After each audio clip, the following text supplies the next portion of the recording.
Tonight, from M&T Bank Stadium in Baltimore, Maryland, it's Week 11 of the NFL on EA Sports.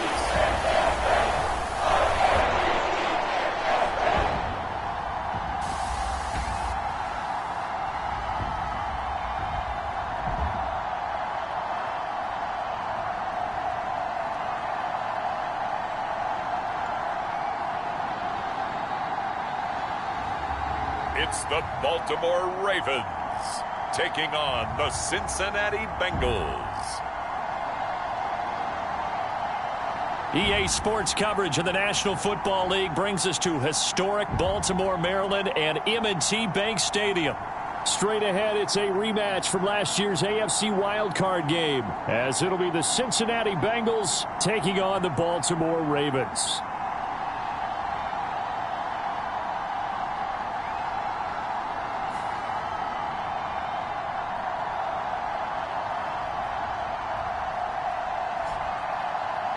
Alongside Charles Davis, I'm Brandon Gaudin. And, Charles, you look at this Raven team as they get ready here. They've been in a great group. Winners of 7 of their last 10 on the year. And last weekend, they pulled one out in a very low-scoring affair. It was all about their defense. Meanwhile, for the Bengals here, they've been the talk of the NFL so far. 9 wins in their first 9 games. And some people...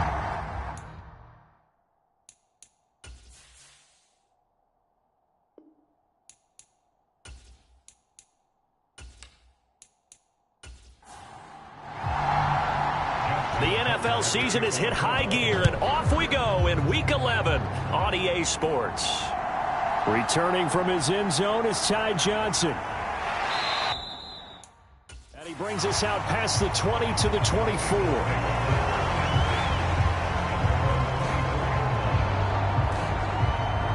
Here come the Bengals now to take over. And they will be led out by their 6'3" quarterback. And I think it's safe to say that, and I heard him say it in the post-game press conference, that was a team win last week because he didn't really play up to his normal standards, throwing 2 interceptions. No touchdown. Yeah, didn't offset it at all, but the team found a way to get it done.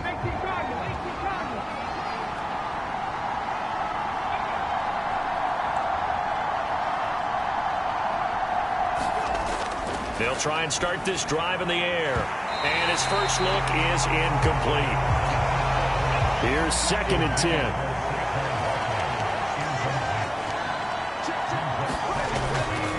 They run with a dangerous Saquon Barkley. And he'll be stopped up at the 26 after a gain of only a couple. All right, Charles, we've spoken about this offense plenty, how great they've been all year. 9-0 now, into the back half of the season. Super Bowl favorites, without a doubt. I think everyone agrees on that. What do you think is the thing that most stands between them and a perfect season? I think it's themselves. I think it's their team, how they approach things, how they conduct themselves during the week, practicing, getting ready, and then going out and playing. You can't take your foot off the gas pedal at this stage. Doesn't matter if it's a weak team you're playing or not. Look, when I talk with one of the best golfers of all time, he told me he never played against the field. He just played against himself and his own standard. And we're going to see the ball in the air quite a bit here. This is a top 5 passing offense in the NFL. And they certainly like to get everybody involved. So this defense, they're going to have to be able to counterpunch somehow. They couldn't there, and it's an opening drive, first down. And now some motion before the snap. And this will be our first penalty of the night's proceedings. Orlando Brown, the former Raven, the guilty party. A false start backs him up 5, 1st and 15. Now back to throw. A quick throw there is incomplete. 2nd and 15.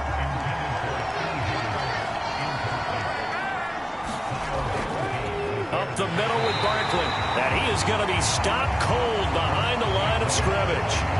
It'll be a loss of a full 3 yards there, and it also brings up 3rd down. Well, this defense for the Ravens, they were very solid last week in the victory over Baltimore. And what I saw on film was a nearly unstoppable pass rush. 5 sacks last week, plenty of hurries given up. So now what do you do on offense? You just max protect, keep everyone in and run the ball, or maybe just 1 or 2 receiver routes in order to try and keep your quarterback upright. They need 18 yards here on 3rd down.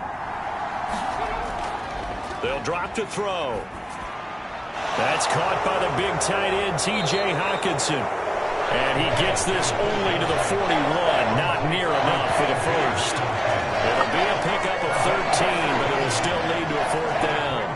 When you execute a drag or a crossing route really well and give them a chance to let it develop a little bit, you can gain some significant yardage hitting your tight end on that one.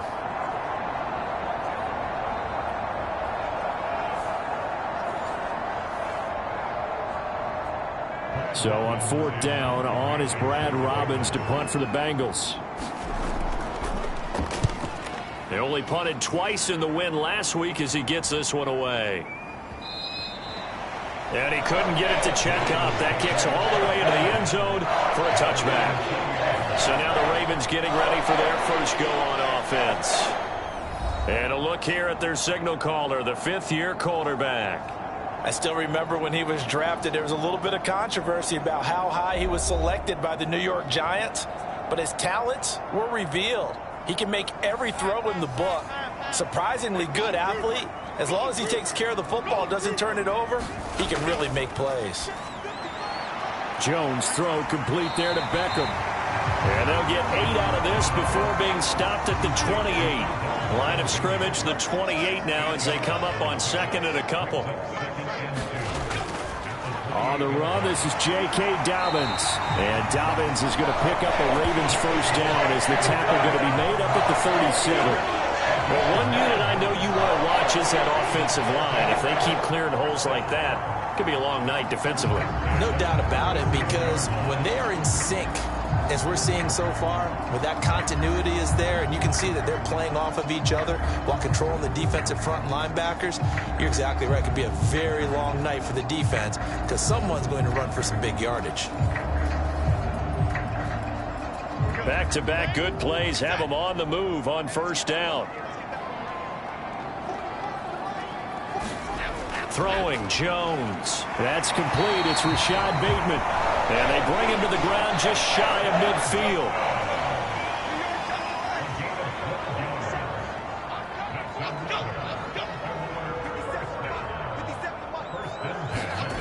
Now Jones. That one into the hands of Flowers. These are his numbers from last week's contest. And you figure that he'll probably be a big factor in this one as well. No question about it, partner. We just saw it right there. They want to get him the ball in space and see what he can do after the catch. 2nd down and 6 now. Looking to throw. Jones. And the possession is theirs at their own 43-yard line. So a first interception thrown for him there, and that really not the best decision either. Not at all, and that's something he did not do in their victory last week. No interceptions in that game, but this defense, they're able to take advantage of an early mistake. Now let's see if they're going to turn it into points. Cincinnati coming back onto the field here for their 2nd drive. They'll start in excellent field position following the INT. They'll come out throwing here to start the drive. Going underneath, he's got Hawkinson. It'll go as a gain of 4. And it'll be 2nd down.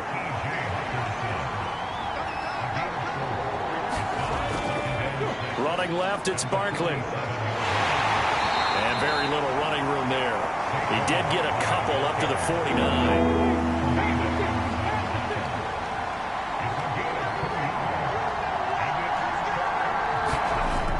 They'll set up a throw. And that's going to be incomplete. The contact there enough to jar that ball free. And it brings up 4th down.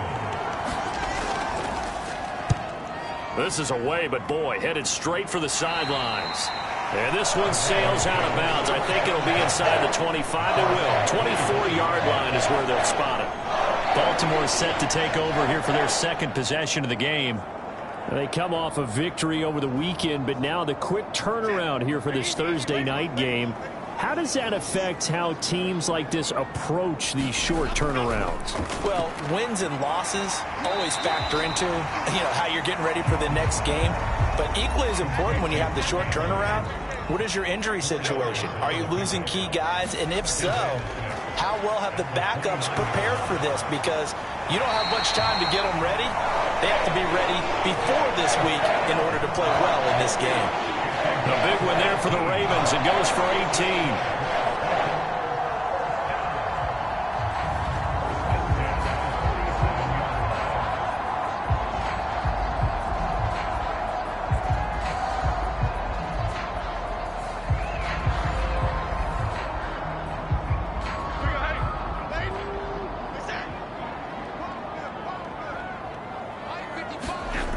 Jones now on first down. And that went to the right side and incomplete. You talk about this Bengals defense. They're currently 6th in the NFL in defending the run. And that play right there shows exactly why they're so good against the run. Held the line of scrimmage, held the point of attack, and stuffed him for no gain. To throw once more on 2nd and 10. Jones. And that'll be good for 8 yards to the 45. Such a tough position to defend near the line, even when you add a second defender. But the big man shrugged off the extra body and made the play call a success.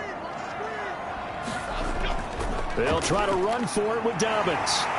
And he's got the first before he's brought down at the 39-yard line. They get 6 on the pickup there as the drive will continue. They had yet to run the ball at all on this drive, but 3rd and short definitely was a great time to dial one up.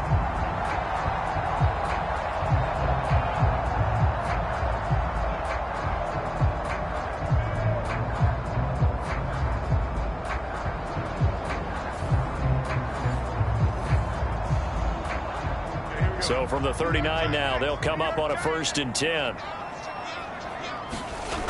Back to throw.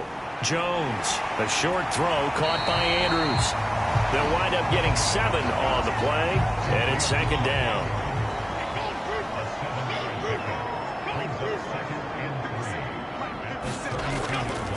Off play action. Jones.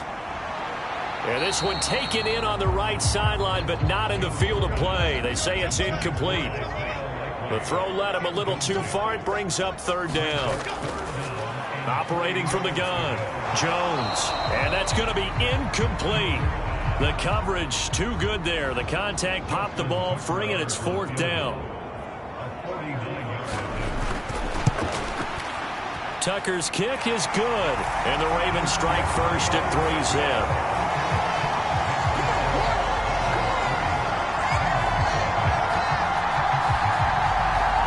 So the scoring drive encompasses 9 plays, and the net result, 3 points. Take your disappointment and put it aside. 9 plays. Yeah, they want to end up in the end zone with a touchdown. I get that. But sometimes those 9-play drives pay dividends later with another 9-play drive that culminates in a touchdown when they wear down a defense. So now the Bengal offensive unit back out onto the field. As mentioned, this one of the hottest teams in the NFL, riding that winning streak into this one, but now playing here on Thursday night. Do you think that this helps or hurts their momentum? Well, ordinarily, I'd say it hurts the momentum because now you get that short week. But when a team's playing as well as they are, it actually allows them to down focus and only worry about themselves and less about their opponent. So when you're playing well, you just worry about the things you're doing well and let the opponent deal with that. The numbers for him from a week ago, 19 carries, 69 yards. Well, obviously, he didn't have a great deal of time between games, having to turn around on a short week and get ready for Thursday night football. But he said in pregame he was feeling pretty good and felt more recovered from last week's contest than he would have expected. Didn't seem to think this short week was going to affect him much as he chases a big performance here in prime time. We think, Brandon, I like the intensity this defense is showing right here in these first few drives. They're not just holding the line because they're doing their job, but they're doing more than that, aren't they? They're getting a nice push into the offensive backfield. And a great example right there for the loss on the tackle. What do they have for this? 3rd and 11. They'll set up to throw. Only able to get back a yard for his efforts, and that leads us to 4th down.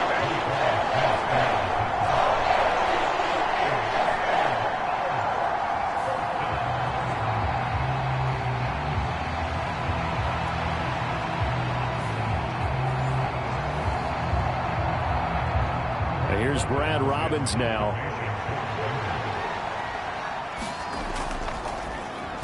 And he's getting a workout here in this first quarter as he gets it away. This is fielded at the 27. A good return there. Call it 13 yards. And the Ravens will take over.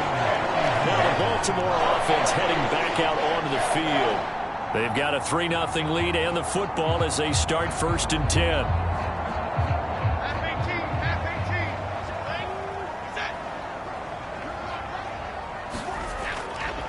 Off the play fake. Jones. And this will be incomplete. Physical play on the football there, and it's 2nd down.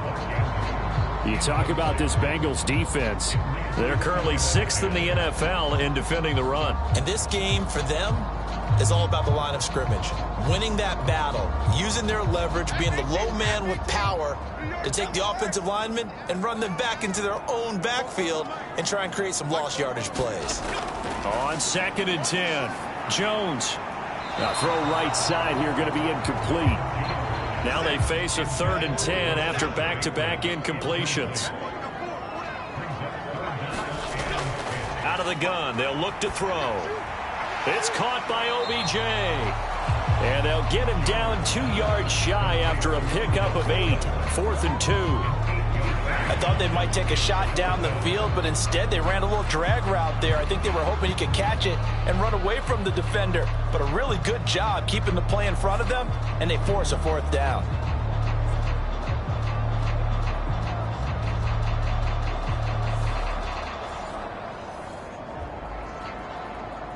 Facing 4th down, Baltimore will punt. Jordan Stout out there.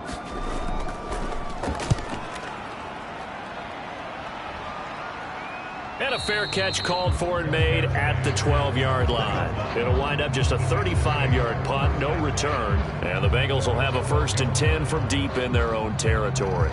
Cincinnati now ready to take the field. And it's only November, but the playoffs, we know how it works. They'll be here before you know it. If it ended today, they would be the #1 seed. And that's a great spot to be in, but I love the phrase, if it ended today. And I'll guarantee you, that's what they've decided. And he's free going down the left side. It's a foot race. A big play there for Cincinnati. 55 yards. I can still hear it reverberate through this thick skull of mine. Crossing routes versus man-to-man coverage, it's a bad matchup for the defense. Those tend to work very well as they run away from a defender.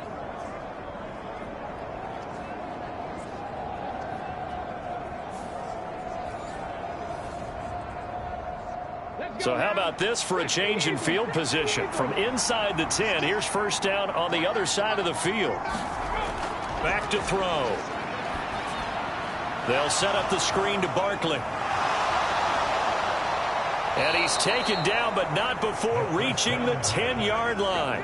It's another 1st down as they bite off 23 more on that one. And that was a beautifully executed screen pass. They let the rushers get upfield and get the escorts in front, meaning the offensive linemen, other blockers out in front, completed the pass beautifully. So now you've got all that open space with big guys leading the way. So not quite a 1st and goal. It's 1st and 10 from the 10. Looking to throw. The quick slant caught. And the result here, a pickup of 8. Leaves him with 2 to go on 2nd down. 3-0 after 1 on EA Sports.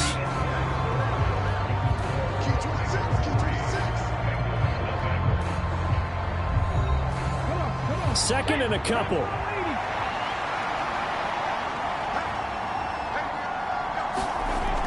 Again, he'll drop to throw. Touchdown, Bengals. T.J. Hockenson, his 3rd touchdown now on the year. And the Bengals have taken the lead. Week after week, Charles, when we see this offense operate, I don't know, they just seem to get more impressive. They certainly do, and let's face it, it's no surprise they're the best in the NFL in scoring. This team designs things well and executes even better. And here, it only takes a few snaps before they're in the end zone. That's how they demoralize teams. That's how they put them on notice. Evan McPherson for the extra point.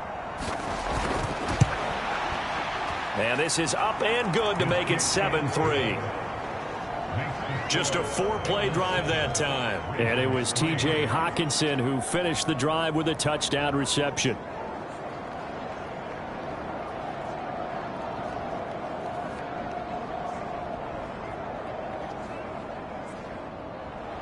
After the touchdown, McPherson on to kick this one away.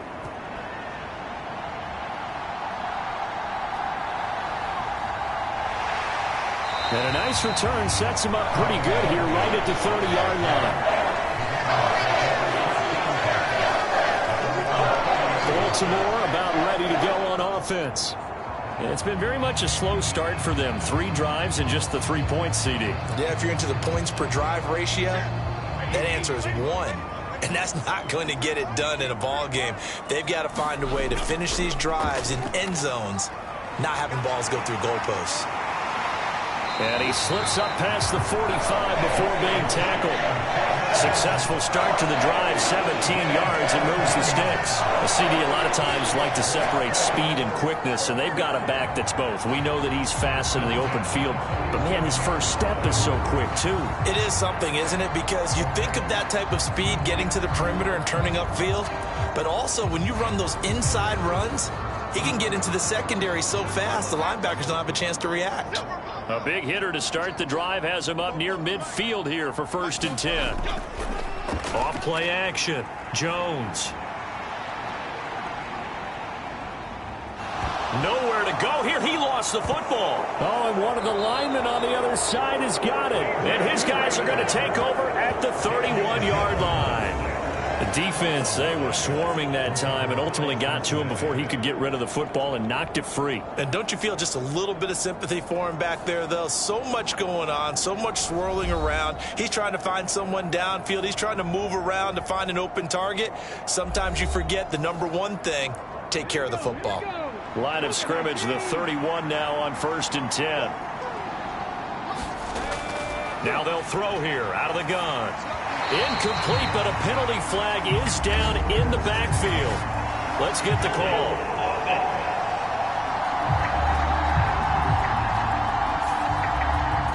They're backed up here with a 1st and 20 now after the holding penalty.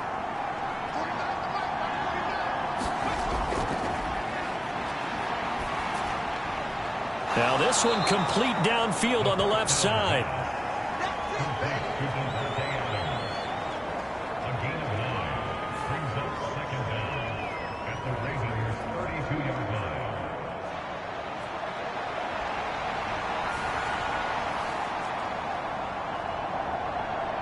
Now 2nd and 11 from the 32.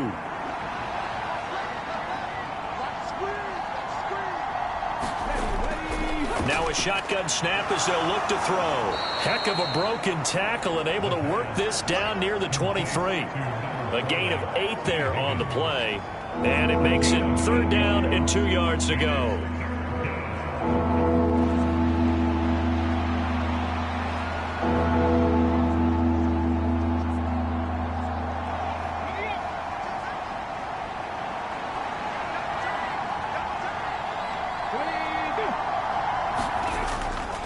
They'll try to run for it with Barkley. And boy, he is very close to a 1st down, but from where they're spotting that football, he's going to be a foot or so short.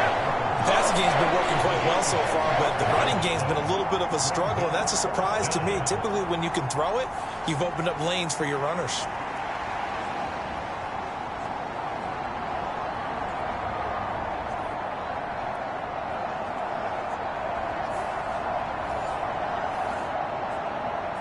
Zach Taylor's made the decision. He's going to go ahead and throw out the red challenge flag. The thing that they'll be looking at is a spot of the football, and this is always such a tough one for officials to get exactly right. Not just because of how fast the game's going, but just trying to get the right sight line to the football. That's not always easy. We'll see what they decide here.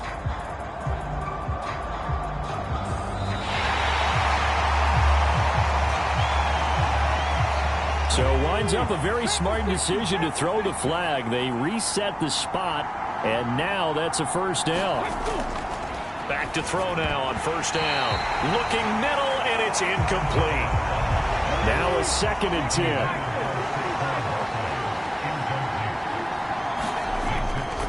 Barkley, inside handoff. Even with the good move he showed, he'll be brought down short of the 15. The offense on 3rd down tonight, they've only converted once in 4 tries. This is 3rd and 7. Screen play, Johnson. So they hit pay dirt, but don't count it yet. There's laundry on the field. We'll see what the penalty flag is about. Personal foul, roughing the passer, defense.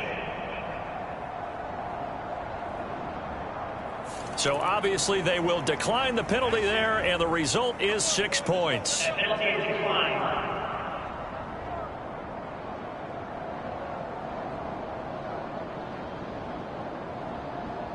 McPherson now for the extra point.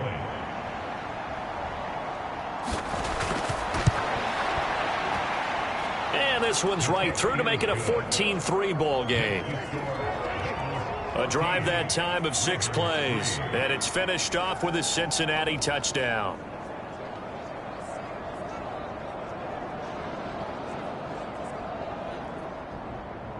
After the touchdown, McPherson on to kick this one away.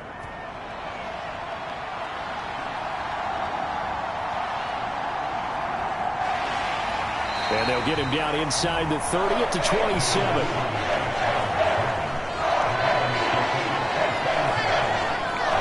And now Baltimore gets set to take the field.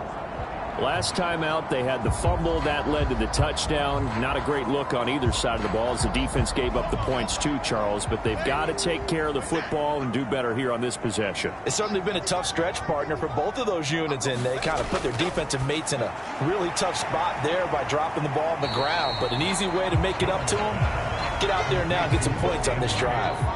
Here's 2nd and 7. A shotgun snap and a give to Dobbins. And he is met in his tracks behind the line of scrimmage. Now they're staring at a 3rd and 8. That last play backwards a yard. Sometimes I forget how much information he has to go through before the ball's even snapped. But what a diagnosis right there. Saw the play, shot through the gap like a rocket, and ends up spilling it for a loss.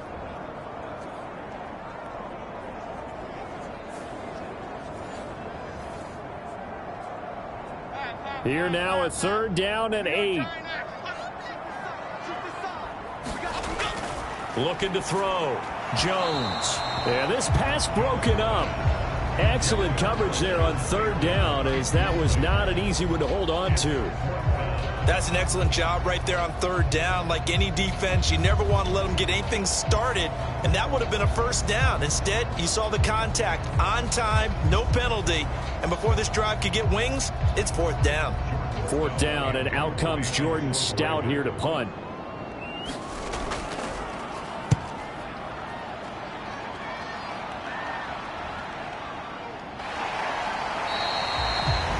Six yards on the boot. The coverage holds him to just 3 on the return. And the Bengals will take over here 1st and 10. Now the Cincinnati offense ready to see what they can do here.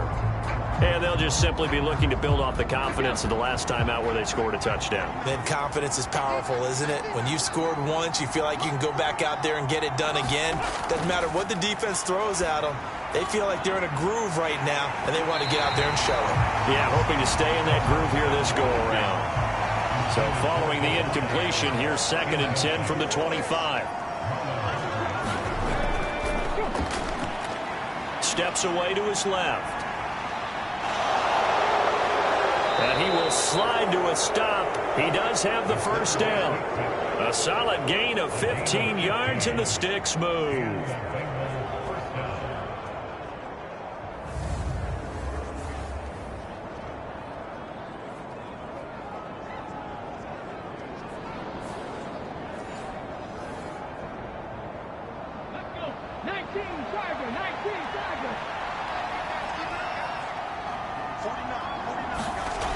On 1st down, he'll drop to throw.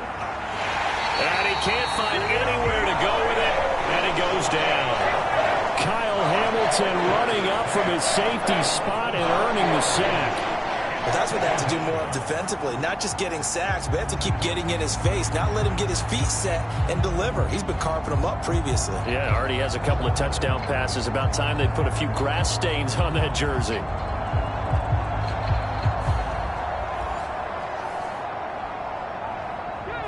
Second and 14 as they've got work to do here after the sack.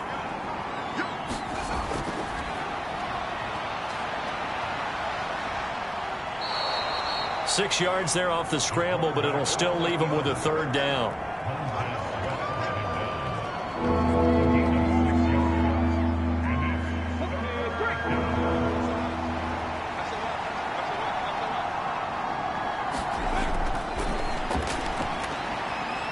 Now a clash of bodies here, and it's intercepted.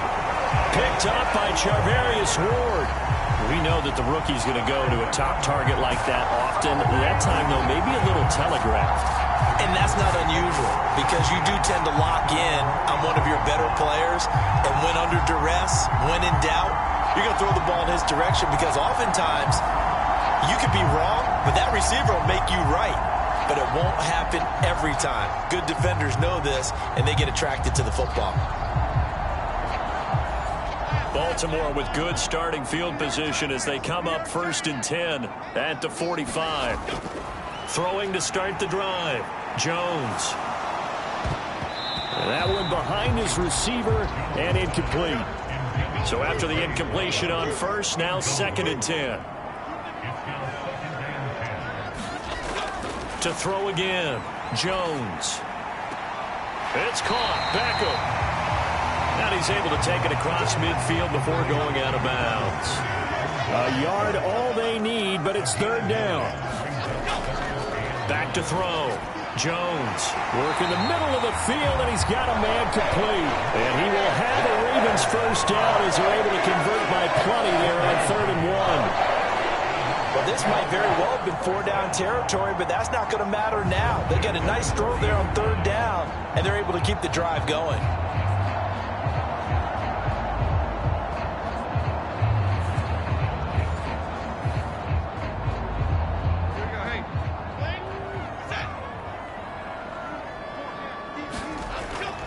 On 1st and 10, it's Dobbins. And he's going to be hemmed in and brought down right at the line of scrimmage. So after the run for no gain, here's 2nd and 10. Looking to throw. Jones. Slings it to Andrews, and it's complete. The tight end has it. And he gets this to the 35. Good for a gain of 5. Here is 3rd and 5. Back to throw. Jones. He gets this underneath to Dobbins. And he'll be taken down, but he does have first down yardage. Give him 6 yards, and they do convert on 3rd. Down 2 scores already. I don't think these guys would be too enthralled with the notion of settling for 3 here. Very nice job of execution on 3rd down. Able to keep the drive moving.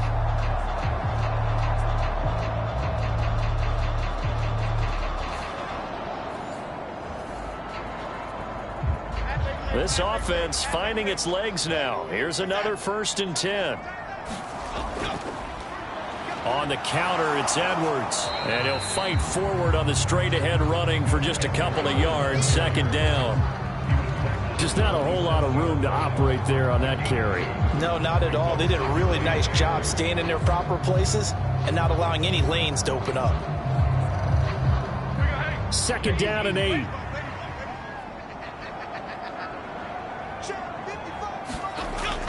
Looking to throw. Jones. A quick throw there going to be batted away and incomplete. In search of 8 yards on 3rd down. They've already converted 2 of these on this drive. 2 for 2. Back to throw. Jones. He's got his target. That's complete. And he'll head out of bounds inside the 10. Mark him down at the 9. They're able to convert on 3rd down, and that sets up a 1st and goal. And this is an offense in need of getting a few good things to happen. Here's one right here. They've had their share of struggles in key moments, but that's a nice throw and nice work after the throw. And they're set up now with a 1st and goal.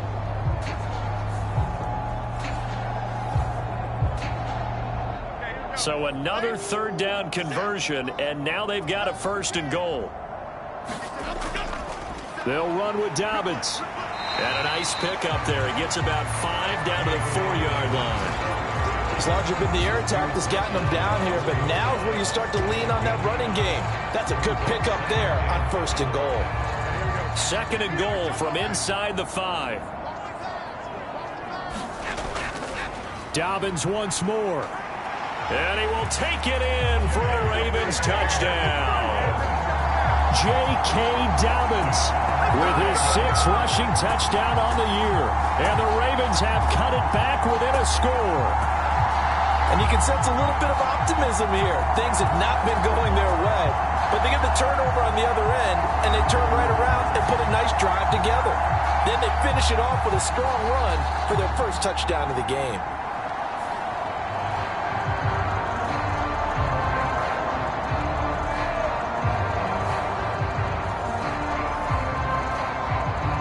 Justin Tucker for the extra point.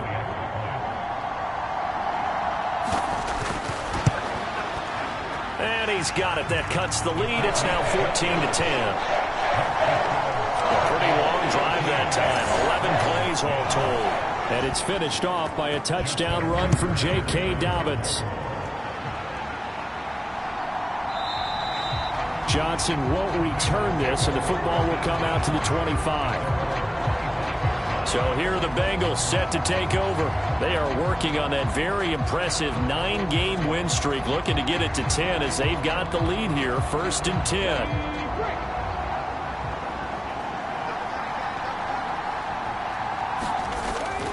They'll start out on the ground. It's Saquon Barkley. And the running lane's non-existent in this 1st half as they'll stop him behind the line. Odafe Owe so quick, and he gets to him there behind the line. First play of the drive goes the wrong way. Here's 2nd and 12. They're going to look to throw. Quick slant caught by Chase.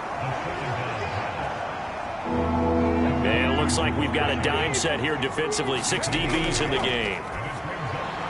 Going underneath, he's got Hawkinson. And he's brought down short. 2 yards there, needed 4. Now the Ravens going to use one of their timeouts as they'll head to the sideline and talk over what to do next. On now to punt, Brad Robbins.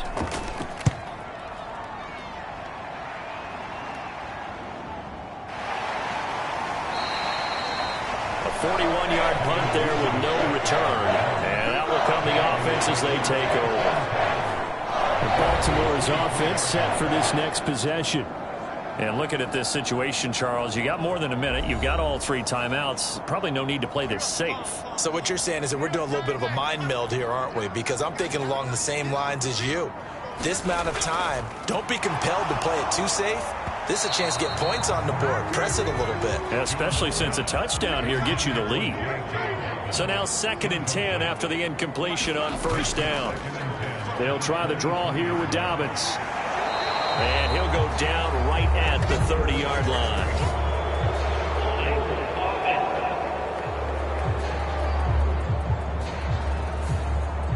Now they face a 2nd and long following the holding penalty. Looking to throw. Jones. A slant route caught by Bateman. And he's brought down, getting this one up to about the 35. 1st down now, but that clock rolling. Now a dump off here complete. The Ravens going to use the 2nd of their timeouts as the stoppage will come with a little under a minute to go in this 1st half. Throwing again on 2nd down. Jones. And Andrews going to have a Ravens 1st down as he'll get this up to midfield. 1st down now, but the clock continues to move. Oh, and his early struggles continue. Here's another one intercepted. And he returns it into enemy territory down to the 45-yard line. When a team's turned it over 3 times in the first half, we just look at the offense and say, guys, what are you doing? But instead, we really should be looking at the defense. They've created the takeaways. 2 interceptions, 1 caused fumble. They played awfully well swarming to the ball here in the first half. The Bengals going to take over late in this first half. And now they start in plus territory following that turnover as they'll try to get some points here before halftime. They'll look to throw now on first down. Going underneath, he's got Hockenson. And he's got this down to the 35. Now the Bengals going to use the first of their timeouts as they'll stop it with a little over 30 seconds to go in the first half of play. A first down carry for Barkley. And he can only manage to get a couple. 2nd and 8 coming up. Now another timeout called for by the offense as they'll stop the clock with 26 seconds to go until halftime. Here's 2nd and 8. Going underneath, he's got Hockenson. They call his number again. It's his 6th catch and a first down. Now here's a timeout as they're going to get it with 8 seconds remaining here in the first half. Let's just break this down and make it pretty simple. Key to the drag route, letting the play develop, finding the hole in the defense, and giving your athlete, yes, athlete, a chance to make something happen once he has the ball in his hands. McPherson's kick is good. And that moves him up by a touchdown now at 17-10. So not the greatest of first halves for him, but a little ray of light here at the end. The late turnover becomes 3 points before the break. Well, they certainly needed something positive to go their way. Maybe 3 points doesn't seem like a huge deal in the grand scheme of things, but at least it's something to build on as they head into the half.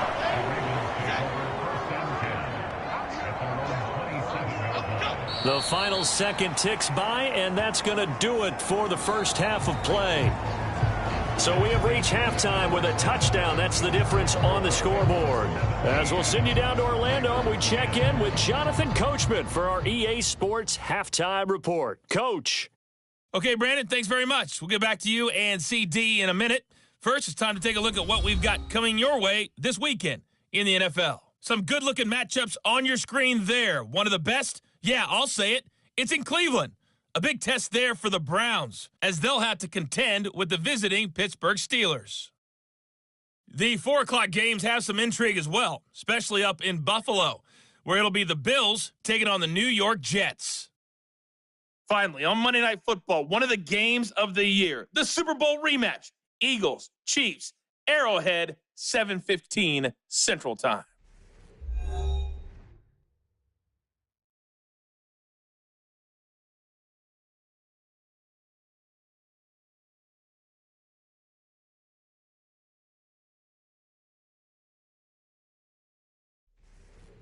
Okay, Coach, thanks as always. This one's still anyone's game as we welcome you back for quarter number 3.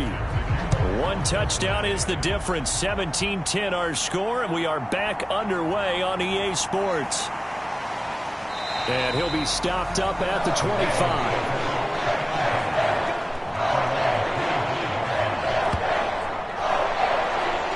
Out come the Ravens now. They'll go on offense first here in this 3rd quarter.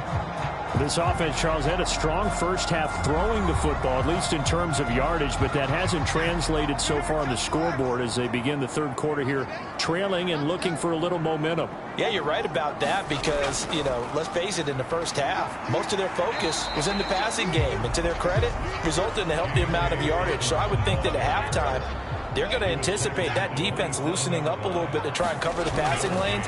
They've got to get the running game. And the ball is out. Jones got hit and lost it. And the Bengals have recovered it. Every week we hear talk about create turnovers. In particular, they wanted to force some fumbles. They got one right there. And it shows you how the game has changed over time. It used to be good enough for a guy to get a sack of a quarterback in the pocket. Now, if you come to the sidelines and you didn't knock the ball free, your coaches are upset with you. All right, so if you're a quarterback, it starts all the way back in the youth leagues. Take care of the ball, take care of the ball, take care of the ball, because here come the defenders. Now on first down, he'll drop to throw it. On the out route, this is Adams with a catch. And he'll go out of bounds in the red zone just inside the 20. Now a 2nd and 6. A handoff to Barkley. 7 yards there and a first down.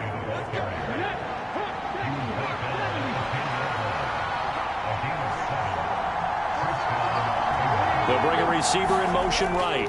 And they're going to give it to him on the jet sweep. This carry brought to an end at the 8. Good stick skills, but not much room to operate. This a 2nd and 8. He'll look to throw.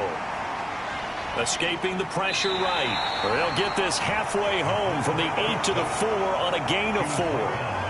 Oh, partner, just a second earlier, and they might have had him because they certainly thought they were going to close in and drop him behind the line of scrimmage, but he had just enough time to dodge the pressure, and he ends up getting yardage before being stopped. Dancing to his left. And this effort won't be enough as they rally up to stop him a couple of yards short. He opted to go with a scramble, gets 2 yards, and now it's 4th.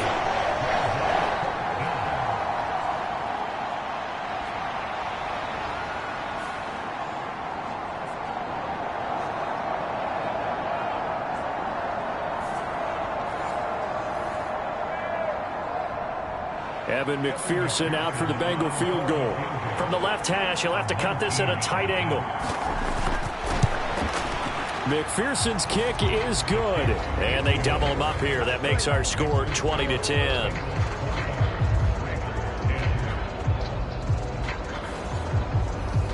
So able to force the fumble, but then they really couldn't move the football, Charles, and they get 3 points out of it. And they made sure they got something out of that takeaway, didn't they? Because even if they couldn't put it in the end zone, they were not going to turn the ball back to them without putting something on the scoreboard.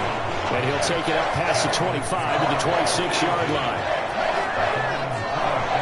Baltimore about ready to go on offense. And last time they coughed it up, led to a field goal. They're fortunate that it only led to a field goal, but still, they're not happy about it.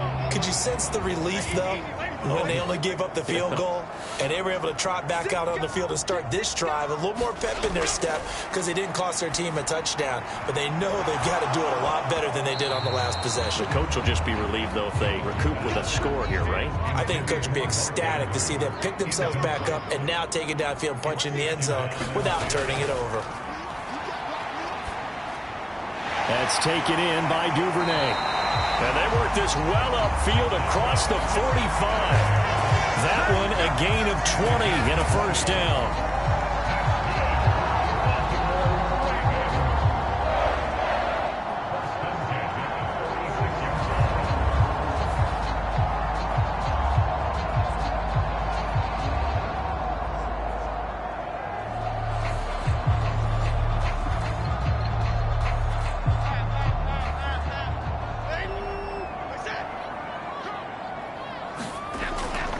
To throw. Jones. A short throw caught by Andrews. That's good. The completion there for 7 yards. And that will bring up second down.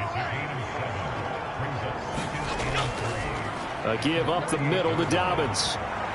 And this won't be enough to pick up the first. A gain of 2, 3rd and 1. If they're going to get a first down out of this, they're going to have to earn it because there's been tough going in the interior there. And here we are on 3rd and 1. Be prepared. Brace yourself. Going to be some contact going on. This offense in desperate need of a conversion as they come up on 3rd down. Looking to throw. Jones. Pass taken in by his big tight end. And he will have a Ravens first down as they're able to convert by plenty there on 3rd and 1. Good protection there on 3rd down. This is just a simple flip to his tight end outside the numbers, and he's able to haul it in and pick up the first down.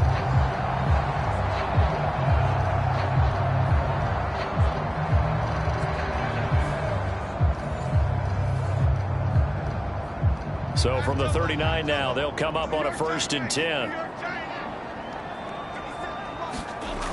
Back to throw. Jones. And that'll be complete to Dobbins. 2 yards on the pickup there, and that's going to bring up second down. Well, offensively, that's the mismatch that you want. You want to force a linebacker to try and cover your back out in the backfield, out in some open space. But linebackers nowadays, they run like backs, and they take a lot of pride in covering. What a nice play he made there in the open field. Oh, he catches it off the tip. It wasn't even intended for him. They follow up the gain of 2 with a gain of 1 that time. Now, that's a defensive coordinator's nightmare right there. You're covering everyone, and the guy's not even the intended receiver ends up making the play. Right place, right time, I guess. When that ball's tipped up in the air like that, you've got to go up and get it. Offense and defense, and in this case, the offense ended up grabbing it. And he will have a Ravens first down as they're able to get the third down conversion. They've been moving the ball well, but this drive was in danger of stalling out. Fortunately, this is a nice throw here, and they're able to pick up a new set of downs.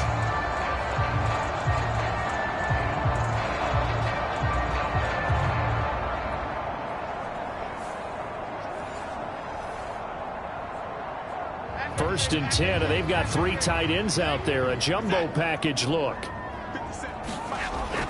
They'll stick with the passing game as he looks to throw. Quickly into the hands of Beckham. And he's going to get a solid gain of 9 before being brought down. Second and right at a yard.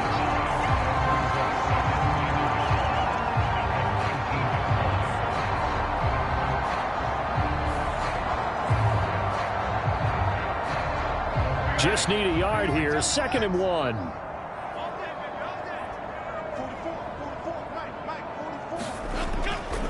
They'll run up the gut with Dobbins. And they'll bring him down at the 13-yard line. From the 13 now, they work on first and 10. They'll go again with Dobbins.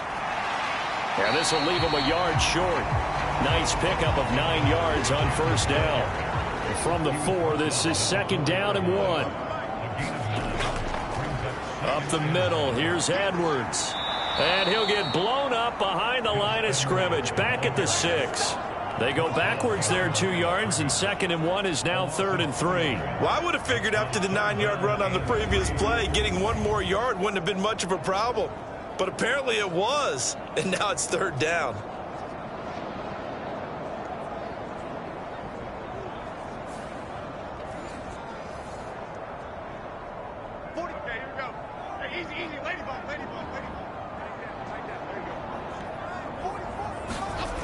Out of the gun now on third down. And probably the wise decision there. No one open. He just throws it away. And that keeps the field goal on the table as it's fourth down. They'll run for it. It's Edwards. He didn't get the touchdown, but he did get the first down as he's tackled at the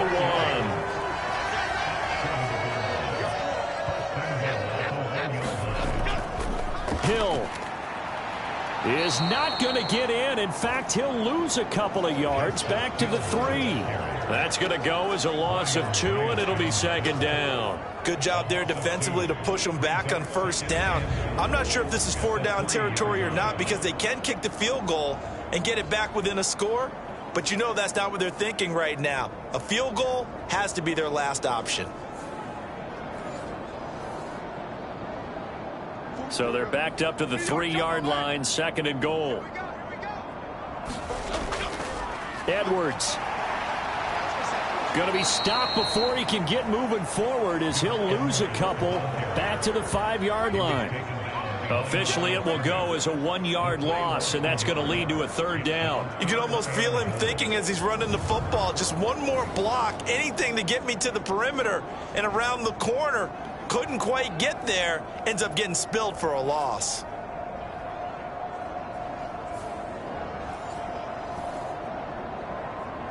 And now can they reverse the trend on third and goal with the last 2 plays having gone backwards? Looking to throw. Jones. That is caught. It's Bateman for a Raven touchdown. A 5-yard touchdown catch. And the Ravens are back within a score. Well, that's about as quick of a passing touchdown as you'll ever see right there. Everyone has a section in their playbook called the quick game. That was a super quick game. Out of the hands of the thrower, bam, right to the receiver, successfully for a touchdown. How in-depth is that quick game part of the playbook? It's pretty in-depth because people want the ball in the hands of the quarterback into the playmaker's hands downfield as fast as possible. There are a lot of plays, a lot of options involved with that. Tucker able to connect on the extra point, and the lead is down to a field goal. Tucker now to kick it away following the touchdown.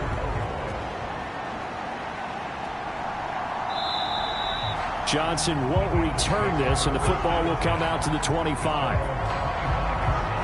The Bengals offense returns to the field. Still enjoying the lead here in the third quarter, despite their defense giving up that last touchdown. Now they'll see if they can get the equalizer here on this drive.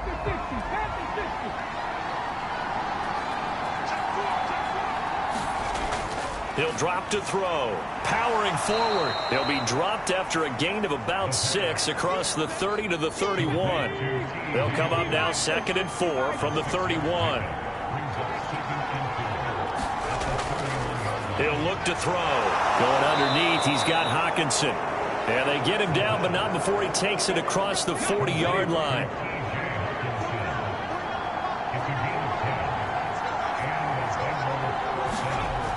They'll look to throw. They're going back to the same well. It's Hockenson again. And he'll be taken down, but not before he gets into enemy territory.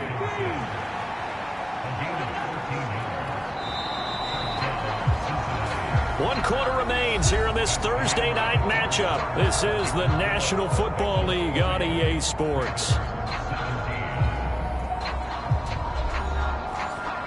Both teams working on short rest, but this has been one of the better Thursday night games we've seen as they come up here on 1st and 10. And that is incomplete. Oh, the coverage a little too good there, and it's 2nd down. They'll look to throw again. The slant connects with Devontae Adams. And he's going to be taken down with the 1st down at the Ravens 36.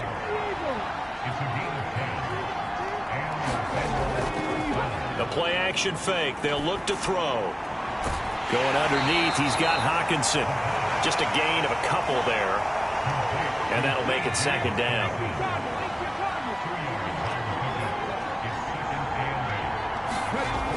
Back to throw again. Looks again for T.J. Hockenson, and he's got him again. A pickup of about 3 yards as he's taken down at the 31. The offense on 3rd down tonight, they've struggled to the tune of 2 for 8 so far. This is 3rd and 4. Escapes the sack. And this will not be enough. On 3rd and 5, he only gets 3. Well, he was looking at a dime formation, 6 defensive backs on the field. So he's looking for anyone to throw the football to, but he didn't have anyone open, so he took off and ran for it, but he came up just short, and that brings up 4th down.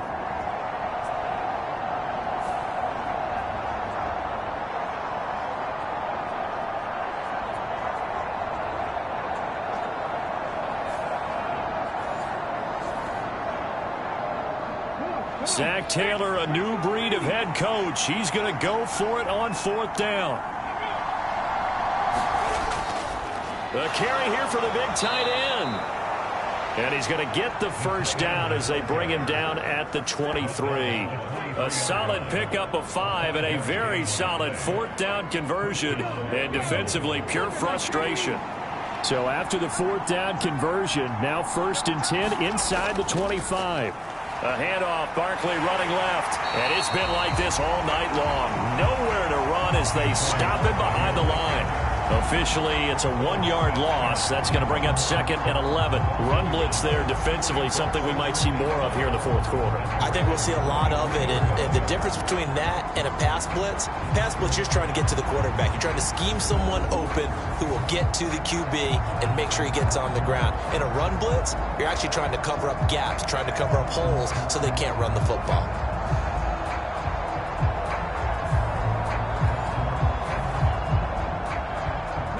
Maybe just a slight detour on what's been a strong drive. Here's 2nd and 11.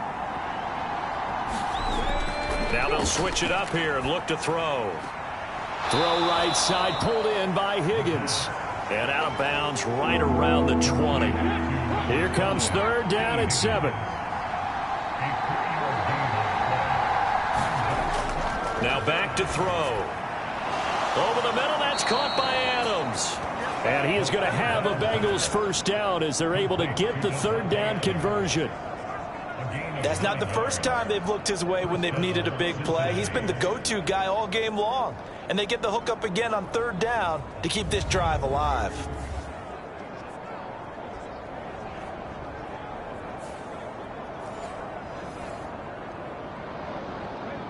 From down at the 12, it's 1st and 10.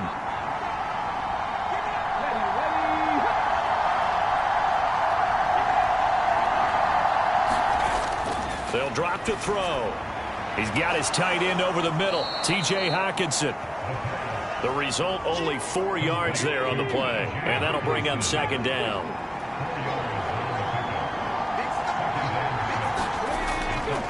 Back to throw here. Throwing over the middle, and it's incomplete. One thing I have learned, receivers don't mind high throws so much to the sideline, but do that over the middle to them, and not only the DB's going to throw a little verbal trash their way, when they get back to the huddle, they're going to have a few words to say to their QB, aren't they? Yeah, hung out to dry a little bit there on the high throw. Luckily fell incomplete. And a pretty nice tackle there, ranging up from his free safety spot as he'll stop him about a yard short. So 5 yards here, 5 on the play. And it'll be fourth down.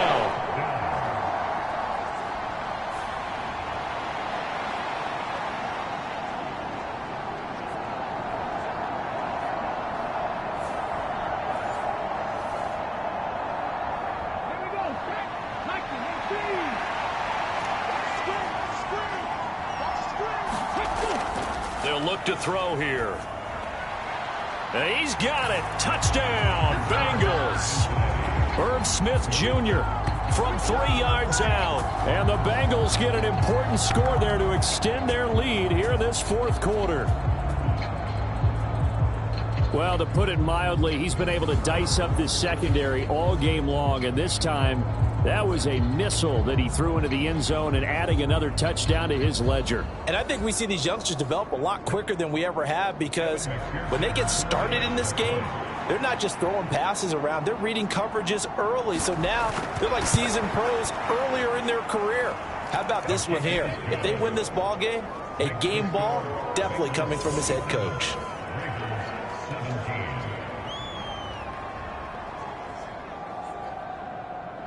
After the touchdown, McPherson on to kick this one away. Duvernay going to sit on this in the end zone, so it'll come out to the 25. The Ravens offense now, they get set to head back on the field. And you figure after giving up that last touchdown, they trail by 2 scores here in the fourth quarter. This drive becomes very critical. Throwing Jones. And that'll be incomplete. An incomplete pass leads to 2nd and 10 from the 25. Now Jones. And he'll be taken down by the Bengal pressure. Max Crosby in there to get him, and that is now sack number 18 on the season for him. But this defense has to feel good, because they've now brought down one of the faster quarterbacks in the game multiple times. That defensive unit, they're letting us all know they get paid too. They're no slouches themselves.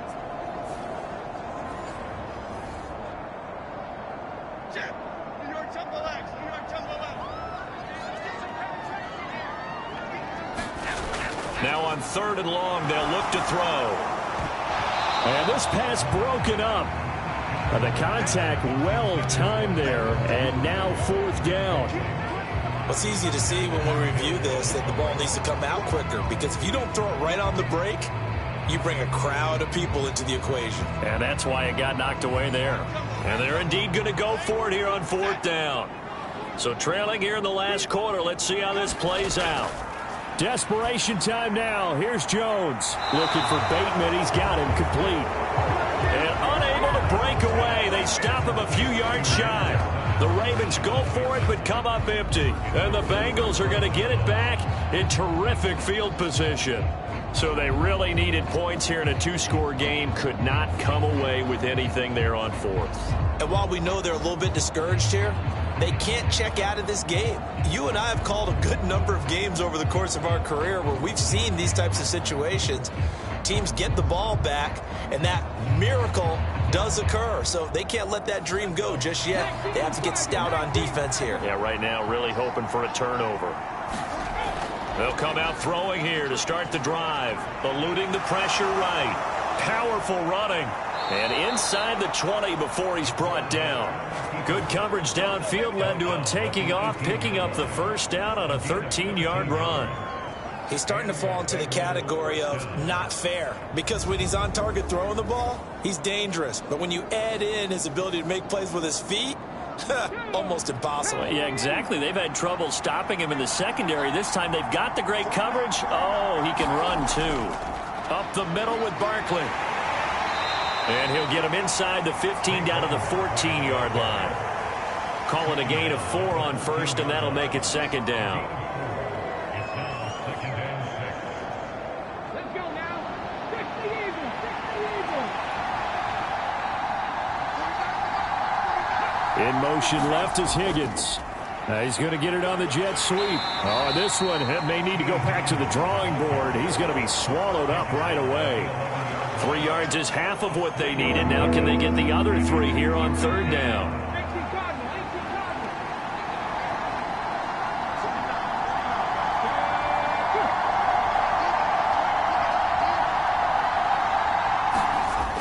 They'll set up to throw. That is caught. And he'll be taken down, but he does have first down yardage. Give him the third down conversion, 5 yards on the play. And looking to put this game on ice in the fourth quarter, but still not afraid to throw it as they show there.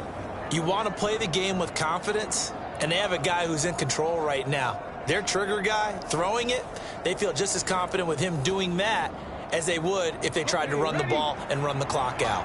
A good chance now to put this game on ice. This is first and goal. Looking to throw.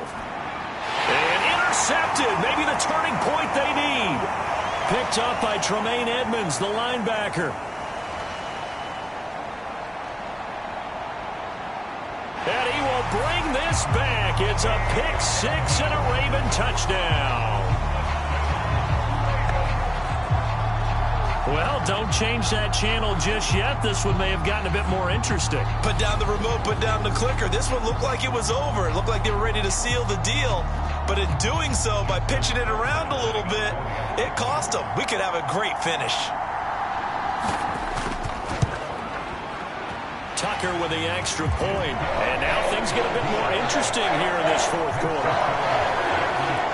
So the defense creating some points, not only getting the interception, but then returning it to the end zone for the pick 6. So they'll get another shot on offense following that pick 6. And now the kick is away. Here comes Johnson on the return. And a nice return sets him up pretty good here right at the 30-yard line. Cincinnati now ready to take the field. And now this fourth quarter becoming very interesting. That pick 6 makes this a one-score game. Still plenty of time on the clock. We'll see how aggressive they choose to be. They'll try and run some clock here with Barkley. And they'll get him down after a pickup of 8, 2nd and 2.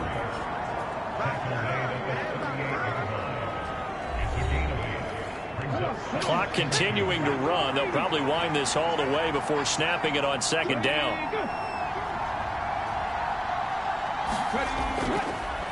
They stay on the ground. This time it's Johnson. And he's going to have to protect the football and take his lumps here at this stage of the game as they stop him behind the line. He'll lose a yard on the play, so now they need 3 yards on third down. Now, obviously, that's some good work there defensively, being able to stop them and bring up a key third down. But if you're on the offensive side of the ball, there's an opportunity, because I know what defensive guys are thinking right now. Just stop them, get to the ball.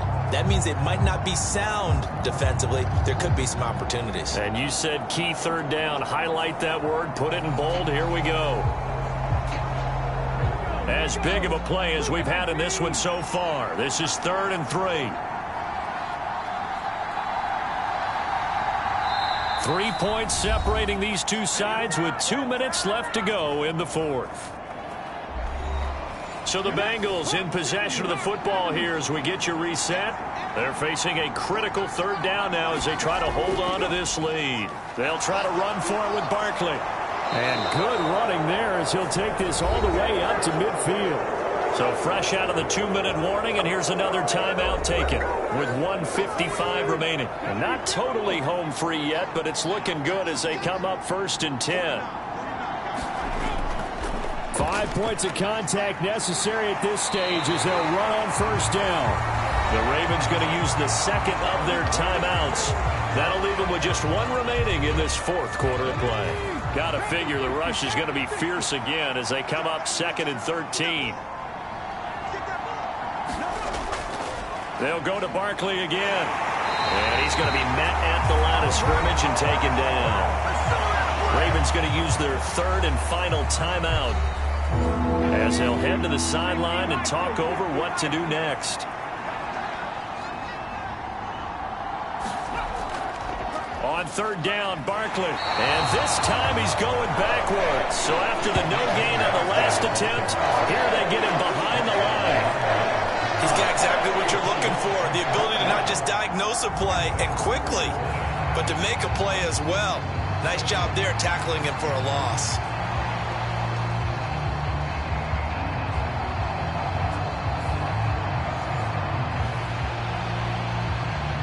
The Bengals bring out their punter now as he'll come on for his 5th kick of the night. He'll get off a fairly short kick here as this is toward the sideline. And no return here. Where will they spot it? They say just outside the 20-yard line. So the Ravens now down by a field goal. 65 seconds remaining. They need at minimum 3 points out of this as they come up 1st and 10. Now Jones. Connecting with Hill. 2nd down, 8 yards to go. Jones into the hands of Beckham. This definitely 4-down territory at this point, but a critical 3rd down here. Able to find the open man. That's complete. And they will get the conversion on 3rd down, but the clock, a more pressing factor. Connects with Duvernay. And he'll be tackled right on the chalk of the 45. And a fun, close ball game comes to an end. On that last play, Charles, they were on the wrong side of midfield. They needed something near a miracle, and they couldn't get it done. Yeah, the effort, that was good. Very good, in fact. They were just a little too far out to get a decent look at the end zone for that last opportunity. Couldn't get it done, but a nice game overall.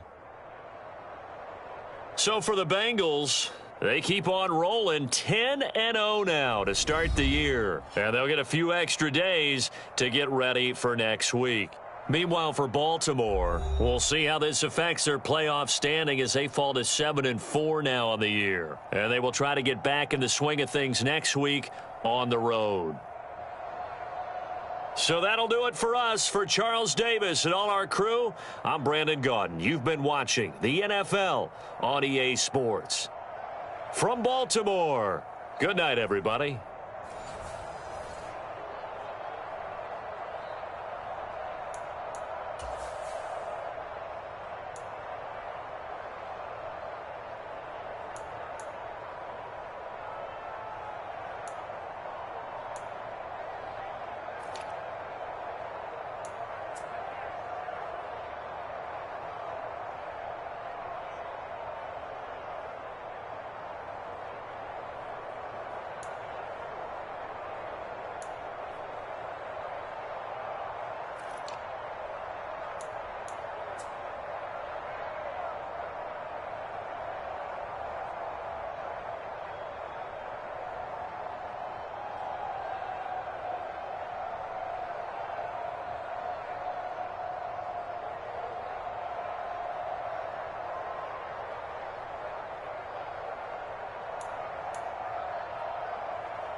Today, from Highmark Stadium in Orchard Park, New York,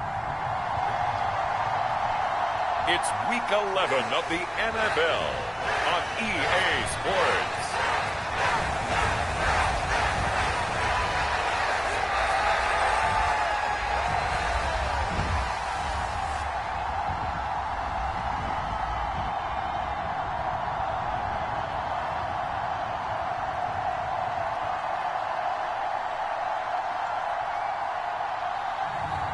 It's the Buffalo Bills taking on the New York Jets. Well, there is a brand new stadium starting to take shape just across the way, but for now, the action is here at Highmark Stadium in Buffalo, New York. Today, we've got an interesting Week 11 matchup on tap, as it'll be the New York Jets taking on the Buffalo Bills.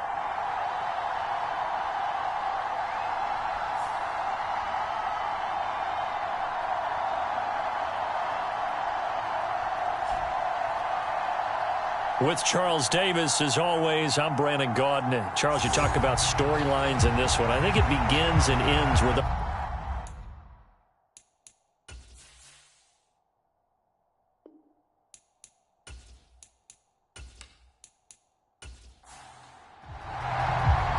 and we are underway in Buffalo.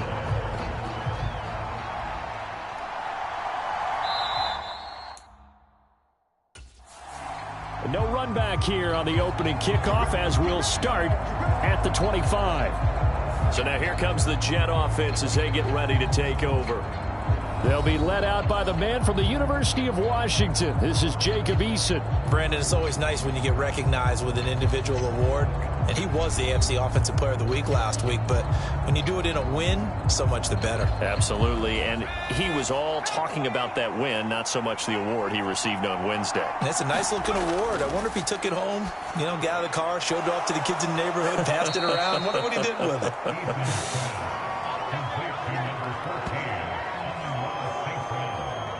Well, this defense for the Bills, they were terrific last week in the victory over Buffalo. And I'm eager to see the game plan and trying to attack them this week, because when you take it away 4 times through interceptions, what do you do now when you go into a game? Do you decide you can't throw the ball? Do you try and run it more? Or do you tell your quarterback, make sure you see your guys open before you deliver?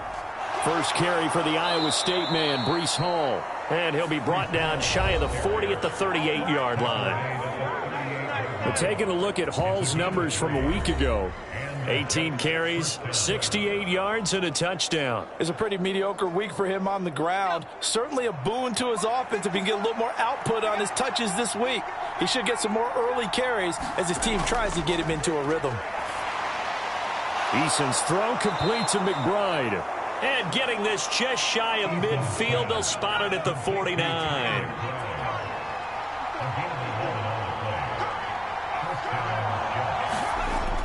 On 1st and 10, it's Hall. And not a whole lot of room to operate there on the first down run. He gets maybe 3. From just across the midfield stripe, here's a 2nd and 7.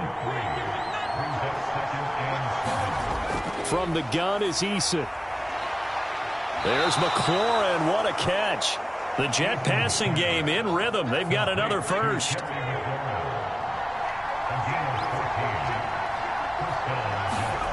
On 1st down, Jacob Eason. Now that'll be caught by St. Brown.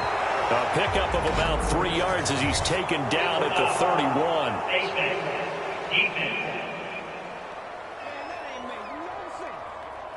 So it was already a gain on the completion, but tack on some more with that penalty. Absolutely, and no matter what angle you're making the tackle from, you can't grab the face mask, and that's just putting your defense on its heels just a little bit more. So now factoring in the face mask, here's 1st and 10. They'll give to Hall. And he's brought down just outside of the 10 at the 11. Now 2nd and 5.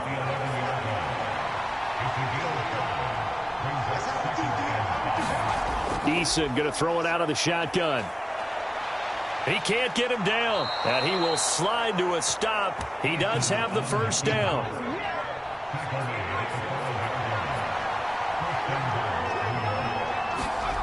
They'll run with Hall. Fighting his way in for a Jets touchdown. Breece Hall, his 5th rushing touchdown now on the year. And the Jets have taken the early lead on the road here in Buffalo. And that caps off what was really a balanced opening drive for them, Charles. They work in the rushing game and the aerial attack, and they end it with a touchdown. Strong in so many ways, wasn't it, partner? Their ability to throw it and run it and accomplish their goal, they've got to like the way that they started this ball game.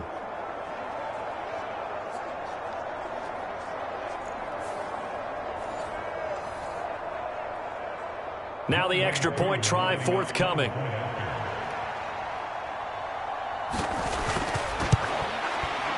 He's got it, and the Jets lead 7-0. So that drive in total 8 plays. And it was capped off by a Breece Hall touchdown run.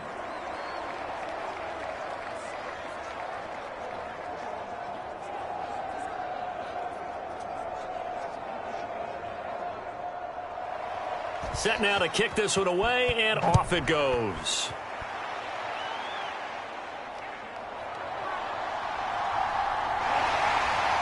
And a good return as he'll be stopped just shy of the 30-yard line.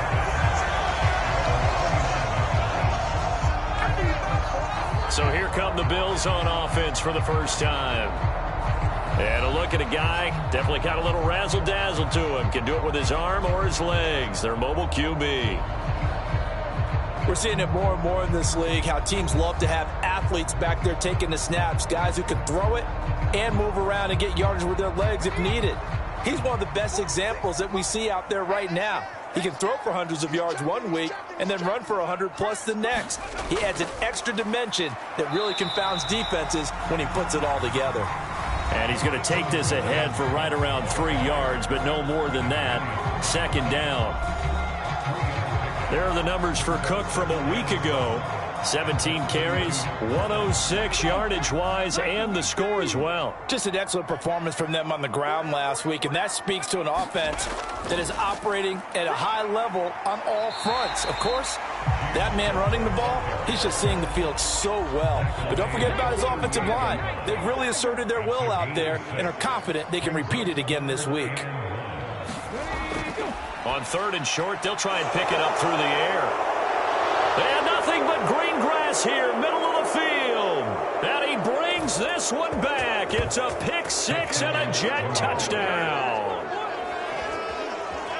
CD, what a sensational start for this defense. Instead of just forcing the 3 and out, which they were about to do, they pick it off and take it in for the score. Yeah, I mean, they didn't just settle for the standard good way to start a game. They started in dramatic fashion. Take it away, score points, and guess what? They'll be flying to go back out there on defense again after that play. Coup for the extra point.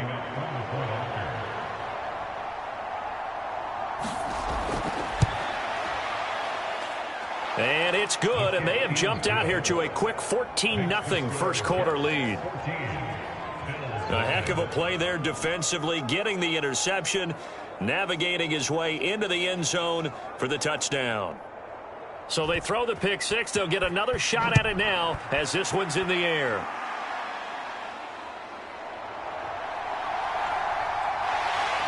And a nice return sets him up pretty good here right at the 30-yard line. So here come the Bills out for their second drive. They find themselves in a good-sized hole here, and a good-sized hole early on in this game as they come up on first down.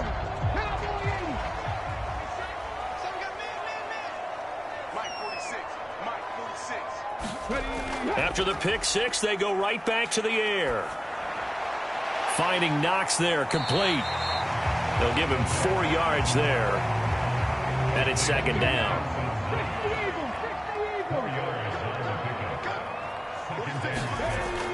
Back to throw. And this throw incomplete. Well, the defender all over him that time, but it's going to lead to third down.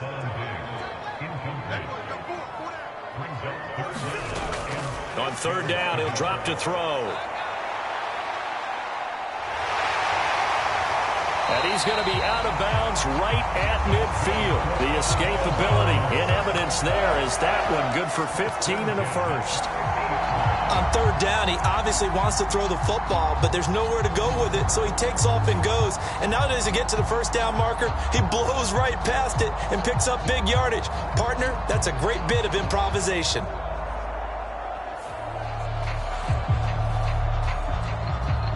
Counting down toward the midway point in quarter one.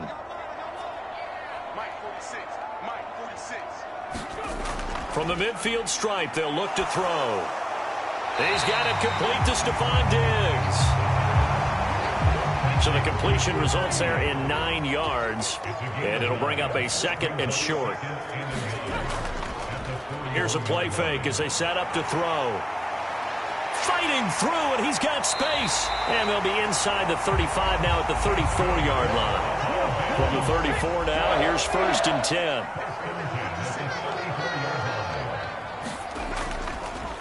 Off the play fake, he'll look to throw.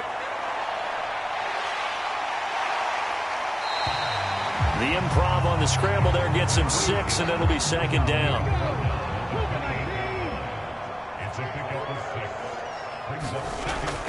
He'll look to throw. He's got this one complete to Sherfield. It'll be a pickup of 4, good enough to earn him yet another first down. They'll set up a throw. Swinging this out wide here for Cook. This will be stopped about 2 yards shy of the marker. 8-yard gain, second and 2. Now a second and 2.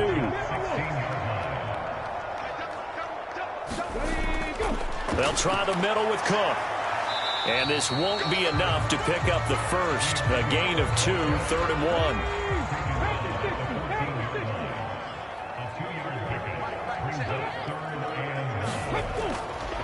He'll drop to throw. And he'll take it into the end zone for a Buffalo touchdown. 14 yards. And the Bills have got it back to within a score. Hey, you're down on the scoreboard, but now your offense is in close, and this is where, as a quarterback, you say, I've got to make a play here. Doesn't matter whether it's a pinpoint throw or a scramble like this one. He takes matters into his own hands and delivers a touchdown run. And Tyler Bass on for the extra point attempt. And that one makes it 14-7. A 10-play drive that time. And it was finished off by the 14-yard touchdown run. After the touchdown, Bass to kick it away. McCole Hardman to return it from his end zone. And tackled at the 21-yard line, so a net negative there of 4 yards. Back onto the field come the New York Jets for their second drive. And, you know, it's certainly a lot of football left to play. We're not into December yet, but right now where we stand, they're in first place in their division, looking really good and looking to be a threat come January. And are you one of those early holiday shoppers, partner? Are you one of those guys get your list done?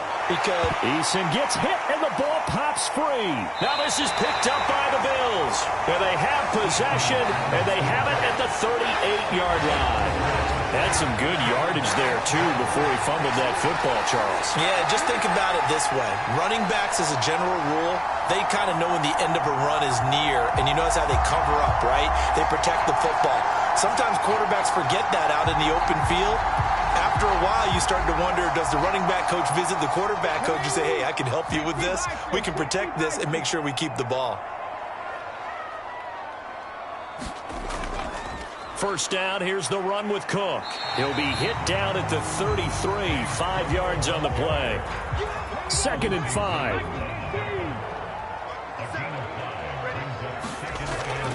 Again, it's Cook.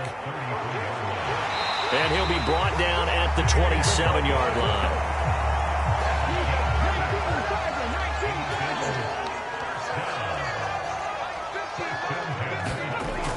They'll look to throw here on first down. Oh, this one incomplete. The pressure got to him as he released it. And it's 2nd down. The Bills at 8-2 on the year. And they were winners their last time out, so they'll be looking to make it 2 in a row. And so much about football, partner, comes down to mindset, being in the right frame of mind. And the best way to get in that good frame of mind, winning. So they come in feeling good. They've got the home crowd behind them. And I think they're going to be tough to beat in this one.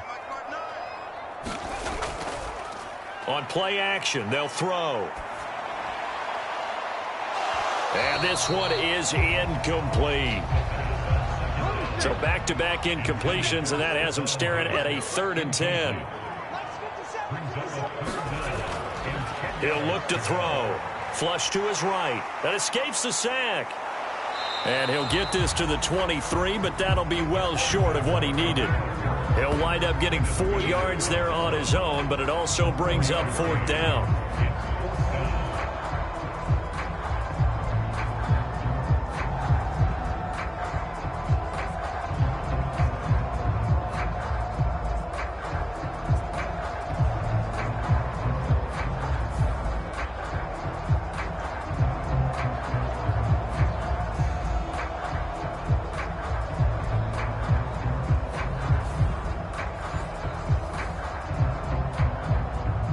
Tyler Bass out for the Bills field goal. From the right hash, this from an even 40 yards out. The kick by Bass is good. And they'll cut the lead back down to 4 now at 14-10.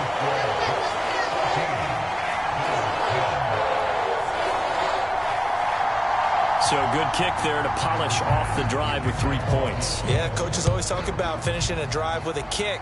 2 of them give you points, either an extra point or, in this case, a field goal. Hardman will elect not to bring this out, and the football will be on the 25-yard line. So here are the Jets now to take over. They've got the lead right now, and remember, they are riding that very impressive 7-game winning streak, trying to push it to 8.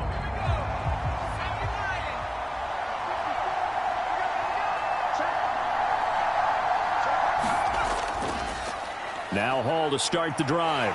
And not much to speak of. Call it a 1-yard gain up to the 26.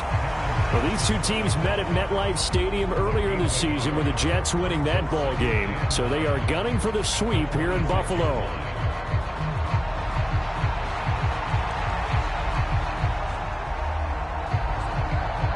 The last play got just a yard. Here's 2nd and 9 from the 26. Now Eason. Forced out to his left. And he'll take this beyond the line of scrimmage as he slides to a hole.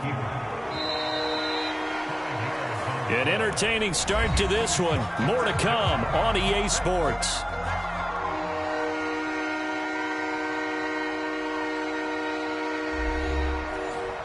This now a 3rd and 4. Eason sets to throw it. And the Bills are going to get him as he goes down. Gregory Rousseau. Make that now 8 sacks for him on the season.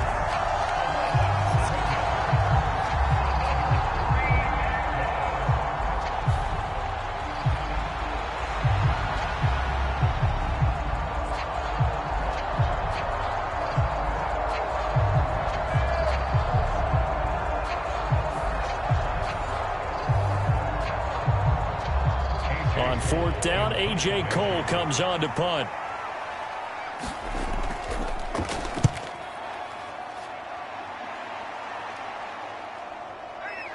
Nifty move. It's a 45-yard punt, 6 yards on the return. And the Bills will take over the football with a 1st and 10. Here's the Buffalo offense now as they get set to take over here.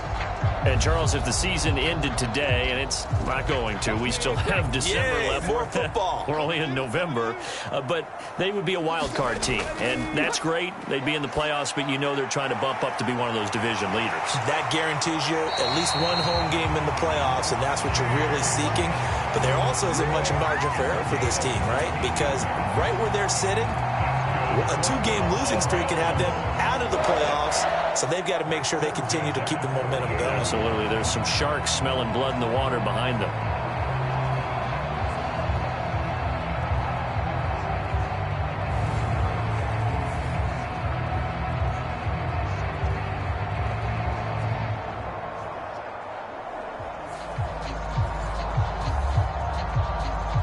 Let's go now. 60 Eagles. 60 Eagles. They'll look to throw now on 1st down. And the screen unsuccessfully dropped it. 2nd and 10. They'll look to throw. To Jefferson on the slant. They get 6. That'll leave them with 3rd and 4.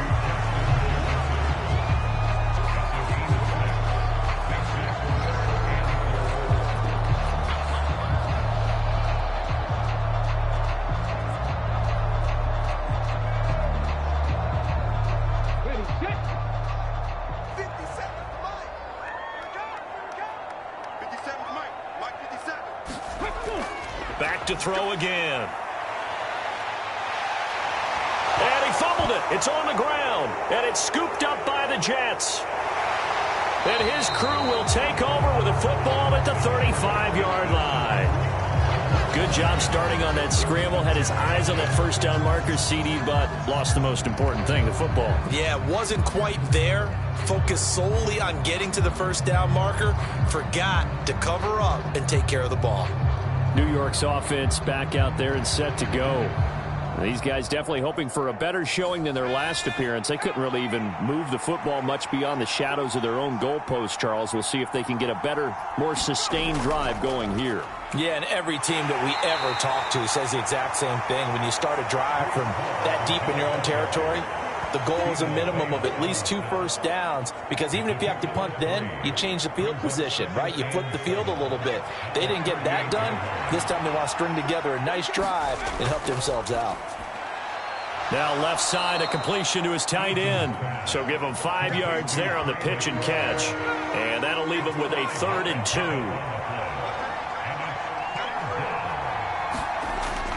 They'll run with Hall. And the reinforcements come in as they're going to stop him behind the line.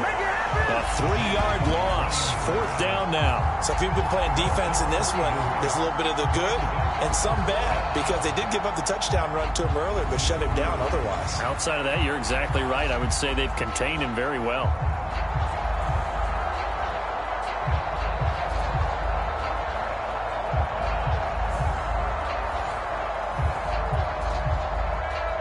Here's A.J. Cole now to punt this one away. His first punt, 48 yards. This one looks equally as good. Here's Austin. 43-yard punt, but they get 9 back on the return. And it will be 1st and 10 as they take over. And here come the Bills. Right now they're on the wrong end of the scoreboard, and that won't change if this drive ends like the last one when they had that lost fumble. So you have a feeling taking care of the football is certainly paramount right now. Yeah, and it's not just the guy who dropped it on the last drive, is it? That means everyone who might touch the ball is getting the same message. Guys, ball security, paramount. Let's take care of it. And if we do, we've got a chance to put points on the board. Nice way to start the drive, a gain of 12 and a 1st down. How many times do we say in this game that speed kills, and it does it in so many different ways? In this case, you got a back who's quick and shifty, can make moves, make people miss, but also gets to and through a hole before it can close down. That's some of the benefits of that speed, not just outrunning people in the secondary, and that led to a really nice gain. From the 34 now, here's 1st and 10. Now back to throw. Finds his rookie tight end, Dalton Kincaid. And able to get this one across the 45 before he's brought down. Back-to-back good plays have him on the move on 1st down.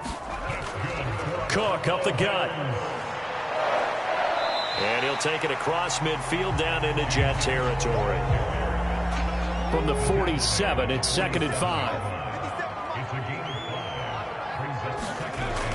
Now they'll throw here out of the gun. Little pitch and catch to the tight end, Knox. And that's going to be another 1st down as the tackle made at the Jets' 35.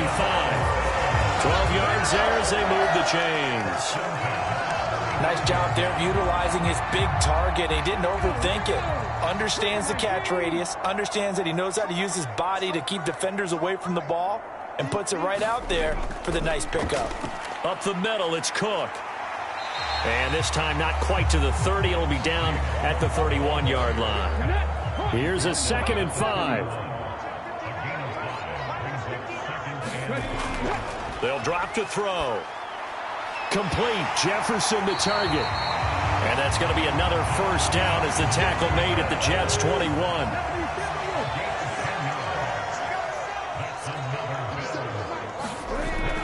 They'll look to throw here. His throw incomplete. Here's 2nd and 10.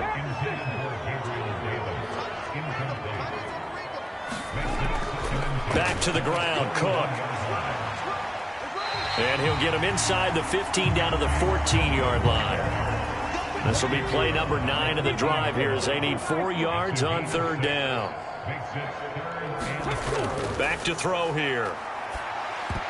Hard throw, incomplete.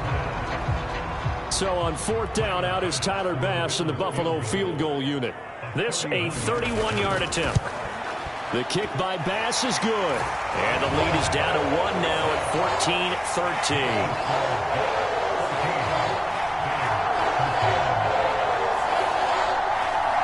So the margin shrinks a bit as back-to-back drives here for him end with field goals. Yeah, we know no one's turning down 3, especially in the first half, but you've got to finish these drives in the end zone. That's got to be a priority. Nice to have a reliable kicker, but outside of his agent, you know you'd rather him kick 1-pointers instead of 3-pointers. The Jets offensive unit ready to get going here. And Charles, a very uninspired effort. The last time we saw them out there was a quick 3-and-out, then they punted the football. Yeah, and you never want to get stopped so soundly during a series, but what would be even worse now is letting it happen again right here. They've got to get going.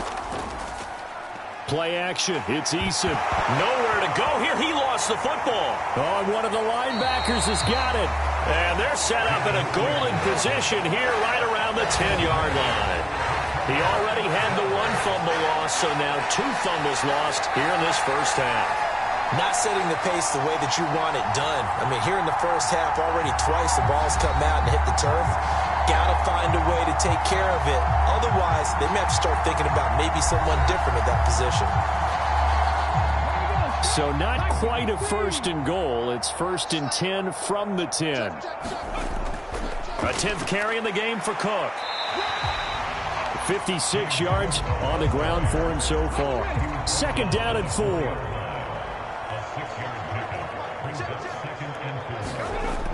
They're going to look to throw. Touchdown! Kylan Granson. His first touchdown on the year. And the Bills have taken the lead. Well, down in this part of the field, CD, they'd love to get him the football, and right there, a little pitch and catch for the score. Yeah, and he's such a weapon when it's that close to the end zone, and they love being able to rely on him to make those kind of catches. Talk about trust, talk about confidence, and he produces. Here's Bass now for the extra point.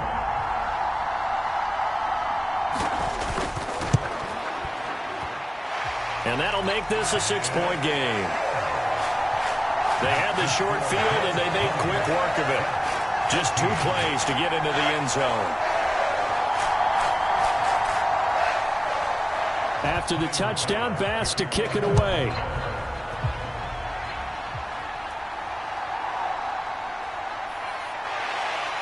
And he'll be tackled just shy of the 25.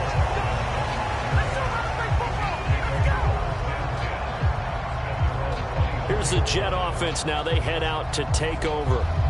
Charles, you got to think the #1 goal here is ball security. Remember, last drive they coughed it up. Then they allowed the touchdown, and now they're trailing on the scoreboard.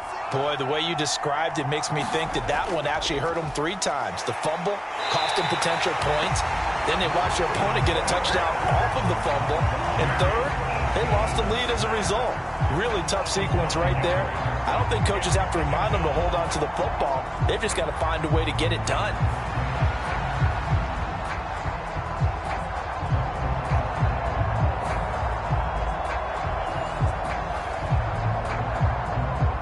Sacks, a growing theme in this first half. This is 2nd and long. Here's Eason to throw. This pass out wide to Hall. He'll be dropped at the 25 after a gain of 6.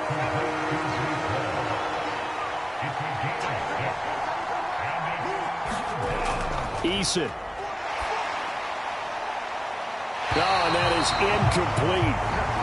And what did we talk with them about prior to the game? Their ability to move the chains, pick up first downs. So far, 0 for 3 on 3rd down. If that continues, they'll have little chance of winning this one. He's been a busy man here in this first half as he gets it away. Upon a 46, a return of 5. And they will take over 1st and 10. So here are the Bills to take over. Last week they defeated the Broncos, and they've got the lead here as well as they work with a 1st and 10. 19 Tiger.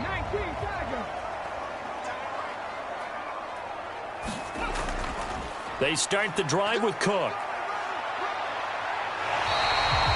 10 yards there to start the drive, and just enough by about the length of the football for a 1st down.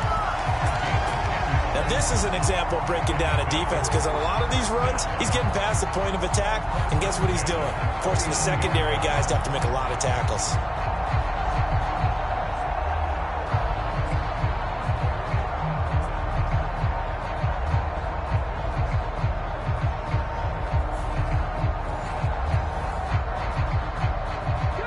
So from the 39 now, they'll come up on a 1st and 10. They run it again with Cook. And this play will be blown up. He'll lose yardage back at the 38. He'll lose a yard there, and it's 2nd and 11. It's a loss of a yard. Brings up 2nd and 11 at the 38-yard line.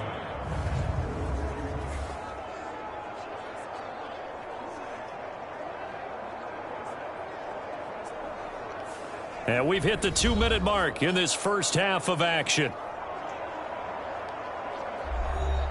Looking at a 2nd and 11 now after the loss. They'll set up to throw.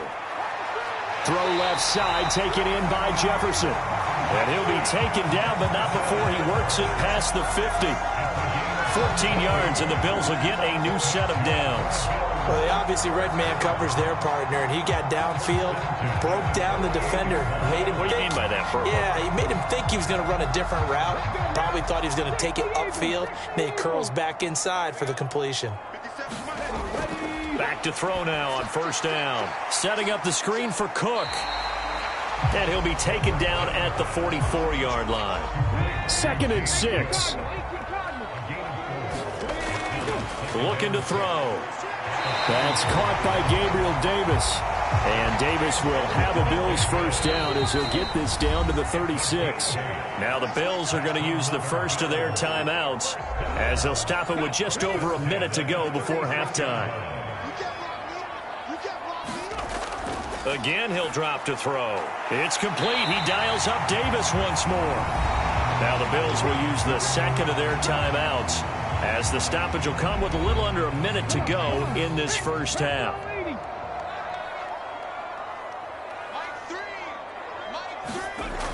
They'll look to throw again. This one brought in by Jefferson. And he takes it down to the 10-yard line. Back-to-back nice plays, 12 yards that time and a 1st down.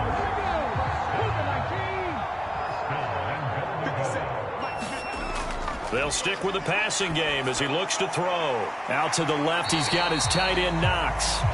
That'll bring up 2nd and goal after the gain of 5. Well, the strategy was evident there. Get it to your tight end and make it a one-on-one play with a cornerback. Who's usually going to win that one? The tight end, but not there. Not in this situation. How about the corner defeating that lot? And he's got his tight end Knox for a Bills touchdown. A great play there in the final seconds of the 1st half. And the Bills will extend their lead here just before halftime. And this drive, Charles, very well timed as they score with very little time remaining in this 1st half. And I'm reminded that they get the 2nd half kickoff as well, so they can break this one wide open before the other guys have a chance to possess the football.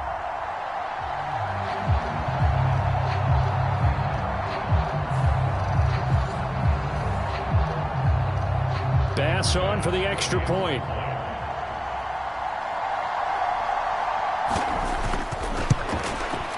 And the lead is now 13. That time a 9-play drive. And it culminates in a Bills touchdown. So not much time to work with here. 9 seconds remain in the half as this one is away. This taken in at the goal line. And he'll get it up past the 20 to about the 22.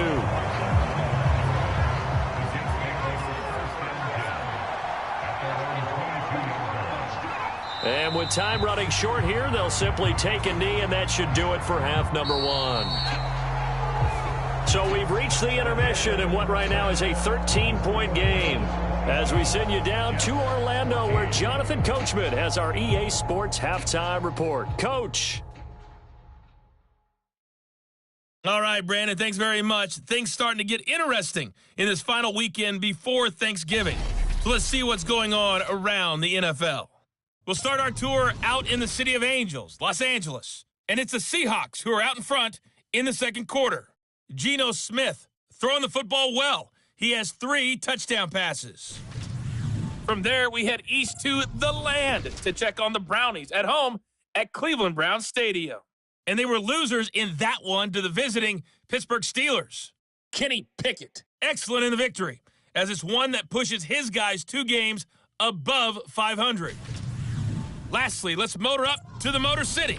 See what's happening with the Lions at home at Ford Field. And it was the visiting Chicago Bears who come away with the victory. Roshan Johnson, a dynamite performance. Over 200 yards on the ground with 3 touchdown runs.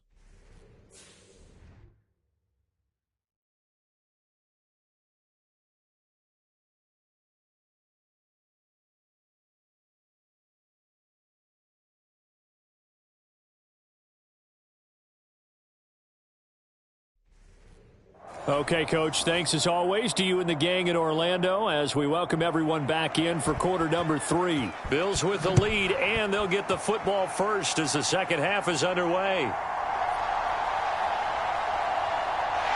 And out a little across the 25 to the 27.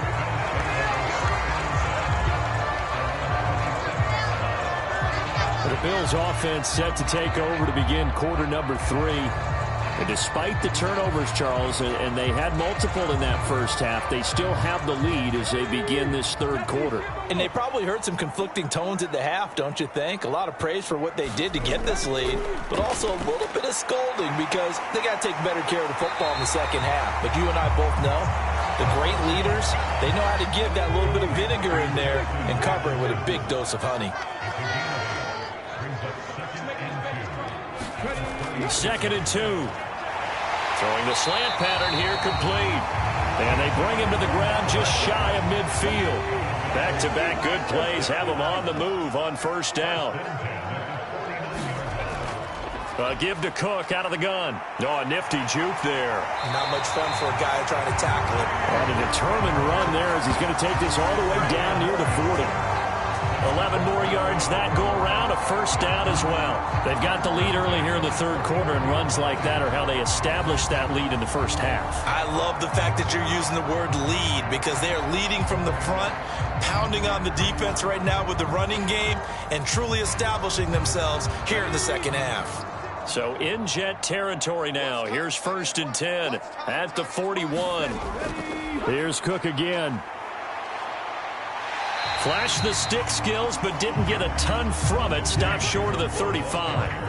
Ball on the 36 now. Here's 2nd and 5.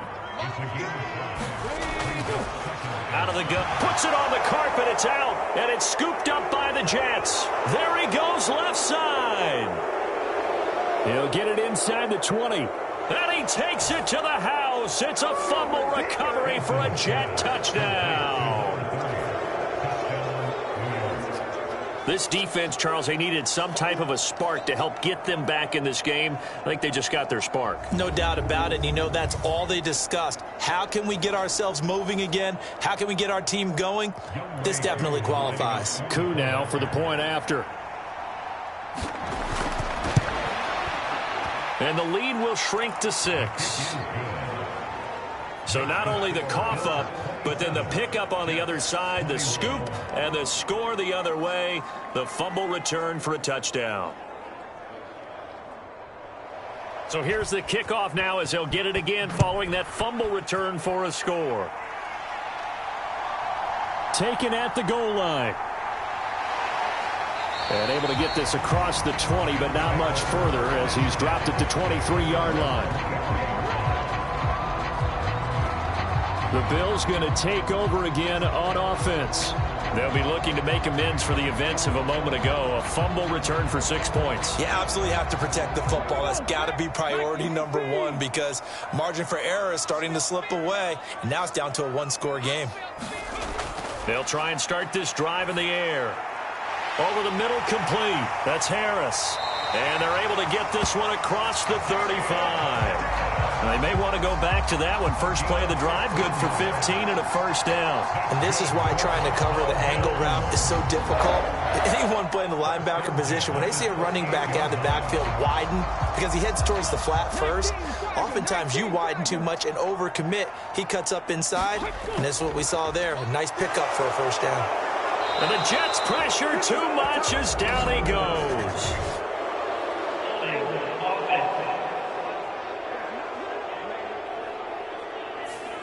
So they will take the sack instead of the penalty. And it takes another down off the series.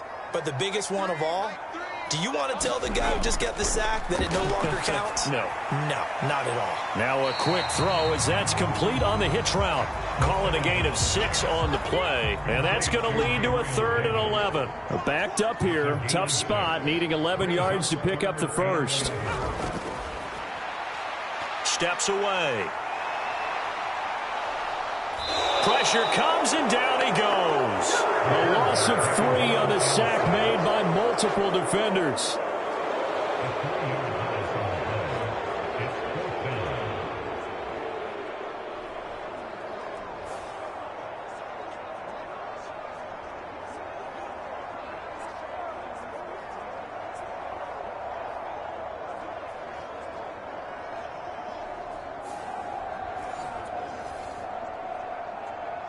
Here's Sam Martin now, as he's on to punt for the first time this afternoon.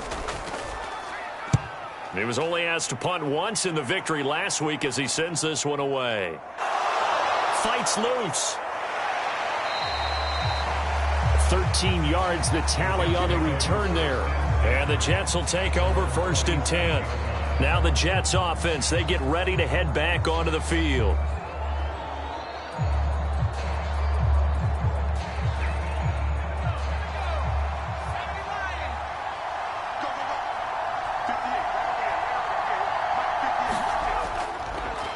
They'll start on the ground. Hall. And he's tackled a yard short of the marker. Good gain of 9 on 1st down. Getting had a ton of success here so far, but you get the feeling that he might be on the verge of popping one. Yeah, even on that one, there was a little bit of a hole, but it closed there quickly at the end. Hall again on 2nd down. Look at this, middle of the field, a breakaway. And a pretty good burst there as he'll get this across midfield and down to the 46.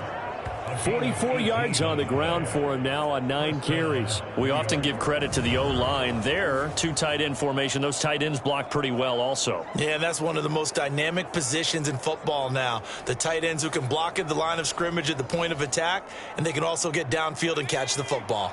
Back-to-back good plays have them on the move on 1st down. Throwing is Eason. A short one here, caught by McBride. Calling a gain of 3 on the play, and it's 2nd down. Operating from the gun, Eason, and he'll find Hall. And they'll be inside the 35 now at the 34-yard line. From the 34 now, here's 1st and 10.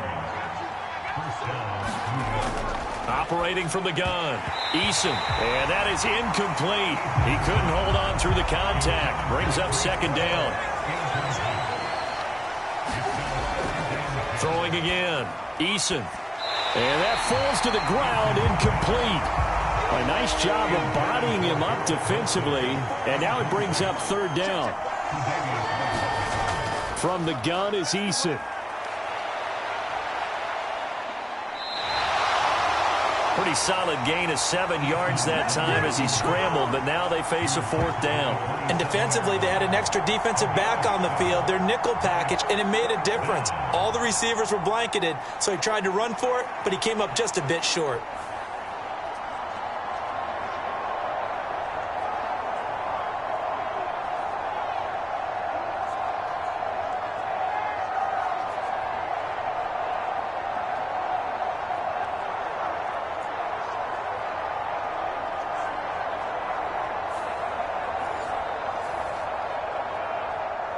Well, the offense is not leaving the field. They're going to stay out and go for it on 4th and 3. Operating from the gun, Eason working the middle of the field, and he's got a man complete. And he is going to have a Jets 1st down by a couple of yards as they get 5 there on 4th and 3. Back to throw, Eason, and he can't find a receiver, and he's brought down. Von Miller in there to get him. It's a loss of 5.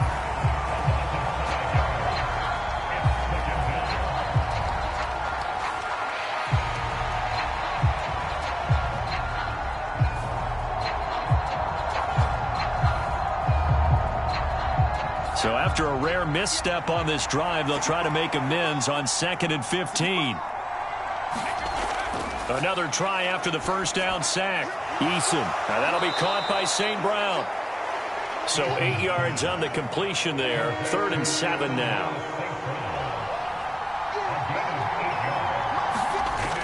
Looking to throw. Eason. Well, he tries to force it in, and it's intercepted. And the Bills are going to take possession here at their own 33. And that could turn out to be a giant play, Charles. You got an offense driving to take the lead, but they're turned away on the INT. And I think that we might look back on this in the 4th quarter and say, that was the play of the game. The Bills offense coming out, ready to take over. Obviously not the intended goal last drive. They had to punt the football, but still they've got the lead here and now a chance to add on to that lead if they can get points on this drive. 1st and 10 upcoming. They'll come out throwing here to start the drive. This one caught by Davis. And they'll get it up just short of the 45 at the 44.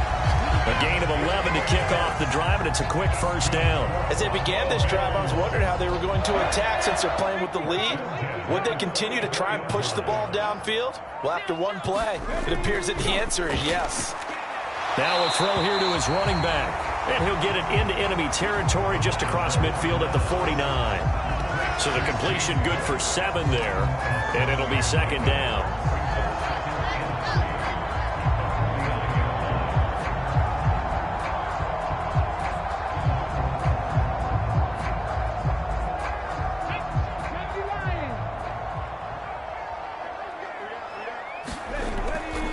Handoff comes to Cook.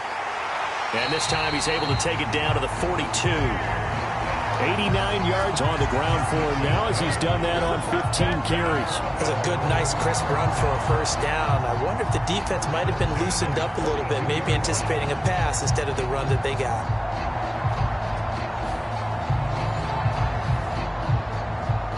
Come on. Hey, grab ball 80. They'll run with a former member of the Crimson Tide, Damian Harris. He'll get this down to the 38. 2nd down and 6 now.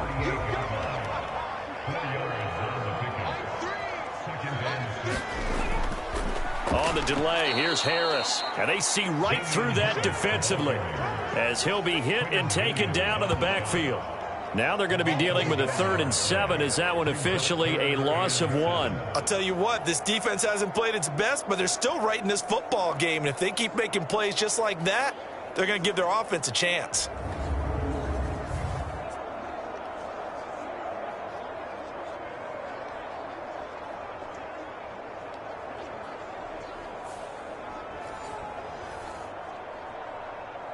If they want a first, they need to get the football to the 32 here on 3rd down.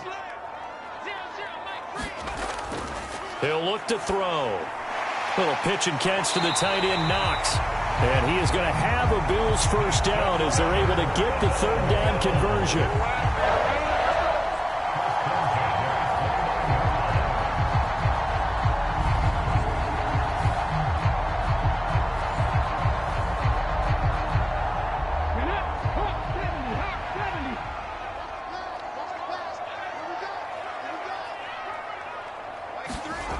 Now on 1st down, he'll drop to throw it. They will find Davis. That's complete.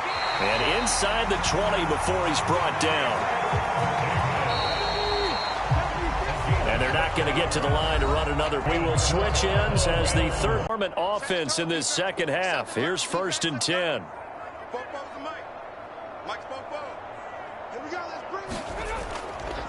Now a 1st down carry for Harris. Able to fight for about 4 yards there to the 13.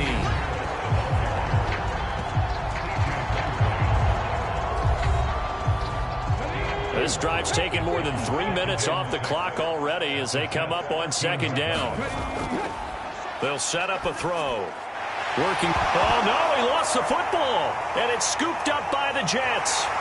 And to the 12. That's where it stops. The return is halted at the 12-yard line.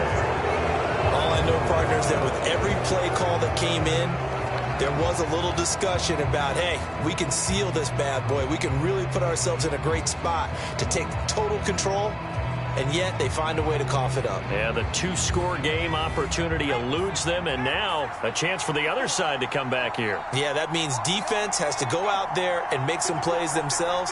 So we call sudden change. Let's see if the defense is mentally ready to take care of it. Eason's throw into the hands of McLaurin. It'll go down as a gain of 6, and it'll be 2nd down. Eason going to throw it out of the shotgun. And that is incomplete.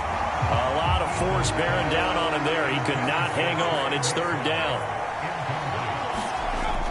Back to throw. Eason. He dumps this one off here to Hall. And he almost gets this to the 30, taken down about a yard shy. Give them 12 yards there, and the Jets have a first. Well, this offense hasn't been at their best here. They've made some mistakes. They've been frustrated. They've been largely shut down.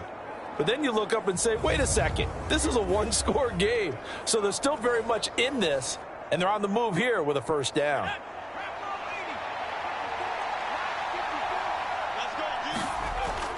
On 1st and 10, it's Hall. And he is met at the line of scrimmage, and he goes down right there. Now a 2nd and 10. Now Eason. Got St. Brown running the quick slant here. So they'll get 8 out of that completion. And now 2 yards to go on 3rd down. Eason sets to throw it. This pass going to be caught by Hardman. And he'll be taken down, but he does have first down yardage. Move the chains, a gain of 7 on 3rd down. I like watching the wide receiver screen because it's a real teamwork play. Because guess what? The guy catching the ball, he'll get all the credit. But how about the people up to block in front of him, either fellow receivers or offensive linemen? That makes that play a really nice timing play, and sometimes it can break big. A pair of first downs gives him a 1st and 10 up at the 44.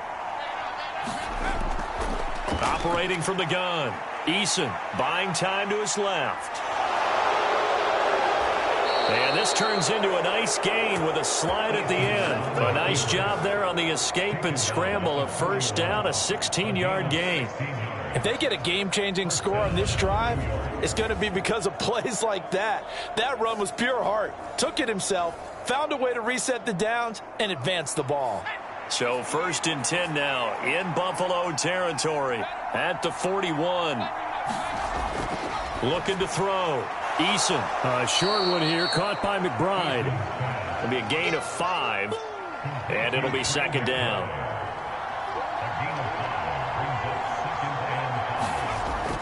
On 2nd down, a run with Hall. And he works it to the 30-yard line here, right at the 30. So 1st and 10 now from the 30. On 1st down, right back to Hall. And nothing much materializing there on the 1st down run. He'll get a couple, and that's it. They suspected it was a power play up the middle coming at them, and boy, were they right. That defense got downhill in a hurry and limited them to just a couple on 1st down. On the draw, it's Hall. And he'll be close to a 1st down as the tackle made at the Bills' 21. They'll look to make it 3 for 3 on 3rd down conversions. They need a yard here. They'll run with Carter. And he gets this down to the 18. Good enough for a 1st down. A 3rd down gain of 3 yards, and that'll be enough. That's quite a spot there for his first carry of the game, but obviously they had plenty of faith in him, didn't they? No question about it. And here, why not go with the fresh legs? Able to push forward, pick up that first.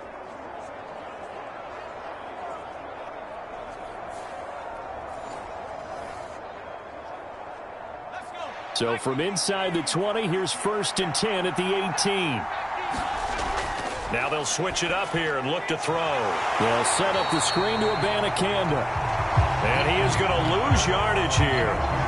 That one unable to develop, never got going. A loss of a couple, and it's 2nd down. It looked like the defense, they were ready for that one. Really left him almost no room to work after catching the ball. He could throw every move in the book at him.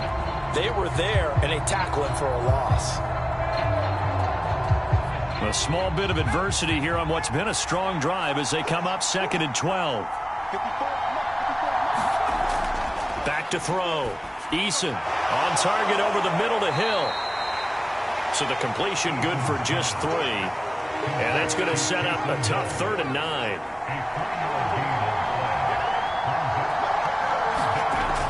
Looking to throw. Eason. And this is going to be incomplete. So here we go. Maybe the biggest kick of the game forthcoming. From the right hash, just a 34-yard attempt. Koo knocks this one through the post. And that will bring the deficit back down to 3.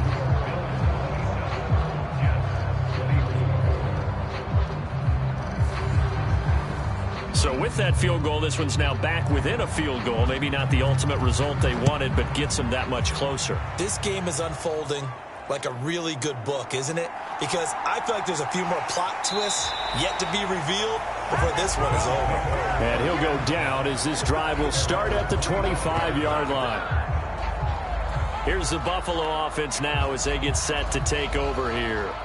They're holding on right now to that slim advantage in a one-score game. And you hear a lot about 2-minute offense and 4-minute offense. Obviously, the 4-minute offense applies here. How do they run that effectively? Yeah, really what the 4-minute offense is you're just trying to grind the clock. So you want consistent gains, steady gains. Doesn't have to be big plays, but it has to be plays that gets first downs and keeps the ball away from your opponent. But certainly throwing the ball is in the mix here. It certainly is. Just make sure that you're careful with it. And again, get those first downs, keep possession of the football.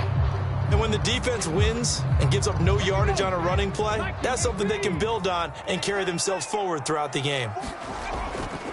The play-action fake. They'll look to throw. And he can't get rid of it. He's taken down. Carl Lawson with a little how do you do as he gets in there for the sack. Okay, you know my bias is about to come out here. A lot of people think that the offense is just moving in the wrong direction. I'd say they're moving in the right direction because the defense is pushing them back. Former defensive guy. Now, as a quarterback, 3rd and long, you really got to rally the troops here, don't you? Yeah, you do in a big way. And what else do you have to look out for? More pressure coming at you because it seems to be working pretty well. Now on 3rd and long, they'll look to throw. Now look at this. They get the turnover they needed. It's intercepted. Sauce Gardner picks it off. And they'll take over inside the 45 at the 44-yard line. A critical error there in a tight game of the 4th. All you talk about is taking care of the football, and especially with a lead here in the 4th quarter, turning it over, now the door is open for the opposition. Just in general, when you're passing in the 4th quarter with a lead, no matter at what point, you got to be super careful. Got to be careful, and sometimes you can be so careful that you end up running yourself into an error. Short completion, just 4 yards, and it's 2nd down.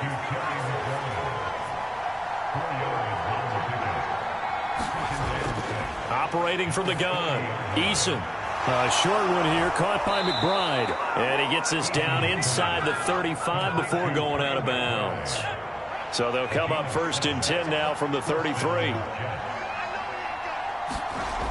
Back to throw. Eason. Throw right. Oh, no, he lost the football. Now this is picked up by the Bills. And he will take it across midfield and down to the 45. A lot of talk this week about ball security. In fact, they added an extra period in practice to be more secure with the ball. It didn't work out there. Well, sometimes you just get overexcited. And now, as with every potential turnover, they're going to take a second look at this just to make sure. Now the question, was the knee in fact down before this ball comes loose? And is the video convincing enough to overturn it? A lot of factors here. Remember, you also need clear possession of football afterwards. This is a tough one to overturn. All 3 timeouts plus the 2-minute warning. Here's 1st and 10. So that one overturned. They say the knee was down, and that will not be ruled a fumble. Another try, 2nd and 10 now. Eason on 2nd down. And a check down complete to Hall. 3 points separating these two sides with 2 minutes left to go in the 4th. So it's Jets football as we get you reset here. This Buffalo crowd letting them have it. 3rd down now. Back to throw again. He had a man open, but he missed him, and it's incomplete. Partner, they've got one chance left to keep this one going, and I think for you and me, let's think along with their offensive coordinator now. Has to think back, cycle through every play of this contest, and remember what's worked and what hasn't. Because right here, he needs the best play of the game in order to keep this one alive.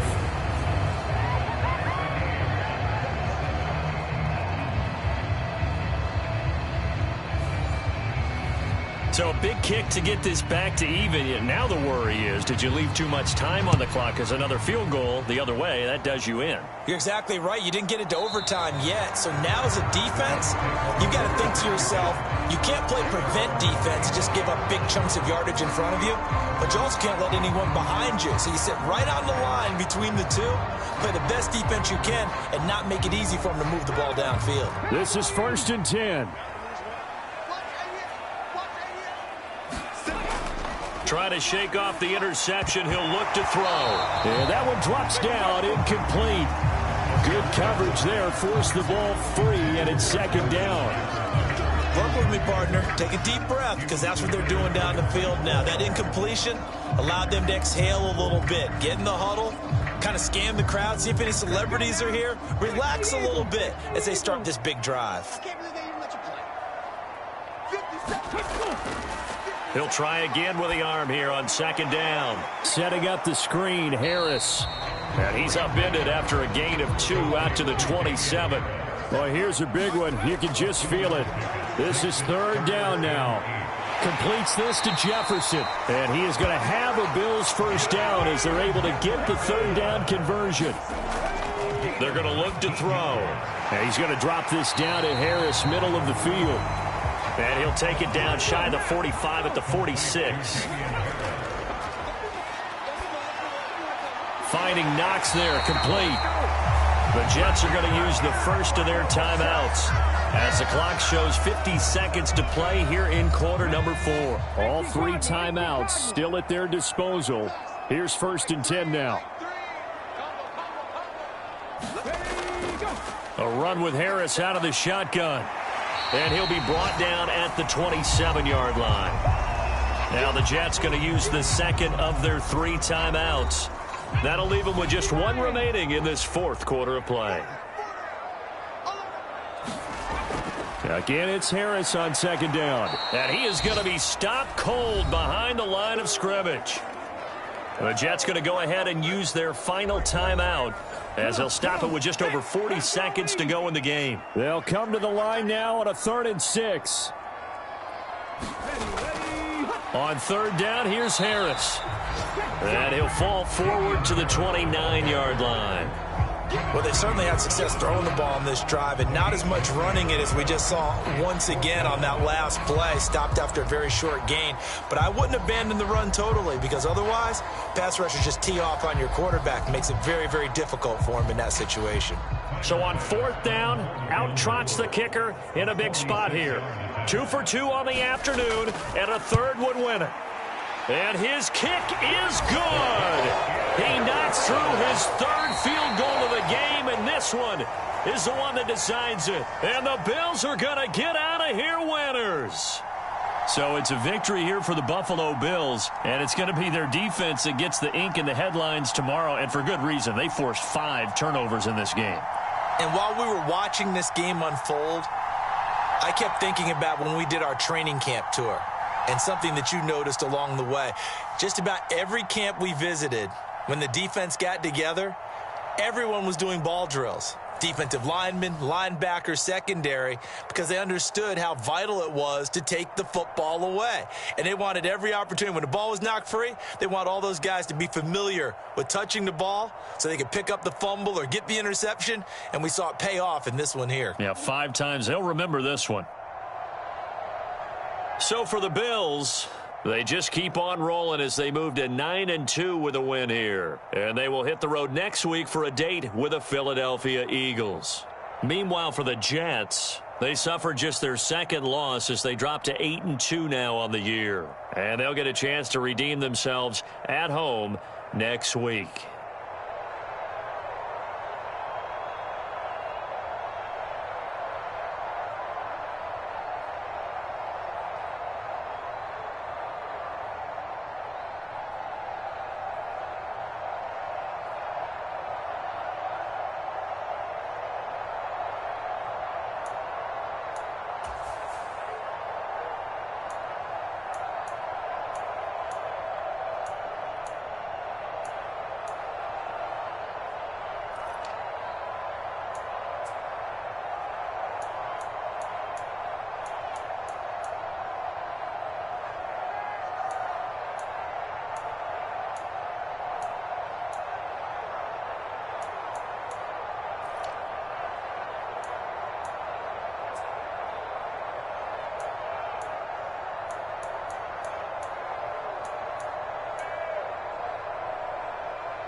today.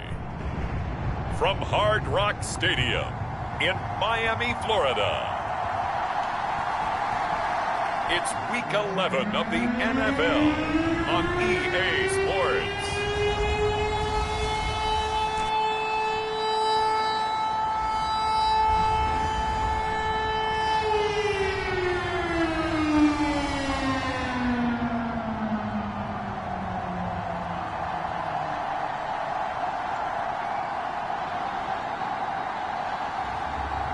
We'll see Justin Fields and the Miami Dolphins taking on Joe Burrow and the Las Vegas Raiders. From beautiful South Florida, there's a look at Hard Rock Stadium in Miami. Today, we've got an interesting Week 11 matchup on tap, as it'll be the Las Vegas Raiders taking on the Miami Dolphins.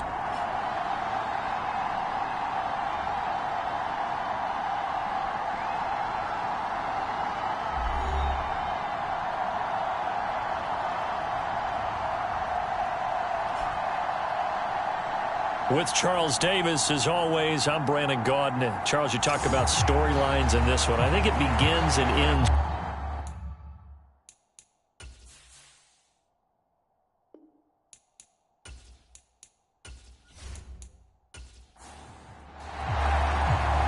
The NFL season has hit high gear, and off we go in Week 11 on EA Sports. And the opening kickoff will not be returned, as that will be a touchback. So here comes the Raider offense now onto the field. They'll be led out by the #1 overall pick back in 2020 from LSU. It's Joe Burrow. He had the numbers of a game last week that if you win, you talk about him being a gritty guy, managing the game, getting it done. But they lost. So obviously 2 interceptions, 1 touchdown pass. That's not going to be good enough. Got to get that changed around. They'll begin on the ground with Jacobs. And he'll get this up just shy of the 30. You talk about this Miami defense. And they find themselves just outside the top 10 in the league against the pass, currently bringing up the number 11 spot. I think if you talk to their head coach, you'll get a nice answer about how much he likes his team and what they're doing. But at the end of it, he would admit there's definitely room to improve. 2nd and 6, just inside the 30. Now it's Burrow. That's going to be caught. It's Jacoby Myers. 50 catches for him now on the year, and he's got a first down.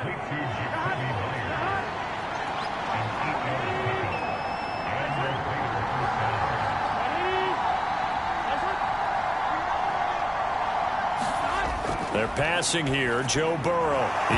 Now he's stripped. He lost the football. And getting this just shy of midfield. They'll spot it at the 49. And the defense not able to get it. From a defensive perspective, what's that moment like when you realize the ball is loose? It is a moment where all concentration goes right to the football. This is something you've talked about in all your preparation for the game. You probably talked about since training camp. Knock the ball free, take it away from the other team, and now you have that chance. There's a little bit of deflation when they end up recovering it. They knocked it free, but couldn't take it away. They will throw on first down with Burrow. Throwing quickly there, but it's incomplete. An incomplete pass on first down. That leads to a 2nd and 10. And Burrow going to throw again. And that'll be incomplete. Took a pretty good shot as he tried to pull that one in. Couldn't hang on, 3rd down. Now Burrow. Yeah, this pass broken up. Excellent coverage there on 3rd down, as that was not an easy one to hold on to. And the punter Bailey on now as he sends this one away. And a fair catch called for and made at the 12-yard line. Just 34 yards on the punt there, no return. And the Dolphins' drive will start deep in their own territory with a 1st and 10. So out comes the offense now with a long field ahead of them. They'll be led out by a first-round pick back in 2021 from Ohio State. It's Justin Fields. You talk about the pause that refreshes. I think it's come at a perfect time of the year for them, hasn't it? You know, the season is starting to wind down, got a little bit of a break. But how about the guy calling the signals? He's got to be excited about that because now he didn't just get a game plan for 1 week. He was able to work on it for 2 weeks. I can't wait to see if they have anything special in store for him today. Sticking with Walker on second down. And from the 15, they're able to work this up to the 20 for a pickup of a handful. Not a ton of room available on that one, but he made use of what space was available and gained decent yardage.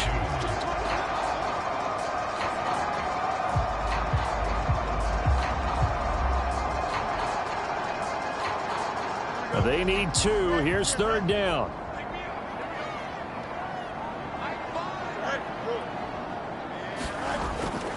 They'll try for the first with Walker. And he's able to get the first here as he's taken down at the 25. They get 5 out of that one, and it moves the chains. The Dolphins at 5-4 now on the year, and they come in off the extended break from the bye. And I think it was much needed as well because you play 2.5 months. You know you're ready for some time off in order to get prepared for the home stretch. In fact, when they looked at the schedule to start the season, I think they liked where their open week fell.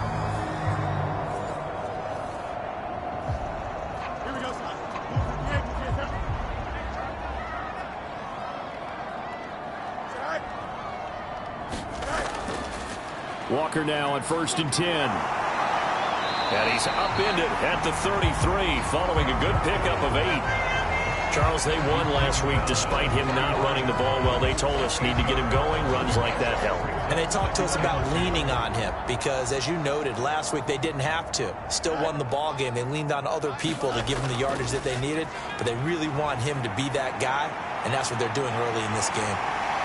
And able to get this one across the 45 before he's brought down. Good coverage downfield led to him taking off, picking up the first down on a 13-yard run. As he came to the line of scrimmage, he knew he didn't need much to reset the chain, so when he saw the space he needed, no hesitation. He went to the marker and got his guys a first down.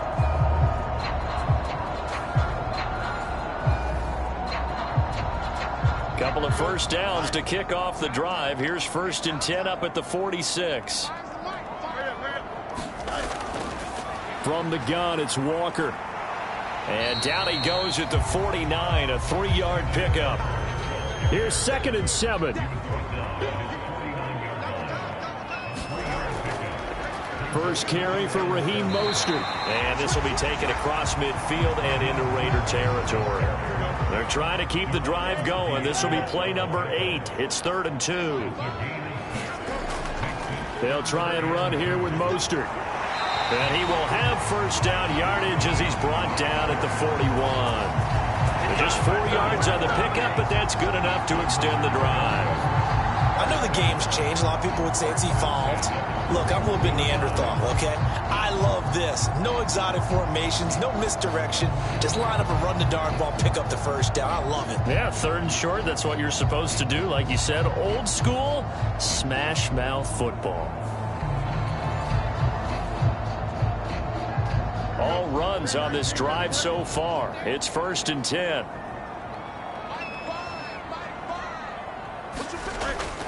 On play action, Fields. And he's going to have to eat this one as down he goes. Bilal Nichols in there to take him down. Well, they tried to go with a little play action there, but nobody on the defensive side bit. Yeah, they adjusted in time and in a big way and ultimately got the sack. On offense, sometimes you're running play action just to set up a certain blocking technique. In this case, none of it worked.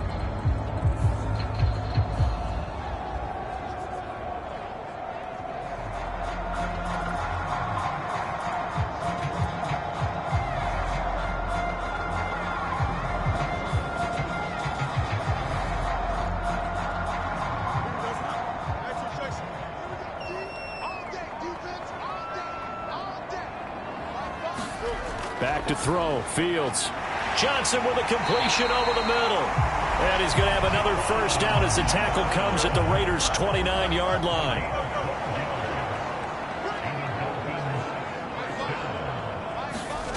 Now it's Fields. Again, it's Johnson. So just 3 yards on the completion there. And that will bring up second down.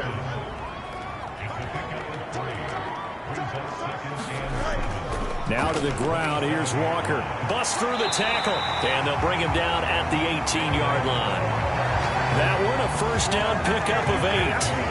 Quite the opening drive march they're on right now. It looks a lot like what we saw in practice prior to the game, doesn't it? You know, because on that last big practice beforehand, you go through your offensive script. You go through your play calling. You go through all the stuff and establish things. And it looks like it's going like clockwork right now for them.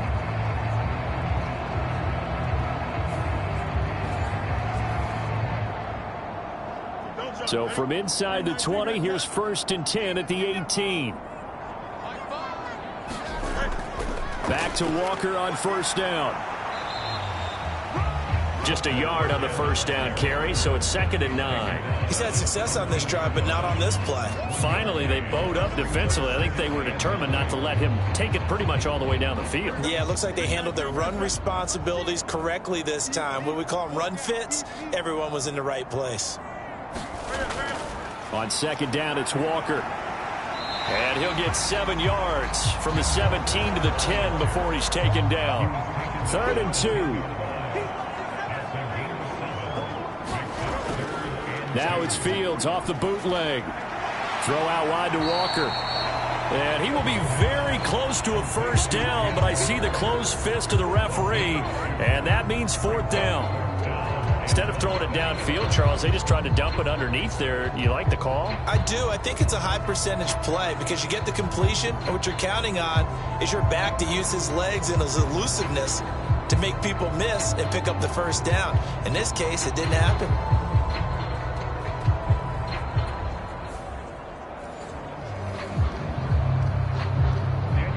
Out is Carlson now for the Raider field goal.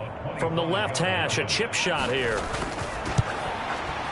Carlson able to put this one through, and the Dolphins will jump out to a 3-0 lead.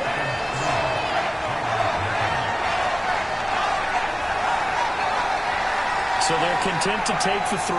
Somewhat of a conservative call there, opting not to go for it on 4th and inches. And that's from a team that you and I know is not usually playing it close to the vest. It's a little bit of a surprise that they opted for the 3 instead of going for it.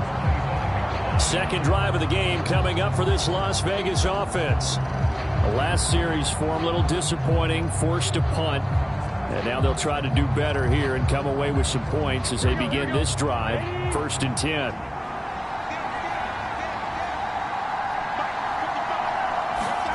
On 1st and 10, Joe Burrow. Short throw, and that's hauled in by Mayer. This defense for the Dolphins, they played really well in that win last week against Miami. Yeah, what stood out to me on tape, the way they were flying to the football. So that tells me that they've got all their assignments down, and they're playing with extreme confidence. Ball on the 30. They'll come up with a 2nd and 5. Here's Burrow. It gets it right back to Mayer. And he gets this to the 35. Good for a gain of 5. So the completion there, Charles, looking at this defense, certainly in for a tough task here this afternoon. What are some of the keys for them if they want to come out on top? Well, the first thing, partner, is they just allowed a completion there. They don't want to get a string of those going. Let him get his confidence. Let him get into the rhythm of the game, the flow of the game, and all of a sudden, he's feeling like he can do no wrong. You want to really get after his timing a little bit, knock a few balls away, and make things uncomfortable for him. Because if he feels relaxed, you are in for a tough afternoon. Brandon, what were they thinking on defense there? They looked like they were playing for the pass. That was 3rd and short. Yeah, it was an easy pickup because they handed it to him. That was way too easy. Just looked like absolute confusion defensively. Not sure why they were in that set. Yeah, I'd say you ought to have a few men in the box there. They go play action with Burrow. They swing that out wide to Jacobs. And this will be stopped at the 44. That one good for 7 yards. Now 2nd and 3. Out of the gun, it's Burrow. Now a quick throw there, but it's going to be incomplete. So the incomplete pass on the last play, and that leads us to a 3rd and 3. Now it's Burrow. Into heavy traffic, and it's intercepted. And he's able to get it back here to the 43-yard line. Well, when I looked down, he was kind of shaking his head right after he threw that pass. What did you see? Well, from a defense's perspective, anytime you have your eyes back towards the quarterback, you're in a position to make a play on the ball, whether it's a big-time play by you or an overthrow by the quarterback. You have a much better opportunity.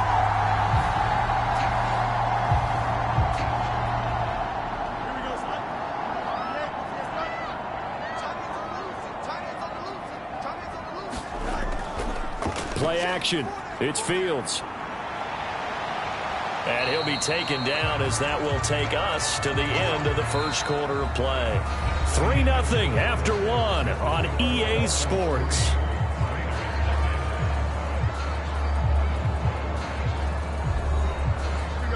Ball on the 40 now. Here's second down and 8. Straight ahead, Walker. Able to push forward for about 4 down to the 37.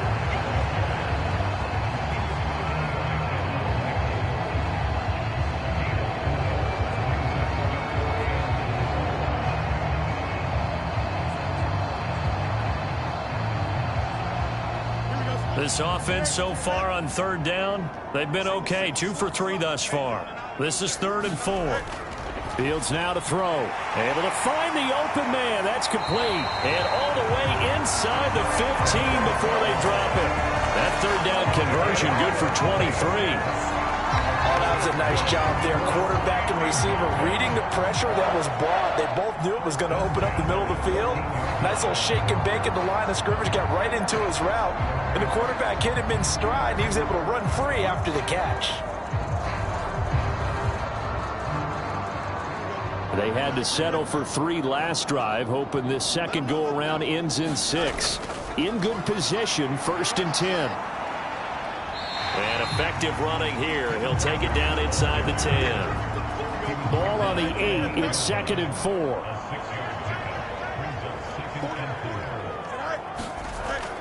Sticking with Walker on 2nd down. And they'll get this from the 8 to the 5. Pickup of 3.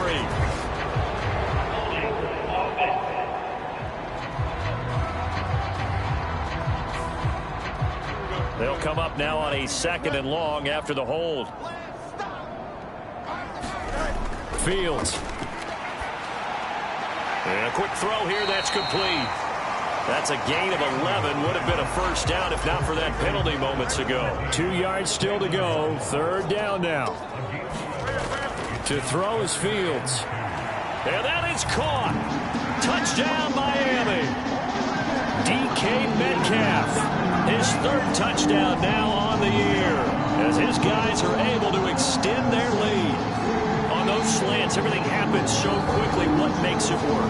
The timing between the passer and the receiver. In this case, a slant route ordinarily is probably about 3 steps before you go on the slant. In this amount of time, I think it was a 2-step deal. Boom, put his foot in the ground and got inside for the pass. Got inside for the pass, got inside for the catch and the score. Extra point by Carlson, up and good. And the lead grows to 10-0. So the drive there took 6 plays. And it's DK Metcalf who finishes things off with a touchdown reception. Following the touchdown, ready to kick it away is Carlson.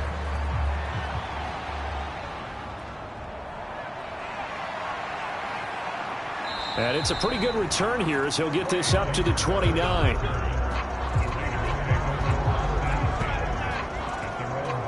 Here's Las Vegas ready to take the field. And we'll see if they can bounce back from that last drive. In particular, if they can bounce back at the quarterback position, Charles, after throwing their first interception of the ball game. Yeah, and some guys, you know they're going to want to try and get a big play right away and take control back. Others, they're going to look to hit a couple shorter passes, get a little momentum back that way. But for the defense, that goal's not changing a bit. They want another pick. You're exactly right about that. In fact, you've got to watch them a little bit because in coverage, they may cut down their gaps a little bit, maybe their splits a little bit in order to try and get to the ball even faster. And this one incomplete. Too much contact to hold on to that one, and it's 3rd down. Burrow looking to pass. Working the middle of the field, and he's got a man complete. And he'll be taken down, but not before they reach the 50. Great way to convert on third down there. 21 yards the play. And this may be the one to build on right here. It's the second quarter. They've got nothing on the scoreboard as of yet. They need to put something together, and this is a good start as they get the completion there for good yardage and a first down. Here we go, here we go.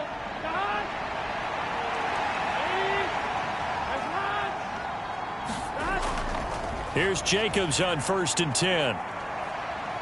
Now the result here, a pickup of 8. Leaves him with 2 to go on 2nd down.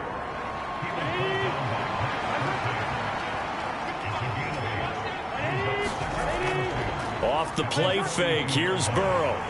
The Dolphins get there this time, and they bring him down. And Danielle Hunter, he's the one who gets in there and brings him down to the ground. But they've been fighting and scratching and clawing for that first sack in the game, and it turns out to be a big one. Not just a short one right there behind the line. First one they get, 10-plus yards on the guy who has the legs to escape most of these.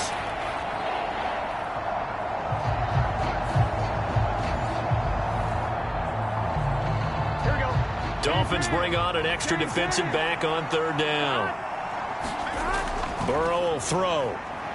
Lets this go for Renfro downfield. And he bats it away, and it falls down incomplete. Jake Bailey on now to punt here on 4th down. And he gets it away, a directional kick going toward the sideline. This one will sail out of bounds. It'll depend on the spot here. And the side judge says that went out at the 7-yard line.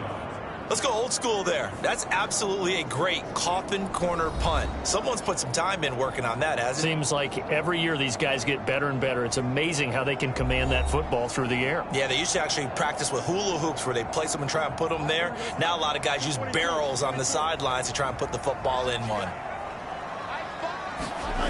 On 1st down, Fields over the middle and complete to Waddle. It'll go as a gain of 4, and that's going to bring up 2nd down. That time they hit him out of the slot on the drag. And that route takes some fortitude from the guy running it because he knows he's going through the briar patch, as I like to call it, right? He's trying to work his way through all that traffic and people wanting to put a little contact on it. Really well done. On 2nd down, here's Fields. Completing it to the right side, Johnson. So the completion good for 6 yards. And it'll leave him with 3rd and a full yard to go. On 3rd down, here's Walker. And he's going to get the first down as they bring him down at the 23. 57 yards rushing for him now as he's run it 11 times. 3rd and 1, partner. No need to be fancy there. Just use some force and move forward and pick up the first down.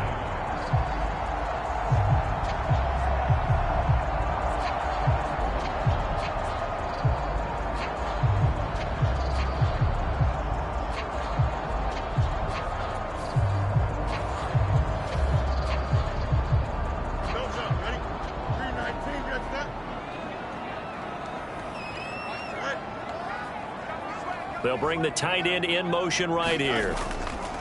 Walker with another carry. And not much there. Maybe a yard up to the 24. Yeah, things were pretty stacked up there in the middle of the line. A lot of bodies, not much space. I think ultimately he was fortunate to get anything out of that run. A shotgun snap, Fields. That's into a crowd and intercepted. Picked up by Divine Diablo. And he takes this one back into the end zone, and the Raider defense delivers a score. Well, I mean, it hadn't been a picture-perfect first half for this defense to this point, but that's a big play to get them right back in the ballgame. And I think that changes their mind frame. Now they're saying to themselves, hey, we're still in this. And even though our offense hasn't done anything, we've had our troubles on our own right, we still made a play right there that could change the course of this game. Great job delivering.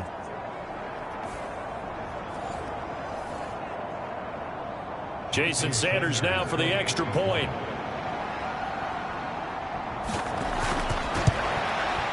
And they're back within a field goal. It's 10-7 now.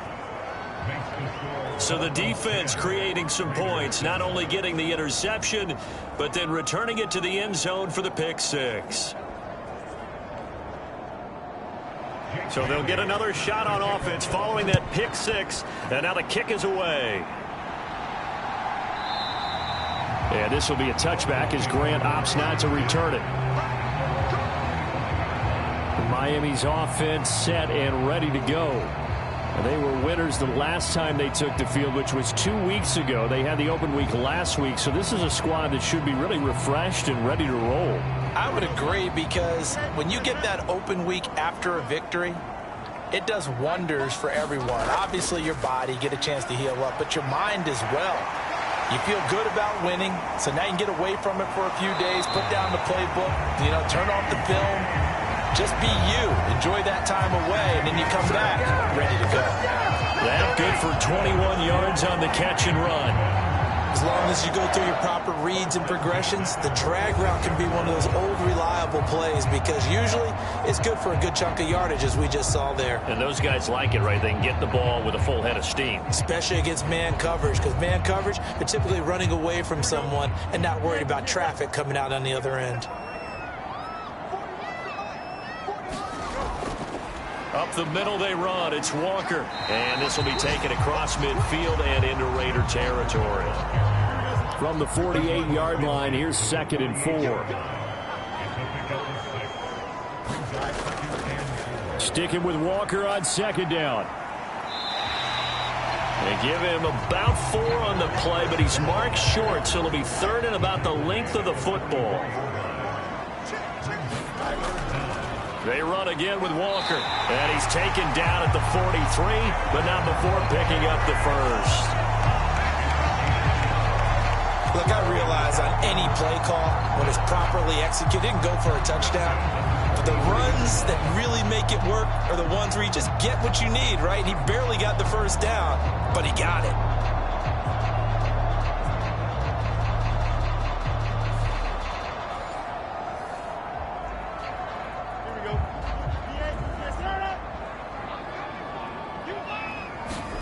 On 1st and 10, here's Fields.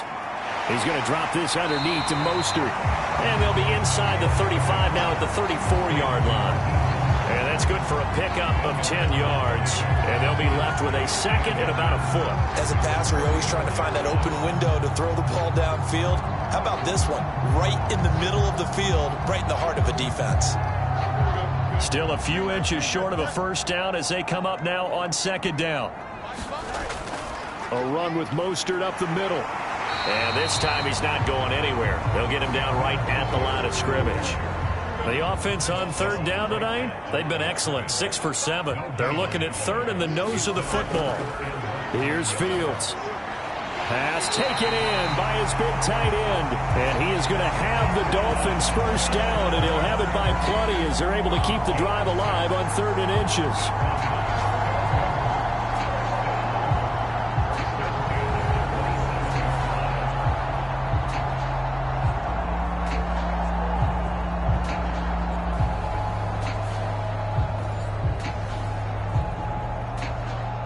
2 minutes remaining in the first half. 10-7, our score.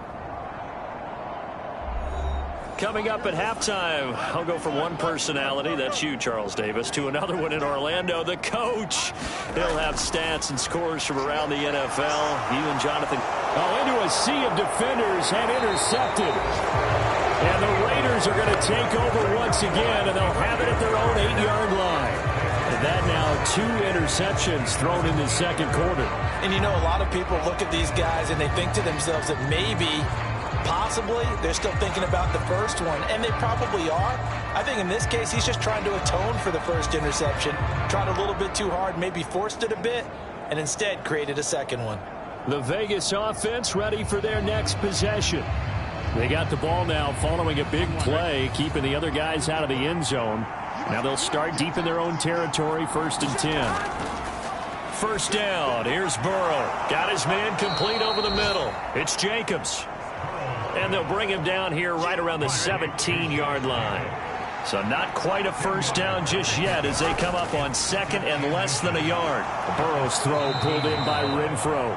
And he's got it past the 30 before he's hit and dropped. Back-to-back good plays have him on the move on first down. Oh, the ball comes out on the hit, but they'll say it's incomplete. Here's 2nd and 10.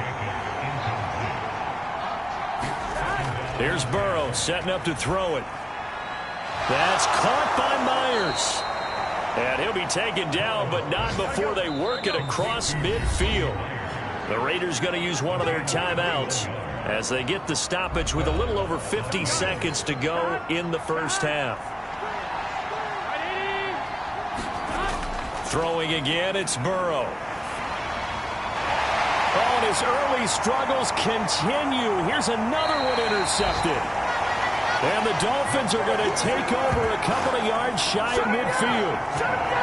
Well, and I saw the pressure coming at him. That just looked problematic. Hit him as he threw it, and the interception ensued. Let me pay homage to the man who stood in this spot before. He always talked about how much pressure is in the face of a guy, and can he step into a throw. And when you can't do that, oftentimes interceptions result. The Dolphins taking over now late in this first half. And with good starting field position and 3 timeouts as well in their pocket, no reason not to try and put a late scoring drive together. Good starting field position for them here as they come up 1st and 10, just shy of midfield at the 48. Trying to shake off the interception, he'll look to throw. And they get to him after a gain of 6 to the 46. Now the Dolphins going to burn the first of their timeouts as they'll stop it with 40 seconds remaining in this first half. Now Fields. And that is incomplete. A lot of force bearing down on him there. He could not hang on. It's 3rd down. Here's Fields. Being chased out left. And he gets it inside the 35 and just shy of the 30. The Dolphins going to take their 2nd timeout. So that means they're down to 1 remaining here as we head toward halftime. Line of scrimmage, the 31 now on 1st and 10. Looking to throw. Fields. There's a short one to the tight end, Johnson. And he's got this down almost to the 20 before he's dropped. Now a timeout. 7 seconds left in the first half. So even though it's first down, here's the field goal unit on now to try to get 3 before halftime. The kick by Carlson is good, and the lead stretches to 6 here. It's 13-7.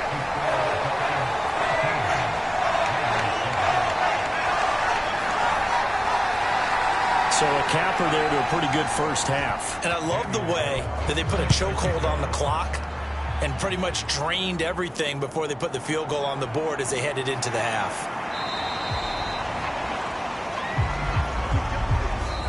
So we have reached halftime in what's a 6-point game at the break.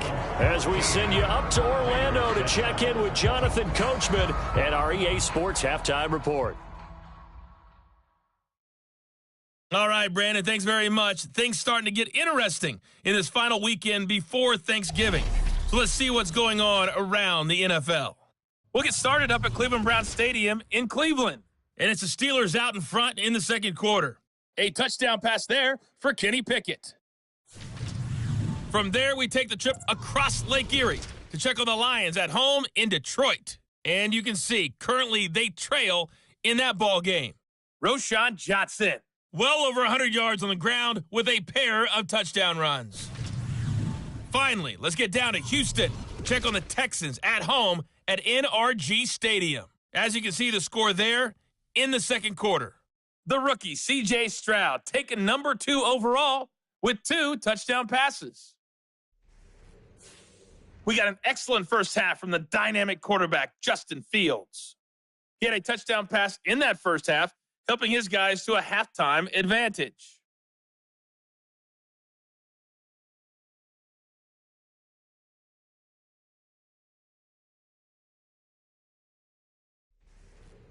Okay, Coach, yeah, adjustments likely going to play a big role in this 3rd quarter in what's been a tight contest so far. The Dolphins in front, and they'll be in possession of the football first as the second half gets started. And up to about the 26-yard line, just across the 25. Out comes the Dolphins now. They'll go on offense first here in this third quarter. And, Charles, they've got the lead. I would imagine the overall halftime tone was a positive one, but what do you think the talking points were in the locker room? Well, if there were 3 talking points at the half, partner, all of them were about turnovers because they were pretty loose with the ball. Otherwise, this lead could be even bigger. Now, I don't think that they overly harped on it, but I think they told them, guys, if you want to keep calling those plays that are exciting, you've got to take care of the ball. Otherwise, we may have to dial things back a little bit. A play fake, now Fields to throw. Steps away to his left. And he can't find anywhere to go with it, and he goes down.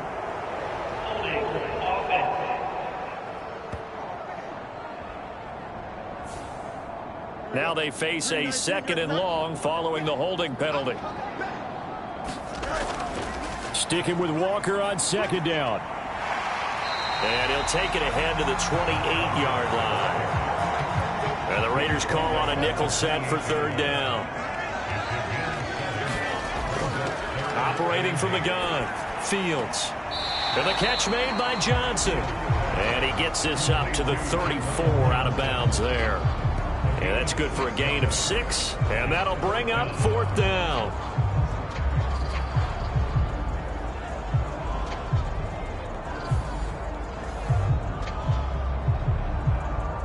The Dolphins will send out the punter now as he's on to kick it away.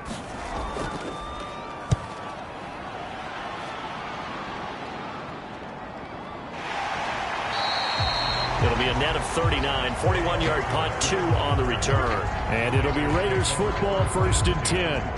Now we take a glance at the offense as they work their way back out for their first possession of the second half.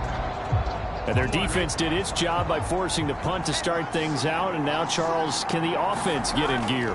I think, partner, you can sense them saying, okay, the first half was theirs, but now let's get the momentum back on our side. We forced a punt. Now let's go downfield and score. If we do that, we'll be set up well for this second half. Here we go. Big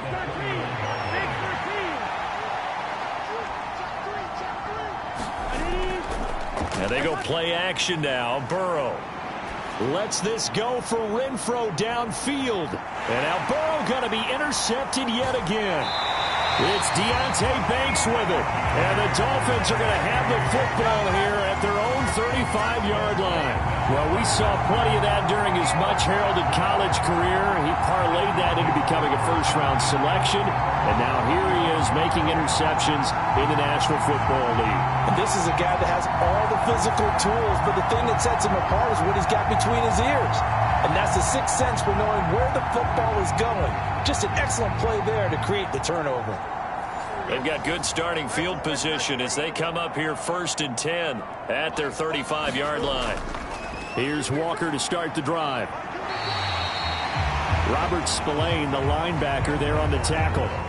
Ball at the 40 here for 2nd and 5.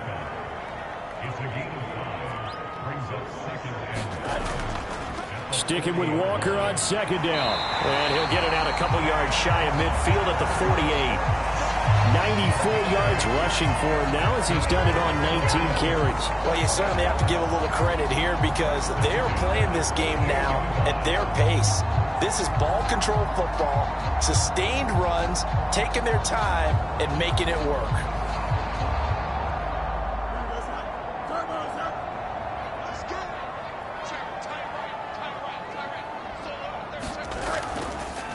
Again, it's Walker. And he's fortunate to get anything from that. Give him a yard up to the 49. From just shy of midfield, here's a 2nd and 9. Out of the gun, Walker with it. And this will be taken across midfield and into Raider territory. 3rd and 5. Back to throw. Fields. And they'll get this on the screen to Mostert. And they'll get this to the 30-yard line before crossing over out of bounds. It'll be a pickup of 16 and a Dolphin first down. We can talk all we want about football being a game of strength and brawn. It's also a game of mismatches, and they're trying to create one there, getting it to their back out of the backfield to make a bigger play. As we often say, get it to him in space, let him use his leg. Yeah, if he can get a matchup against a linebacker or maybe a defensive end dropping out in a zone blitz, he's going to win that battle just about every time. The slot man in motion right. He'll get it here on the jet sweep. And they'll get him down after a pickup of 8, 2nd and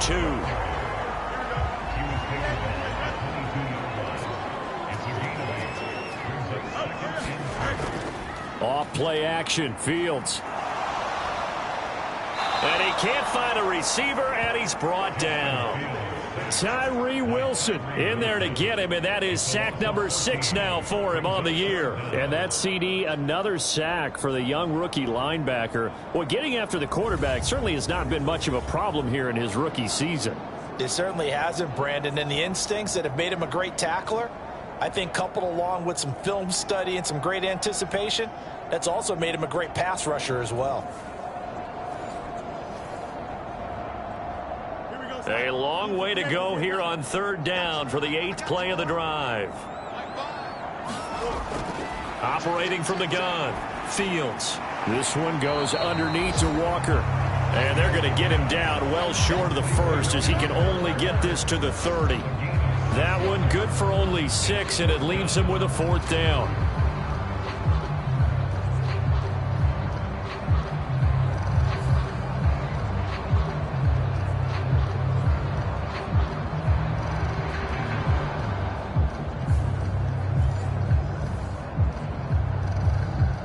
Now to try the field goal, here's Daniel Carlson. It'll come from the right hash. It's a 47-yard attempt. The kick by Carlson is good. And now it's a 2-score game at 9, 16-7.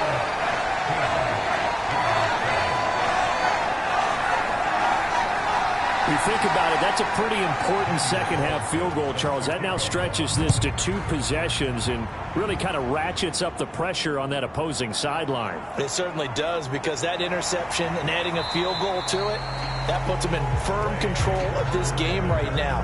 They're about one more big stop from putting this thing absolutely out of reach. The Raiders offense coming back out onto the field. Now, they've sort of lost their way, partner. How do they recalibrate and get this proverbial train back on track? Well, this is where leadership really comes into play. How's the head coach handling it? The offensive coordinator?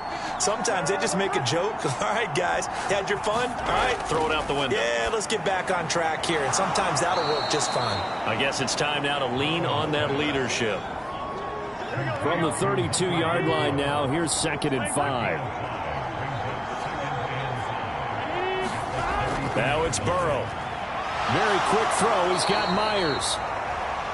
Quick slant there gets him the first down. 6 yards on the play.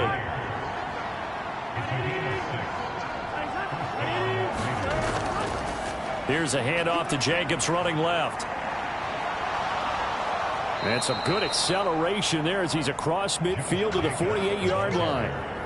14 yards is the pickup there at a Raider first. Well, as we've learned over the years, just because a guy plays left tackle doesn't mean he doesn't have run blocking abilities. And we just saw it there. Controlled the line of scrimmage, created a big gain. That's kind of a bonus. He's there to protect that high value that you have back under center, but he creates space in the run game. Yeah, not only can he dance, he can mash too. So now 1st and 10 as they've crossed into Miami territory at the 48-yard line. Meanwhile, Burrows, and this throw brought in here by Mayer. This will be stopped about 2 yards shy of the marker. 8-yard gain, 2nd and 2. Obviously, this has not been a banner game throwing the football. So what you got to do, you got to kind of down focus, don't you think? Find the tight end, take some easier completions. The interception last drive. There he hits the reliable target. From the 41, here's 2nd and 2. They're passing here. Joe Burrow. Over the middle, he's got Myers.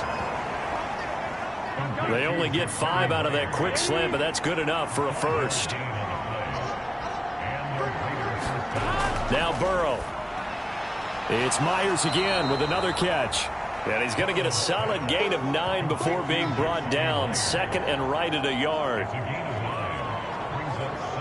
Second down and a yard.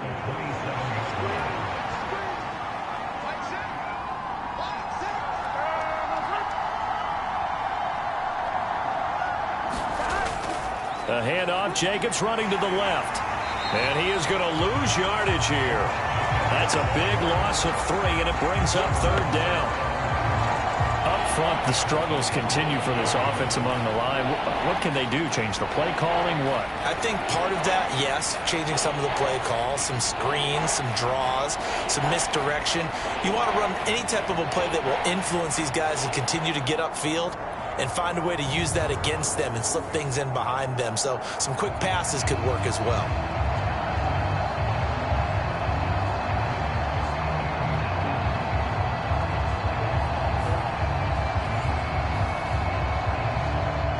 This offense in desperate need of a conversion as they come up on third down. They'll drop to throw. He finds his man, complete. That's Jacobs. And he is going to have the Raiders first down by about 3 yards or so as they wind up getting 7 there on 3rd and 4. There are a lot of tough routes to try and cover. When you see a runner come out of the backfield and run this angle route, looks like they're going to the flat, and then they put their foot in the ground and cut back sharply inside, not easily covered, and then when they catch it, good momentum built up by them as well. And able to pick up the first.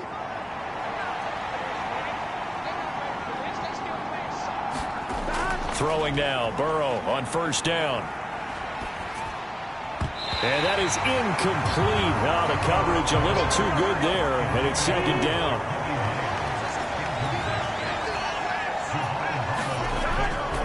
Now back to throw. He's got Hooper on the out route. And he's going to be taken down, but there's a penalty flag in the backfield. Is this a hold, or did they rough the quarterback? So a critical mistake, roughing the passer. Now it's first and goal. They'll look to throw here. And he's got Renfro in the end zone. Touchdown, Raiders.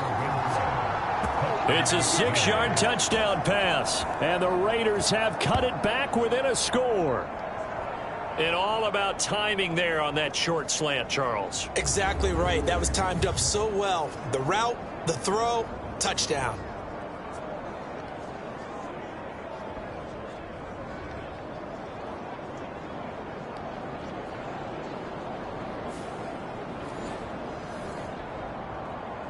Sanders on for the extra point.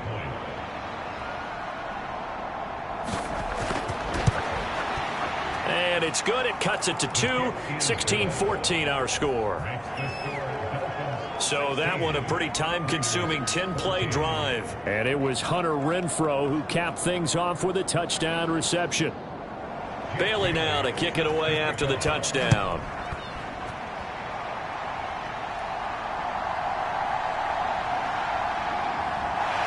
And a good return as he'll be stopped just shy of the 30-yard line.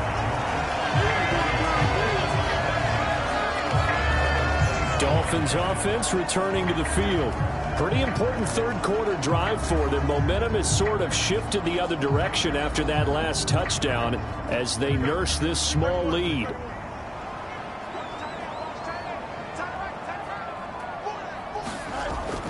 They'll run with Walker to begin the drive. And he maneuvers up the middle for 3. And it's second down. 2nd and 7.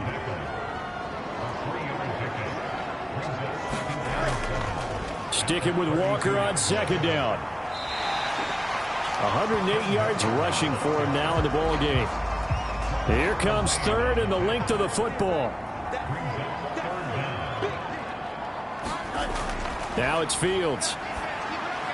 He's got his target. That's complete. And he is going to have the Dolphins first down as he's able to get about 3 that time on 3rd and inches. We have played 3 quarters. We'll return with more after this break. You're watching the NFL on EA Sports.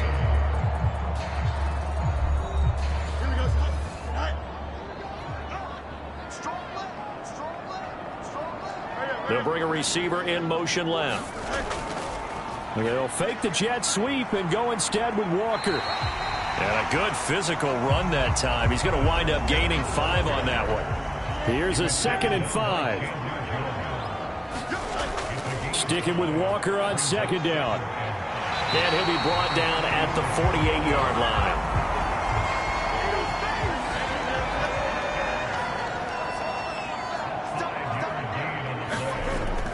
Walker now on 1st and 10. And maybe a measure of revenge there. He's had his way in this one, but this time they get him behind the line.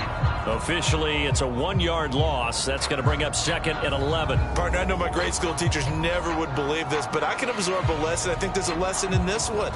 He's having a great day running the football, but occasionally they're going to find a way to stop you, aren't they? Yeah, this time the defense stepped up in what's been so far a tough game for them. If nothing else, they've already taken a couple minutes off the clock here already as they come up 2nd down. Back to throw. Fields. He'll get this complete to Kadarius Toney. And he's going to have another 1st down as the tackle comes at the Raiders' 29-yard line. Last play, they got stuffed at the line. Different story here, over 20 yards. And these guys certainly are not hiding what their intention is. They're absolutely showing it. They're definitely not going to sit on this lead here in the 4th quarter.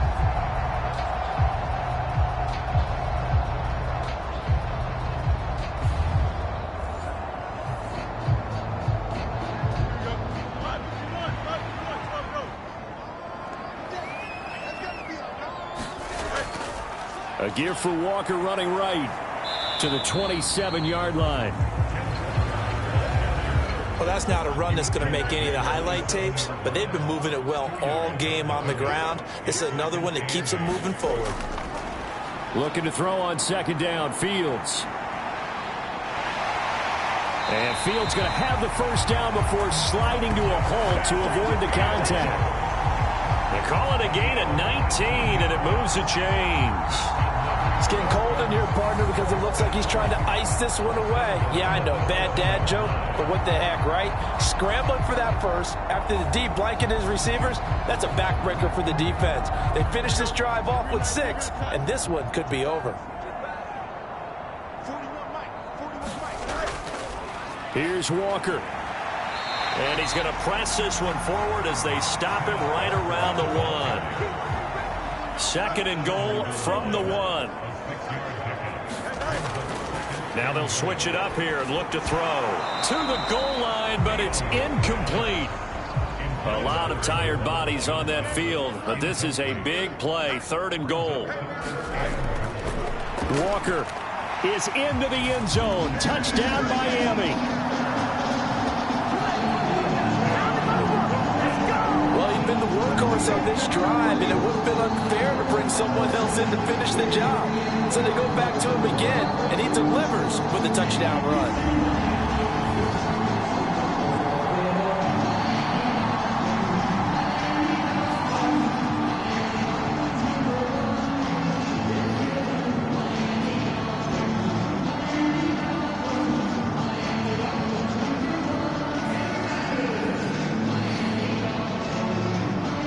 On for the PAT.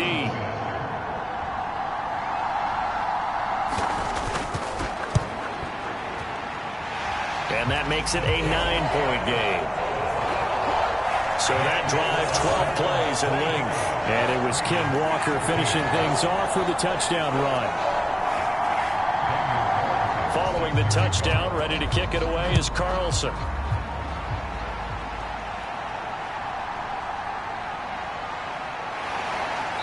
And the tackle going to be made right there at the 25-yard line. Here's Las Vegas ready to take the field. Well, that last touchdown we just saw, what an important one. Now it's back to a 2-score deficit for this crew as they take the field here, and they are in desperate need of finding the end zone.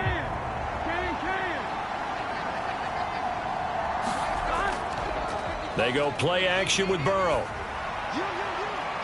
That is incomplete. Michael Mayer, his intended receiver. But it's going to be 2nd down. When you're leading in the final quarter, your radar has to be up for any potential deep shots. And probably not the last one they're going to see in this game, not as long as they hold this lead. 2nd and 10 now. Burrow. He finds his man. Complete. It's Jacobs. And not much to speak of. Call it a 1-yard gain up to the 26. The Raiders on 3rd down. They've hit it 50%, 3 of 6 to this point. This is 3rd and 9. And that is incomplete. Here's the Raiders punter now, as he'll come on to kick this one away.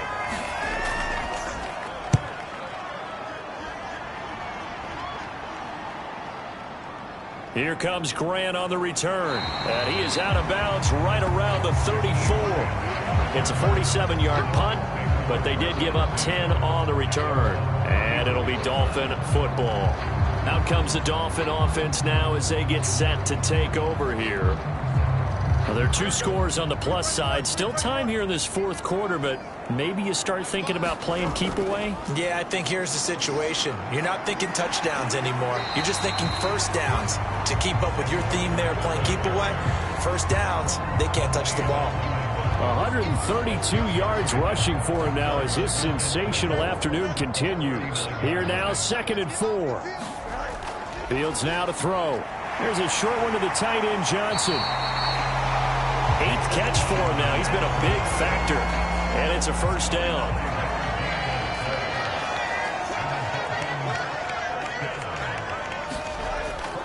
Up the middle, here's Walker. And this will be taken across midfield and into Raider territory. From just across the midfield stripe, here's 2nd down and 3. Sticking with Walker on 2nd down. And this time he's able to take it down to the 42. 6 yards the pickup, and that's a first down. Brandon, sometimes it just comes down to the power of suggestion, because I know exactly what they said all week long. We're coming off the open week. We'll have the fresher legs in the 4th quarter, and they will wilt when we get to that point. And right now, it appears that they're thinking that exact thing. Yeah, offensively, they had the bye last week. Defensively, did not. Is that really a big factor? Is that more talk during the week? I think the more that you talk about it, the more that you emphasize it, the more sometimes it comes true for your team. Partner, one thing I was lousy at growing up, track and field, I could never anticipate the start before a race, but how about that backer? He figured it out, jumped the count, and turned it into a really nice play for his defense.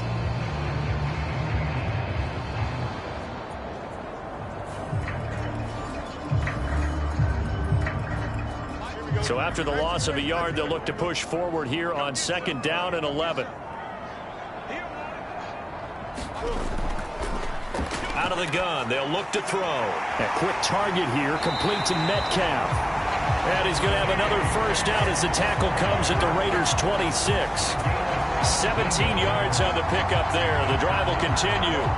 This is something you got to be wary of defensively. I mean, just because they're in the mode of trying to burn some clock doesn't mean they won't pass it. And they got good yardage out of that one. Yeah, and really, when you're looking at it, now they've got a fresh set of downs. Look for 2nd down. If they want to take another shot and try and loosen things up, that'd be the time to do it. On 1st and 10, it's Mostert. And he's able to motor his way down to the 16-yard line. They get 10 more there, and I believe that'll be enough for another first down. It will. The running game continues to be a big part of their success here early in the 4th quarter. And with those types of runs, that tells you they feel very confident in their running game. They feel very strong at this stage of the contest, and they want to keep doing exactly what we saw there, running the ball down their throat. So the ball down to the 16 here for 1st and 10. Once again, it's Mostert. The rookie Tyree Wilson, a first-round pick there to bring him down. Now 2nd and 9. Up the middle they go with Mostert. And able to surge forward for about 5 yards down to the 10. In search of 4 yards here to pick up the first down. On 3rd down, here comes Mostert. And this effort won't be enough as they rally up to stop him a couple of yards short. Call it a gain of 3, and it'll bring up 4th down. Now, that was a big-time play by the defense. They as well knew where the first down line was, and they didn't let them get anywhere near it.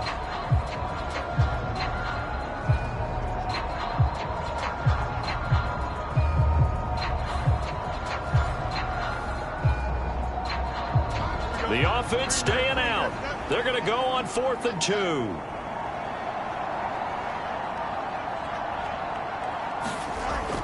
They snap it to Fields. And it's incomplete. They cannot convert, and they turn it over.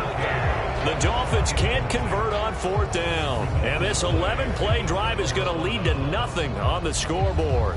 So now London down by 9. 2:19 to play. A 4th straight defeat looming on the horizon, barring a comeback here as they've got it with a 1st down.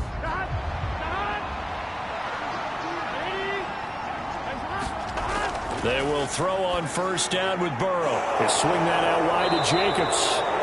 And out of bounds across the 15-yard line. Here's 2nd and a yard. Here's Burrow. Caught by Mayer. And he's taken down, but not before he gets this across the 25-yard line. 2 minutes left to play in this football game here on EA Sports. All 3 timeouts remain, but they've got to score quick. It's 1st and 10. Now Burrow on 1st down. Connecting with Aguilar. Oh, now he's stripped. He lost the football. Unfortunately, he's able to recover himself, but the clock's still rolling here. And now before the ball changes hands, they're going to take a look at this just to make sure that they have it right. Now the question, was the knee in fact down before this ball comes loose? And is the video convincing enough to overturn it? A lot of factors here. Remember, you also need clear possession of the football afterwards. This is a tough one to overturn. So that one overturned. They say the knee was down, and that will not be ruled a fumble. Burrow's throw pulled in by Aguilar. And he gets this to the other side of midfield across the 45 before going out. Working the sideline there. Good route, good catch. 1st down, and he gets out of bounds. Yeah, you have to like the play calling because you have to run some guys down the middle of the field to draw some of the defenders away. They can't just let them guard the sideline exclusively. That's how it's going to work. Sidelines and incompletions to use the clock. Here's 1st and 10.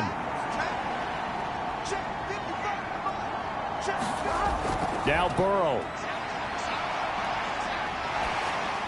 Oh, hit as he throws there, incomplete. Here comes 2nd down.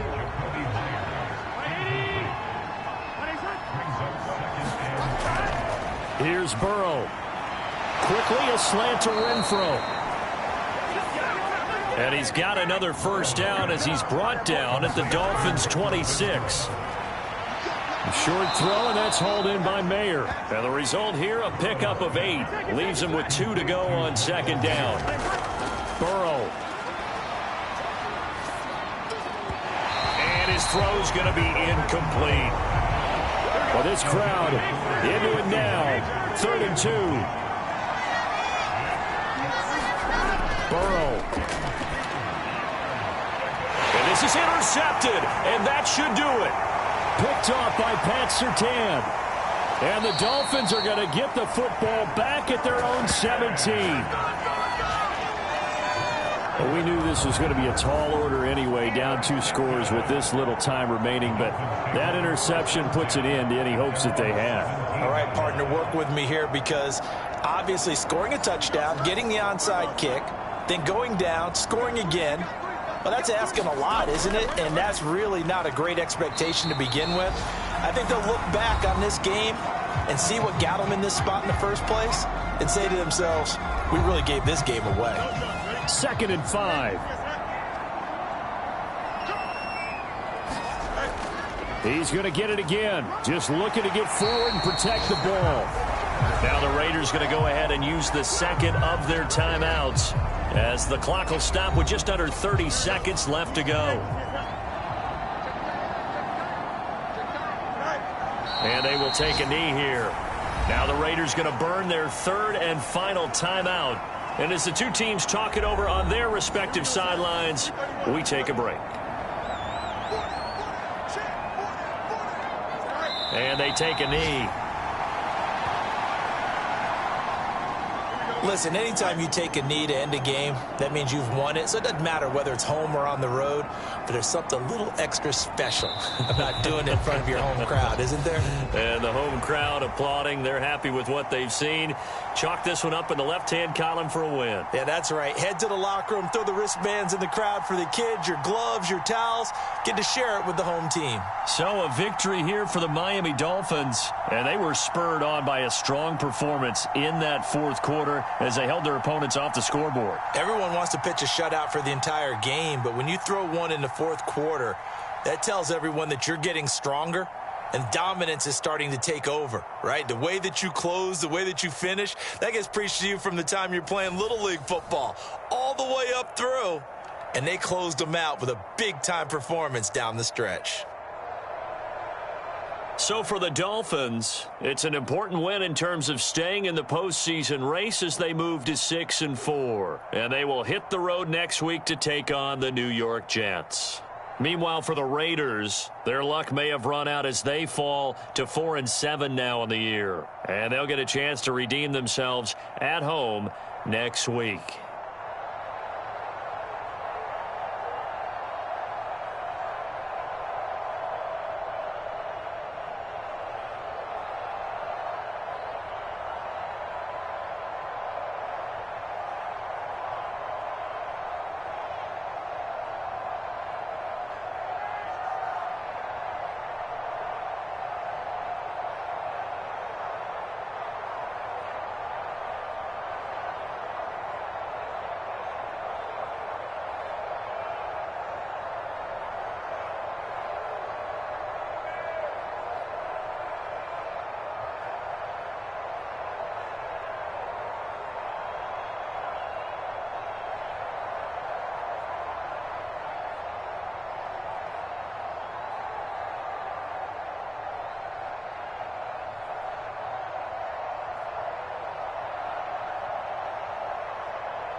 today.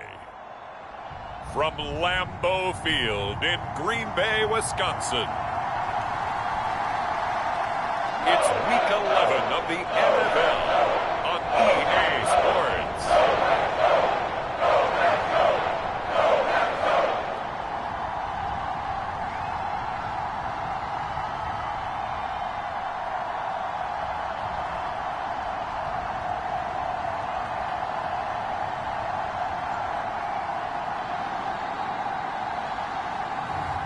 It's the Green Bay Packers taking on the LA Chargers. This is such a special place. You drive through the streets of Green Bay, no tall buildings, quaint houses, and then boom, right there in the middle of the neighborhood is iconic Lambeau Field. Today, we've got an interesting Week 11 matchup on tap, as it'll be the LA Chargers taking on the Green Bay Packers.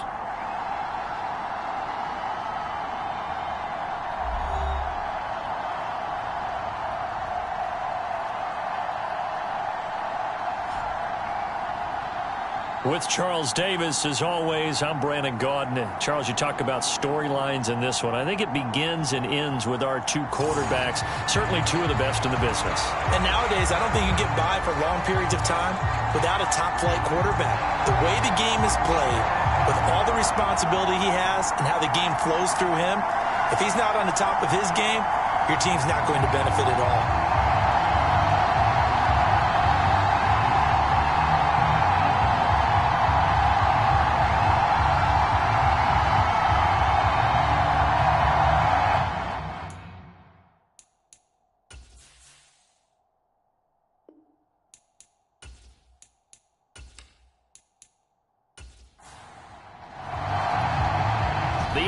Season has hit high gear, and off we go in Week 11 on EA Sports. Keyshawn Nixon now from his end zone. And they'll get him down right around the 25, actually the 26 officially, so a net gain of 1 there. So here comes the Packers offense now onto the field. And at quarterback from the University of Oregon, it's Justin Herbert. Well, his ratio was good last week. Most quarterbacks are really excited about a 3-to-1 ratio, but it's flipped in the wrong direction. He threw 3 interceptions, not touchdown passes, and he only had the 1 TD pass in that game. So he's trying to turn that around and find a way for his team to win. Now the man from UTEP, this is Aaron Jones. And this will leave him a yard short. Nice pickup of 9 yards on first down. Second down and a little more than a yard here. Justin Herbert looking to pass. He has it complete to Christian Watson. These are his numbers from last week's contest. And you figure that he'll probably be a big factor in this one as well. No question about it, partner. We just saw it right there. They want to get him the ball in space and see what he can do after the catch. Back-to-back good plays have him on the move on first down. Herbert now. Got a man complete to Cedric Wilson.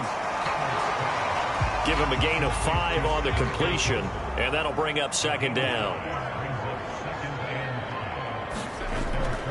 From the shotgun, a give to Jones. And he's taken down at the 50 after a short gain of 2. When you talk about the defense for these Chargers, they were terrific a week ago in the win over the Lions. Have to admit, I was extremely impressed by what I saw. They ended up getting 4 sacks in the game, stayed in the face of the quarterback the entire time, made it difficult for him to step up and find receivers downfield. And that's what they told us this week, that pressure on the QB is key. From the 50, here's Herbert. That is caught, and he'll be taken down, but he does have first down yardage. A strong 8 yards will keep this drive rolling. And they're on 3rd and short. They just tried to spread the field. It worked.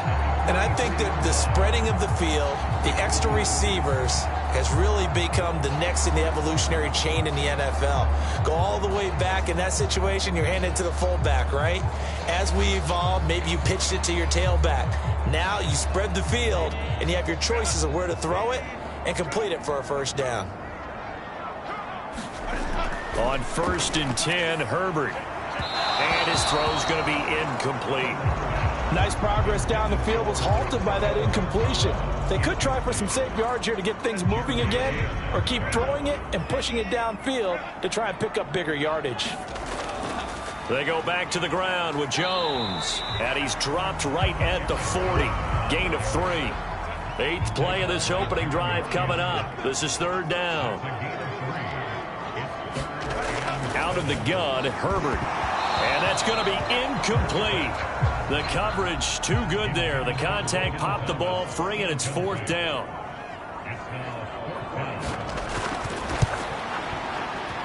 And this is off target to the left. Didn't get there anyway. It's no good, and this will remain a scoreless game.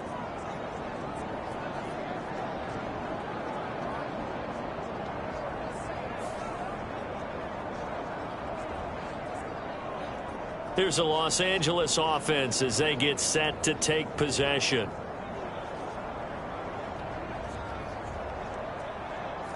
Partner, doesn't seem like it, but that's a tough spot for a kicker. First drive of the game, and they're calling on him.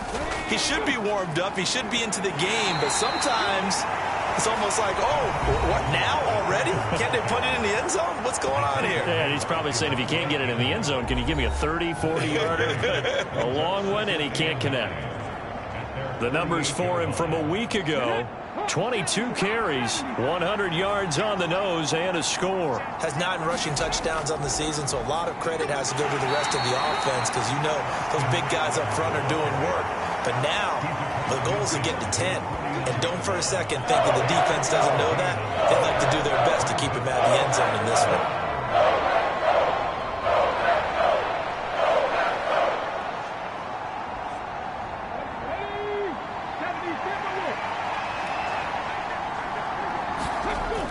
Out of the gun now on 3rd down. Work in the middle of the field, and he's got a man complete. And he is going to have the Chargers' 1st down as they're able to get the 3rd down conversion. The Chargers at 7-2 here on the year. Their head coach, he's got them believing in themselves. They've won 7 of their last 9 games now. And this coaching staff has to be pleased with how the offense has performed. But I'll bet they're absolutely thrilled with how the defense played last week, holding their opponents to just 3 points, and that was it. They get anything comparable to that performance, this one's absolutely locked up. On 1st down, he'll drop to throw. And that's going to be incomplete. Too tough to hold on to that one. It's 2nd down.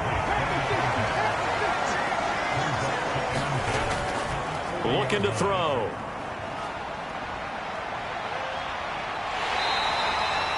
It's just a gain of a couple there on the scramble, and now it's 3rd down. They'll be in search of 8 yards here as they hope to convert the 1st down. On 3rd down, he'll drop to throw. He dumps it to Eckler underneath. And he's going to be stopped here a few yards short of the 1st as the tackle is made at the 33. 5 yards, not enough, and it'll be 4th down.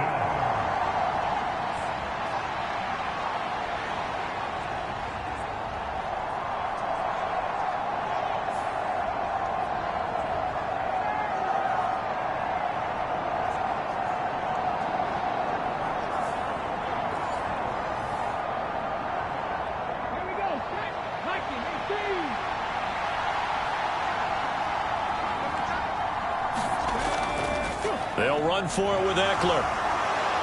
And he's able to pick up the 1st before he's taken down at the 27.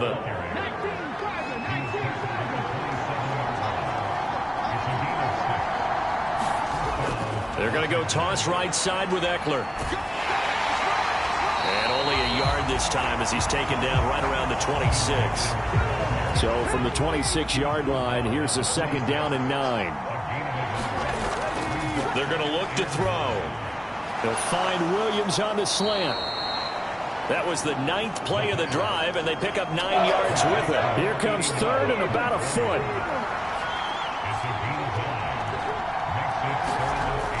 They'll look to throw. He's got his running back out of the backfield. And the Chargers are going to be set up with a 1st and goal as they get the conversion there on 3rd and inches. Well, only their 1st drive, Charles, but they talked to us about needing to convert on 3rd down, in particular not letting 3rd and short opportunities slip through their fingers. Well, they were successful right there.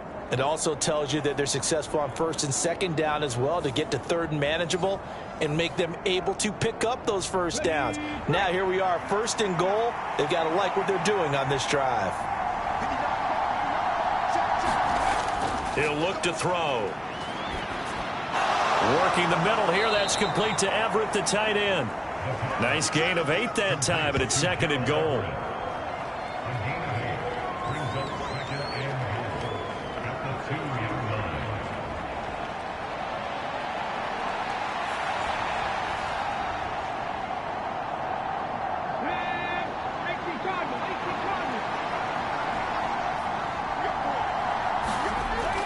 They'll look to throw again. Touchdown, Chargers.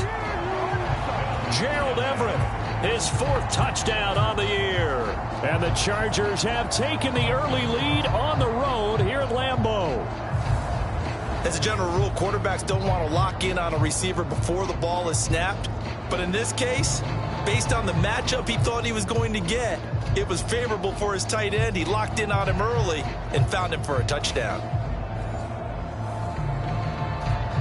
Kaimi Fairbairn on for the extra point.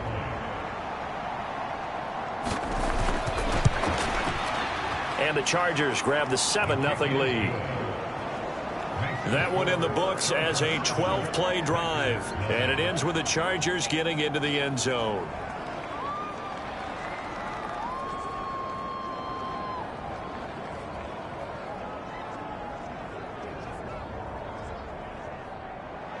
After the touchdown, Cook now to kick this one away.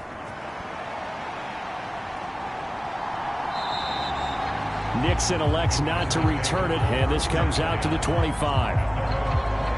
The Packers offense here coming back out for their second drive. And they are a game under 500 now following the loss a week ago. And this is a team, Charles, that just has not been able to string victories together. Yeah, they're certainly going the wrong way, aren't they? Because it looked like they had things pointing in the right direction, but now they've lost 2 straight. And that means this game is vital, extremely important, because if they fall 2 games below 500, the road back into playoff contention, awfully difficult. Big Kenny Clark that time, pushing upfield to make the tackle for loss. Part of their struggles last week was getting these negative plays on first and second down. That's something they have to be wary of as this game continues.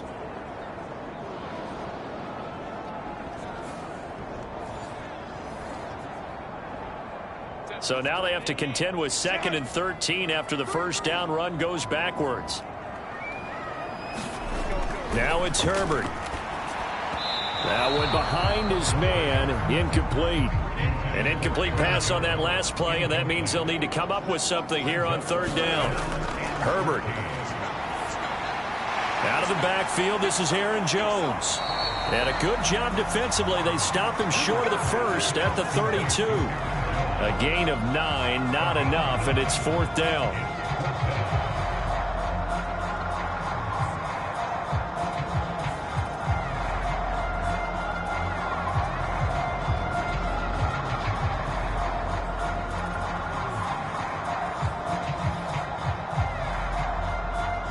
Joseph Charlton on now to punt. He punted 4 times in the loss last week as he gets this one away here. So possession goes over here on the punt. And it'll be Charger football here as they take over. The Chargers get set to go here for their second drive. They have to be thrilled with that first drive that got them the touchdown. Now they'll be looking to make it a 2-score advantage here on the road. And you know they spent all week in practice, in meetings, talking about taking an early advantage. Being the road team, going up a score, that takes the crowd out of the game and puts some doubt in the minds of their opponents. From the 24 now, here's a 2nd and 8. Once more, here's Eckler. Oh, he sheds himself free. And he's taken down, but able to slip across the 35. Give him 12 yards there. The Chargers have a first down.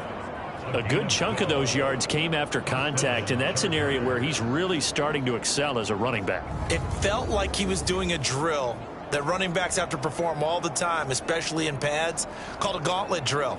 2 guys, you know, people, these 2 rows, and you have to go right through the middle of them and make sure you take care of the football and knock people aside. He's performing the drill on that run. So from the 36 now, 1st and 10. Eckler now between the tackles to about the 40-yard line. You look at this Packers defense. They enter this one number 13, Charles, in the NFL in stopping the run. I jotted down in my notes in prepping for this game that this is definitely an area we got to keep an eye on, because you're talking about where they rank in stopping the run. But how about what they're facing? This unit loves to run the football, and they rank highly in the league in getting it done. Yeah, power against power. Something's got to give. This early in the game, it's all about making steady progress downfield, hoping to lead to early points. And you can do it with your actual play calls, or sometimes something a little more improvised, as we just saw there. So into Packer territory now. Here's 1st and 10 at the 45-yard line. Off the play fake, he'll look to throw. Give him a couple on the scramble. It's 2nd down. After one, 7-0 on EA Sports.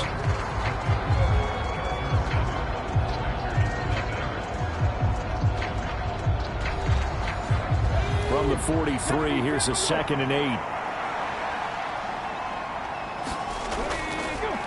Now back to throw. And the stop here will come at the 38-yard line. He'll end up getting 5 out of that, but now they're looking at 3rd down.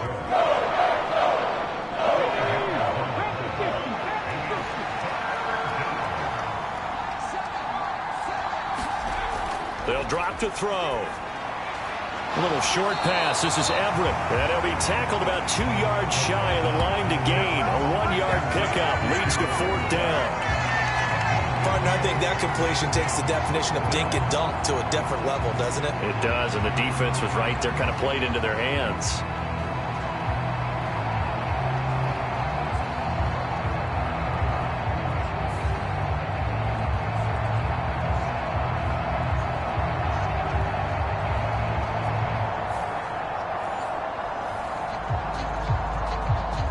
So coming on now is the field goal unit. They're going to try for 3, and he'll need all the leg he's got here. This from 54 yards away. And I don't think this has the carry. It does not. It's no good, and this will remain a 1-touchdown game.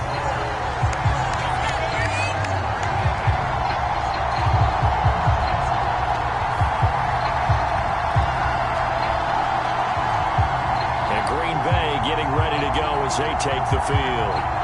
And last drive, 3 and out. Still a goose egg on the scoreboard. How do they break that goose egg? They've got to find a way to get the ball in the hands of their playmakers, get them some space, and try and make a 1st down and get some momentum going. It's been a struggle for them throughout the game, and that 3 and out on the last possession, that told you just how stalled they are on offense. So who will step up here? We'll see. From the 47 now, they work with a 2nd and 7. They'll fake the handoff. Now Herbert. Catch made right side by Wilson. And he's down right around midfield after a gain of 2, maybe 3.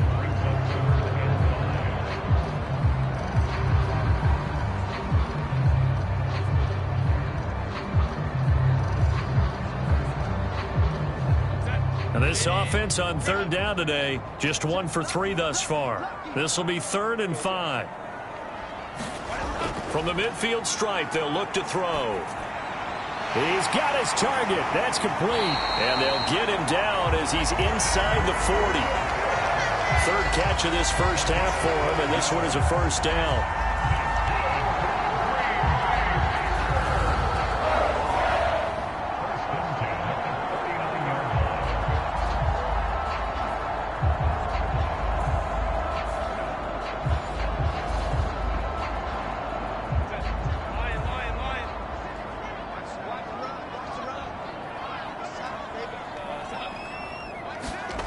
From the shotgun, here's Herbert. That'll be caught right side by Reed. And they'll get him down after a pickup of 8, 2nd and 2. Out of the shotgun, it's Jones. And he'll be a little shy of the 25 here at the 26-yard line. This offense finding its legs now. Here's another 1st and 10. And they'll keep on the ground with Jones. And they're going to stop him right at the line of scrimmage. Just no cutback lane to be found whatsoever. 2nd and 10. Here's Herbert. Nowhere to turn here, and he's going to go down. Back at about the 37-yard line. Joey Bosa in there to drop him for his 11th sack of the year. All about the offense so far this drive, putting something sustained together. But the defense, they responded on that play. 2nd and manageable became 3rd and long. The drive marching to the end zone is one play from stalling out.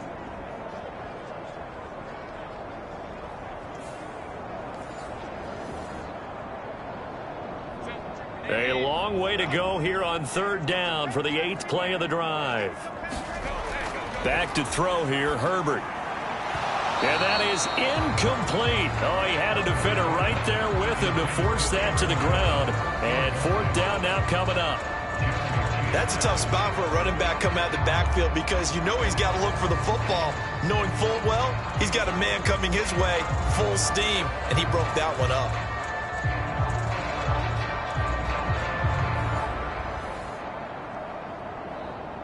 So now on comes the field goal unit, and wow, this is no ordinary try here. And this one is no good. He missed it, and this will stay at a 7-point game.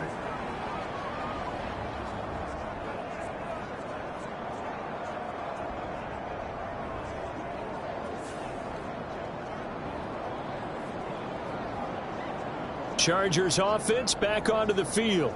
And the way their last drive ended, boy, it was frustrating. They had a pretty good drive going. It was sustained, and then it stalled out, Charles, and they missed the field goal and got nothing out of it. Is that insult to injury?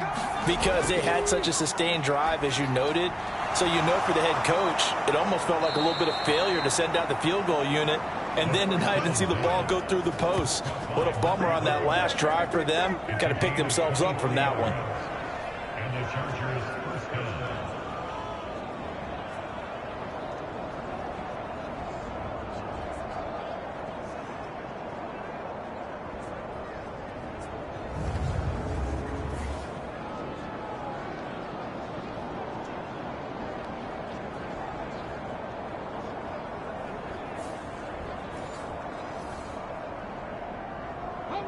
So they'll come up 1st and 10 now from the 33.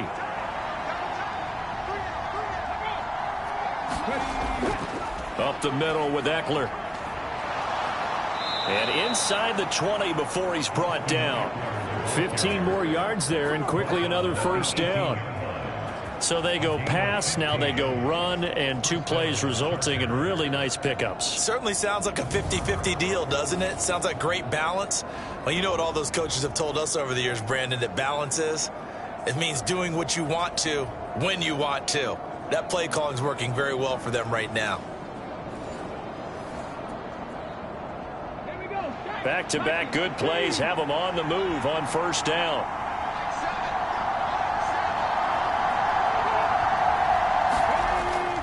It's Eckler again. And he'll take it from the 18 to the 15. A gain of 3. And they'll come up 2nd and 7. They'll set up to throw. That is caught inside the 5. And the Chargers are going to have a 1st and goal coming up as the tackle made at the 3-yard line.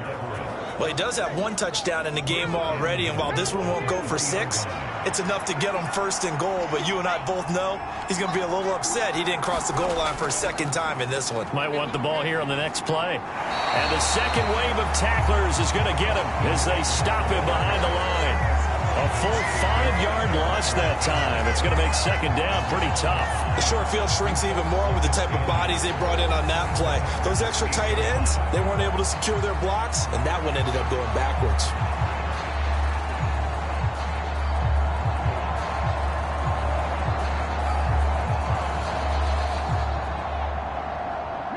It's 2nd and goal, back to the 8-yard line now. He'll look to throw. This is caught. Touchdown, Chargers. Gerald Everett with his second touchdown of the game and 5th on the year. And the Chargers go up by 2 touchdowns. In the second quarter, and already his second touchdown reception. Absolutely the definition of a difference maker here in this first half. Clearly one of his quarterback's favorite targets in this game, and I figure he's going to draw a little more attention and coverage moving forward.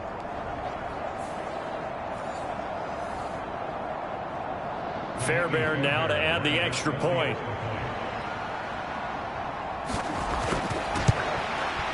And it's good to make it 14-0. That time a 6-play drive. And it winds up with a touchdown for Los Angeles. After the touchdown, Cook now to kick this one away. This fielded right at the goal line. And he's up past the 20 to the 22-yard line.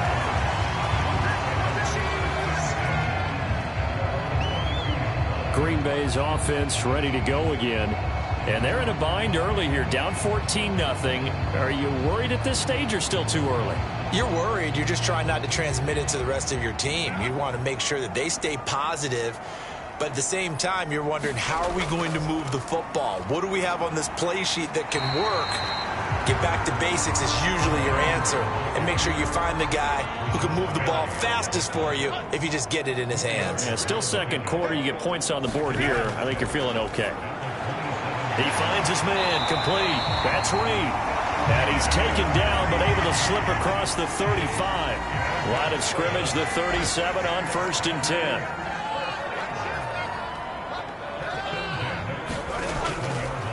Up the middle, Jones. And he is going to lose yardage here. With Sean Gary that time through the line and getting the tackle for loss. This defense is really flown around in the first half. They've gotten to the ball carrier before they can really get started. Offense going to have to come up with something else in order to try and get this running game going.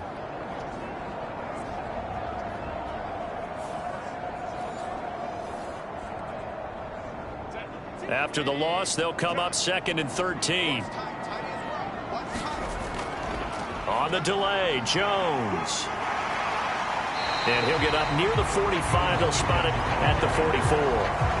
They'll wind up getting 10 back as that sets him up for 3rd down. I don't think anyone thought we'd see a run facing second and that long, and that element of surprise, I think, helped make that play so successful. Nice effort on that carry, and it took what seemed like second and impossible.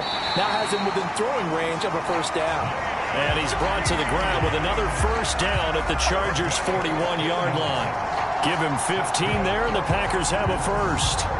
Thus far, it hasn't been a real fun half for them, but a play like that may get them off the schneid a little bit, get them loosened up and moving. Kind of seems like they've been sleepwalking and still sitting on 0 points. And it's not always making an adjustment. Sometimes it's just going back to what you know can work and finally getting it done. 2 minutes to play, first half. It's 14-0. Let's go! Let's go!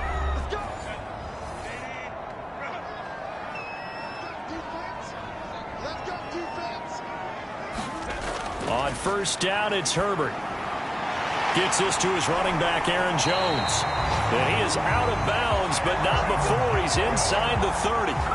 That's another gain of 15 on back-to-back plays. And this has been a nice answer to the touchdown drive against them a few minutes ago because they've come out and reestablished the tempo. A nice throw there, and they're putting together a very strong drive as a response.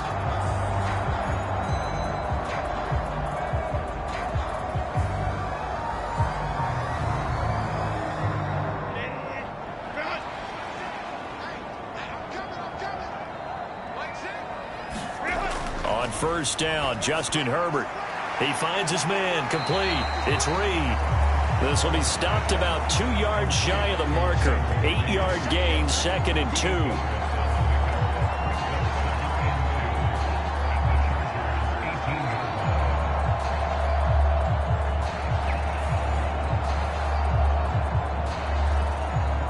2. Second and a couple. To the air again, Herbert. Over the middle here, it's hauled in by Watson. And the Packers are going to be set up with a 1st and goal coming up as they get him down at the 6-yard line. Here's Herbert. And he's got it. It's caught for a Packers touchdown. Jaden Reed from 6 yards away. And the Packers are back within a score. They went 5 wide in that offensive set. In racing, going 3 wide's a big deal. To go 5, how about the way that they finish things off? Did you just fit a race car reference into the game? Zoom, zoom. How about the way that you play? When you go 5 wide, that means you're going fast now. Zoom, zoom indeed. Carlson's extra point up and good. And that'll make our score 14-7.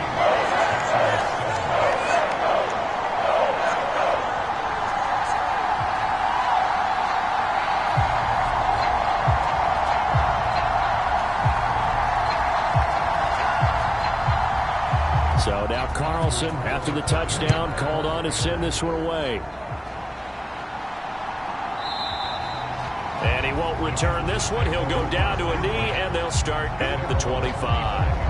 Austin Eckler and the Charger offense reclaim center stage. He's over 40 yards here in the second quarter. Been nice and effective for them, hasn't he? He has definitely been dependable, and really shouldn't underestimate what he's getting done here, because anytime you're on a pace that's going to approach 100 yards, you've really done some damage in an NFL game. And now he's looking just to add to his totals. And they get him down, but not before he takes it across the 40-yard line. Now the Chargers going to signal for the first of their timeouts as they'll stop it with just over a minute to go before halftime.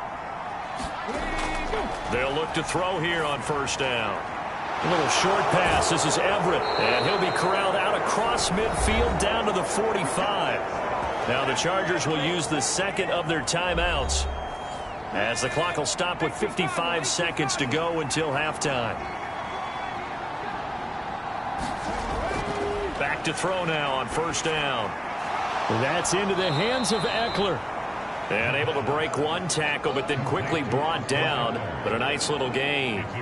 That's good. The completion there for 7 yards, and that'll make it second down.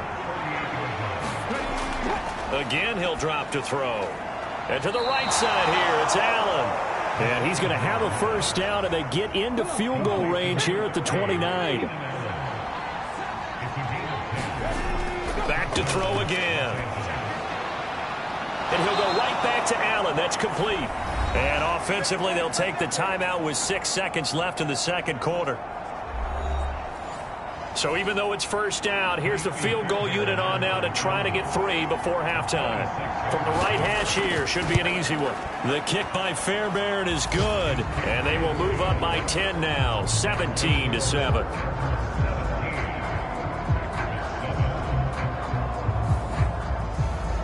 So good work there to get points just before the half as they add on to their lead. As trite as it sounds, every little bit helps. That's exactly what they're going for. Anytime you get a chance to put points on the board, you take it. And they didn't leave the other side with much time at all on the clock. So we have reached halftime intermission with the visiting Chargers on top. As we'll head down to Orlando, that's where we find our man Jonathan Coachman at our EA Sports Halftime Report. Coach. All right, Brandon, thanks very much. Things starting to get interesting in this final weekend before Thanksgiving. So let's see what's going on around the NFL. We'll get started up at Cleveland Browns Stadium in Cleveland. And they are nearing halftime with the Steelers out in front. A touchdown pass there for Kenny Pickett. From there, we take the trip across Lake Erie to check on the Lions at home in Detroit. And you can see, currently they trail in that ball game. Roshan Johnson, well over 100 yards on the ground with a pair of touchdown runs. Finally, let's get down to Houston. Check on the Texans at home at NRG Stadium. As you can see, the score there in the second quarter. The rookie, C.J. Stroud, taken number 2 overall with 2 touchdown passes.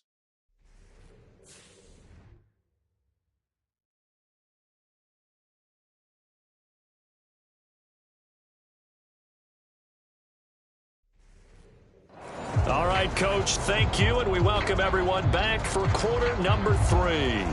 A 10-point game, 17-7 the score as we get back to it on EA Sports. And he'll take it a yard or so past the 20, call it the 21. Out comes the Chargers as they'll go on offense now to start this third quarter.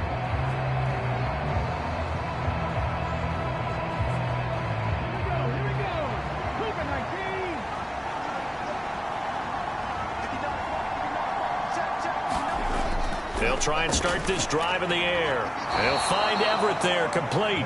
And he'll get this up. Matt LaFleur loudly voicing his objections to that previous call. He's going to throw out the red challenge flag.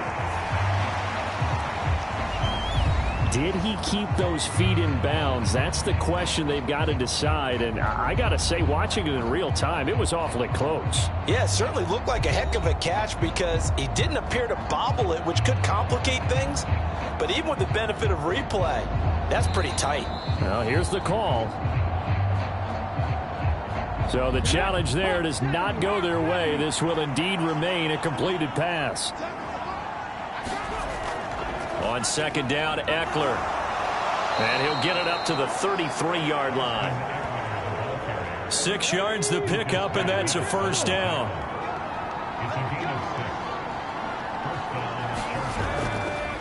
A give, Eckler running to the right.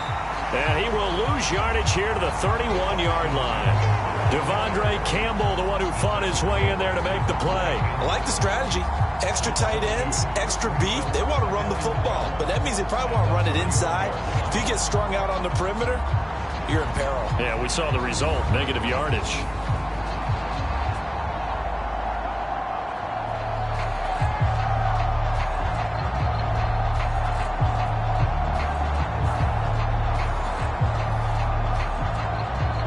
So the first down run lost a couple. Now they come up 2nd and 12.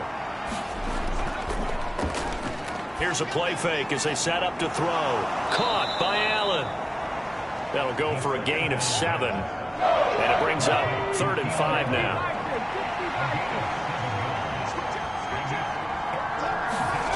They'll look to throw here. And this pass broken up. The contact well timed there, and now 4th down.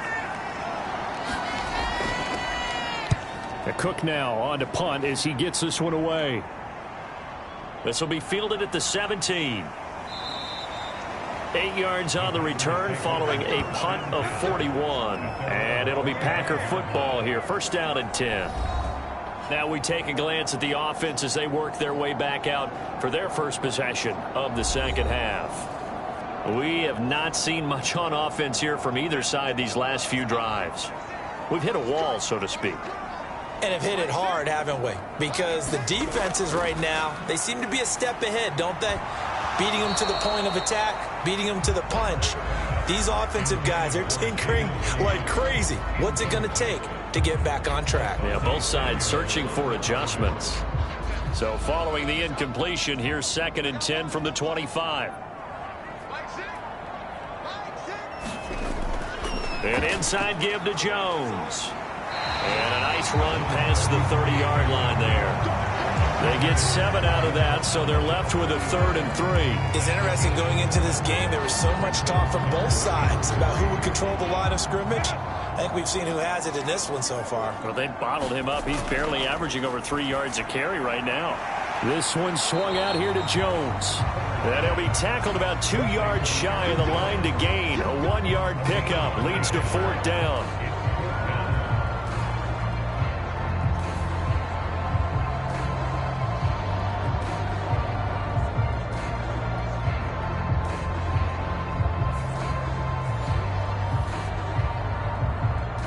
On now is the Packers punter as he'll punt it away for the second time.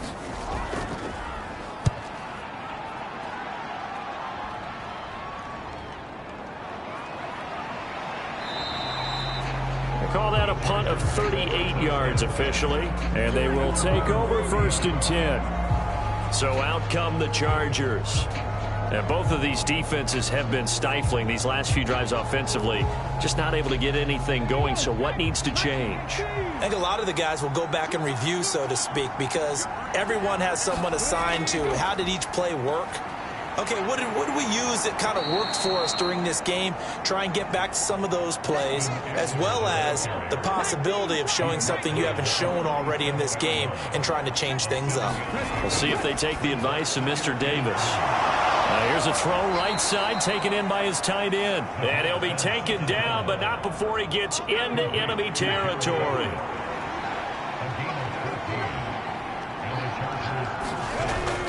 Running on first down, Eckler. And he'll get this into enemy territory, but not by much as he's down to the 48. 2nd and 9.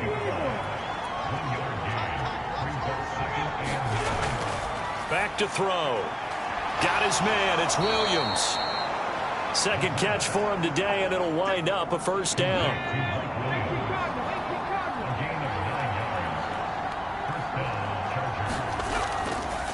On the give, this is Eckler, and they will only muster a yard here to the 38.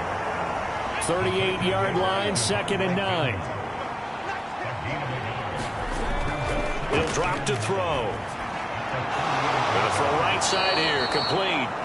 And this is going to result in another first down as the tackle's made at the Packers' 27-yard line. 12 yards that time for number 12 as they move the chains.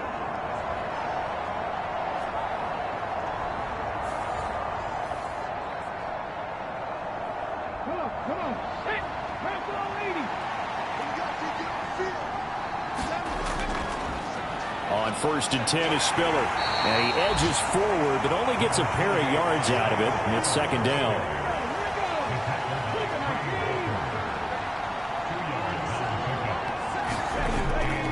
Right back to Spiller on 2nd down. Give him 3 on the run there. Now they're looking at a 3rd and about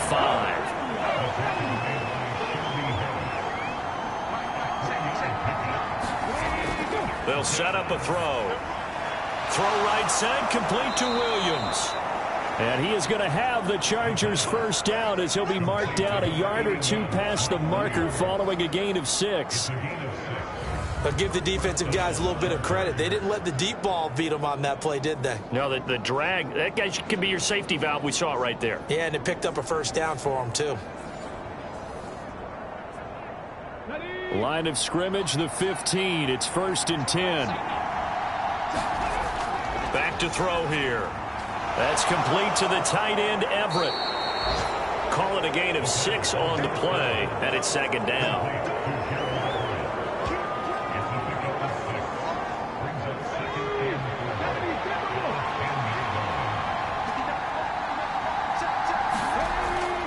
Looking to throw. And this will be caught in the end zone for a Chargers touchdown. From 10 yards out. And the Chargers are able to add on to that lead. And remember, partner, that's a rookie quarterback back there. Apparently, he's getting the hang of this NFL thing pretty quickly. Had 3 touchdown passes. You're right. He looks comfortable. What are they doing? Anything in particular? Well, they keep talking about making sure they're giving him plays that fit his talents and also maybe shrinking the playbook a little bit. They did tell us that. Bottom line, he's really good. On for the PAT, Kaimi Fairbairn.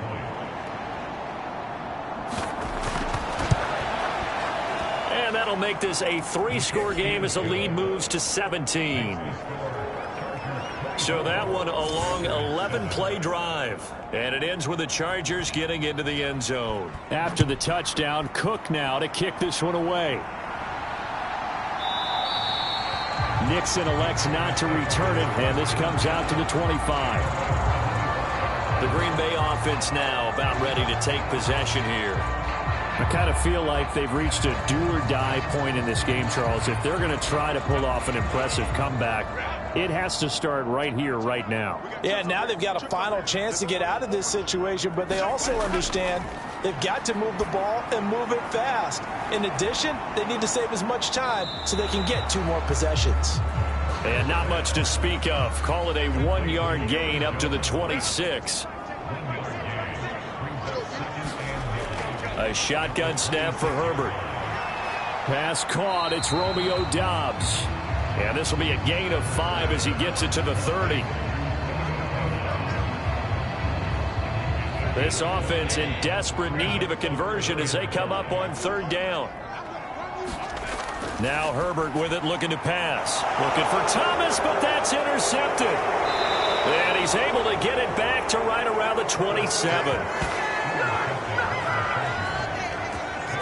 Well, this had trouble written all over from the start. He's got 2 extra defensive backs in the game he's got to deal with. They're in a dime set. So everywhere he's looking, he's seeing a different color jersey. And sure enough, this one winds up being intercepted. He threw the touchdown pass on that last drive, his 20th on the year. And he'll start again here, 1st down. Ready? Back to 60. Back to 60. They run behind center with Spiller. And the result here, a pickup of 8. Leaves him with 2 to go on 2nd down.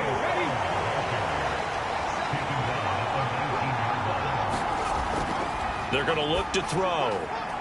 Throwing into traffic there, and that's complete. Rookie to rookie on the hookup there, and it's a 1st down. Straight ahead, it's Spiller. And he'll find his way down inside the 10 to the 9-yard line. Ball at the 9 on 2nd and 8. Right back to Spiller on 2nd down. And they'll get this from the 8 to the 5. Pickup of 3. This now a 3rd and 4.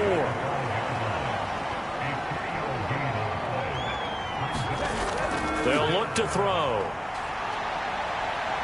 And he's in for a Charger touchdown. A 5-yard touchdown run. And the Chargers will add on to their lead here in the final minute of the 3rd. And this is a balancing act for a head coach with a rookie quarterback. You've got to walk a line with him. You don't want him getting happy feet, but you also don't want to rein in what worked for him in college. And here, he pulls it down, takes it himself, and takes it into the end zone.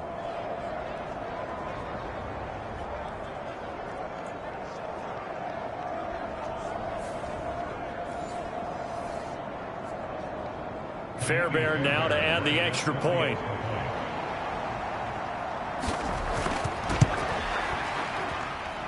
And the lead is now 24. 5 plays there on that drive. And it's finished off with a 5-yard touchdown run. After the touchdown, Cook now to kick this one away.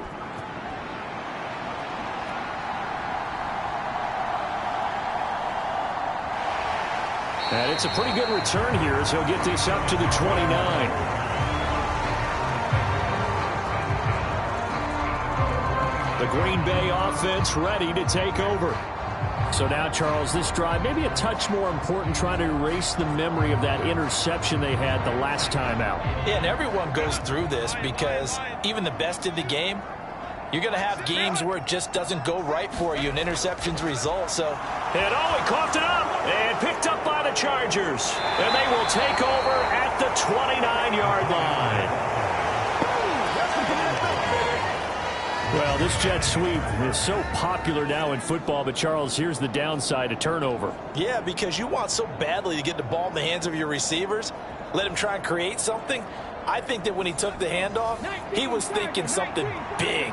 Instead, he didn't feel the pressure, and the ball came free. Here's a handoff to Spiller. Down at the 25. Well, on every play call, you realize it's not going to go for a touchdown, so a lot of your calls are setting things up for maybe later in the game, trying to establish the inside run with toughness now, hopefully get to the perimeter later, and let's face it, you could do worse than a 4-yard run on 1st down. 2nd and 6. A little short pass. This is Everett. He's been big. 2 touchdowns earlier. Now he's got a 1st down here. And as they come to the line, they will not be able to get off another play as time has run out on this 3rd quarter. This is the National Football League on EA Sports. So the ball down to the 16 here for 1st and 10. He'll look to throw. Pass incomplete, but the flag in the backfield, and this might be a roughing call.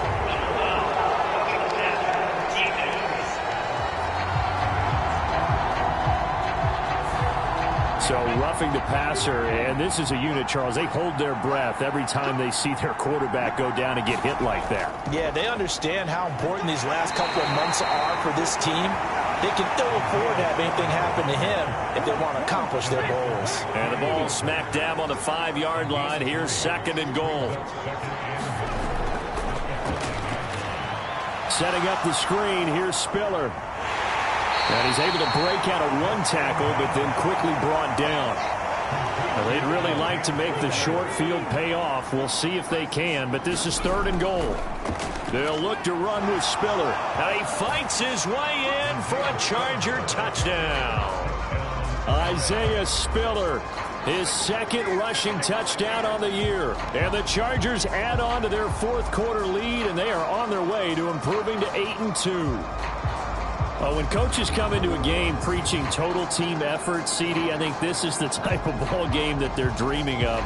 It was pretty apparent early on that they were clicking in all 3 phases. It's been fun to watch.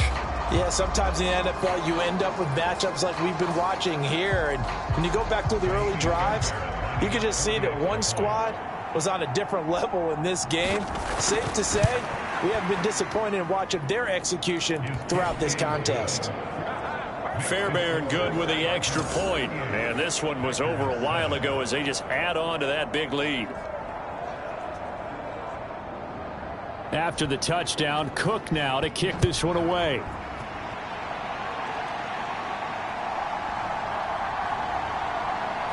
And makes it across the 20 as his guys will set up shop at the 23-yard line.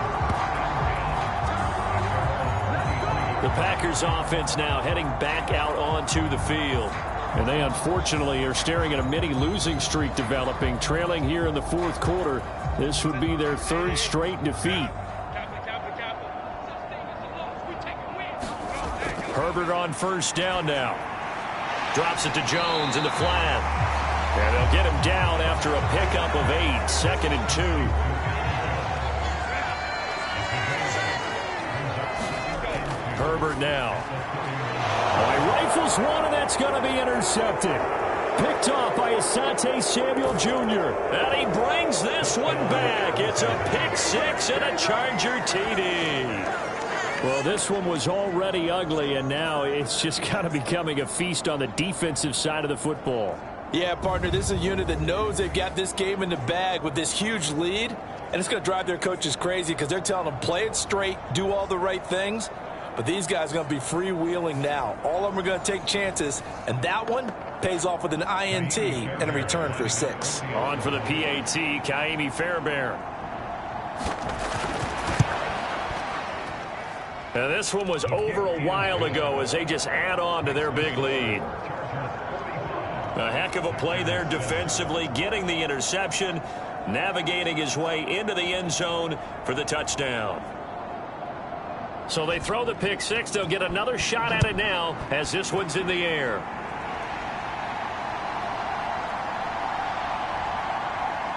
And able to get this out to the 25.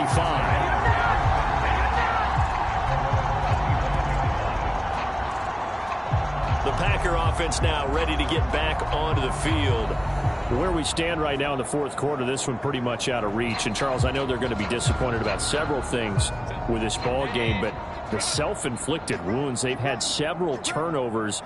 You would have to think that's going to be something they're going to discuss heavily in the film session in the coming days.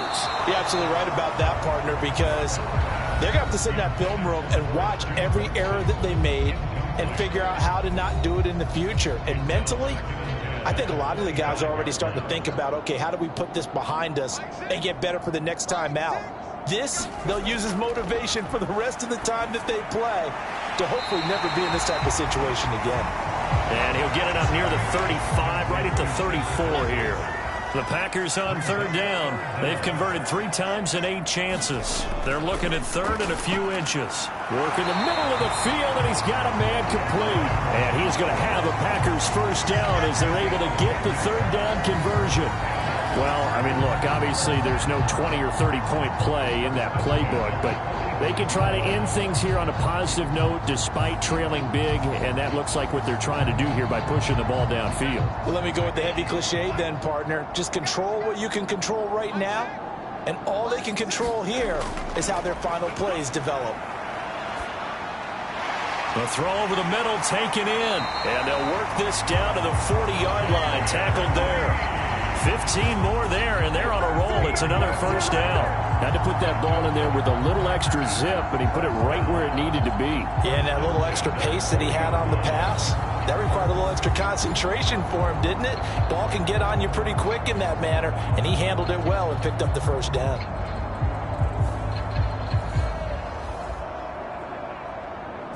So from Charger territory now, here's a 1st and 10 right at the 40. Herbert throwing again. He'll complete this one to Watson. And he is out of bounds, but not before he's inside the 30. On 1st and 10, Herbert. Short throw to the tight end Thomas. And he is out of bounds inside the 30. Balled at the 26, 2nd and 7. Justin Herbert looking to pass. And he's going to be intercepted a 3rd time.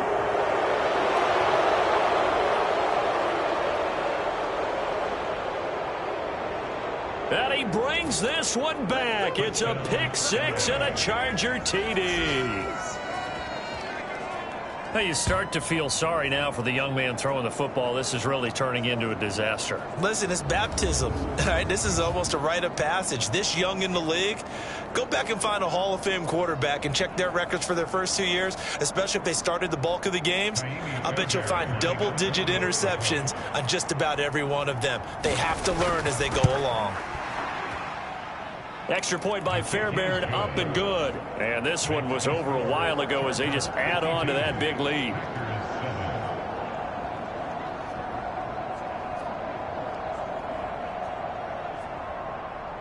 So they'll get another shot on offense following that pick 6. And now the kick is away.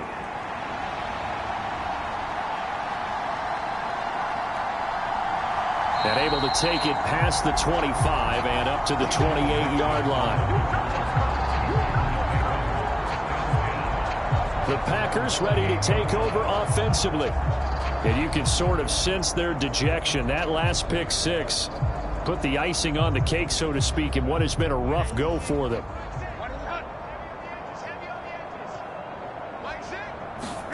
Fresh off of 6 the other way, it's Herbert. And his pass is intercepted for the 4th time today.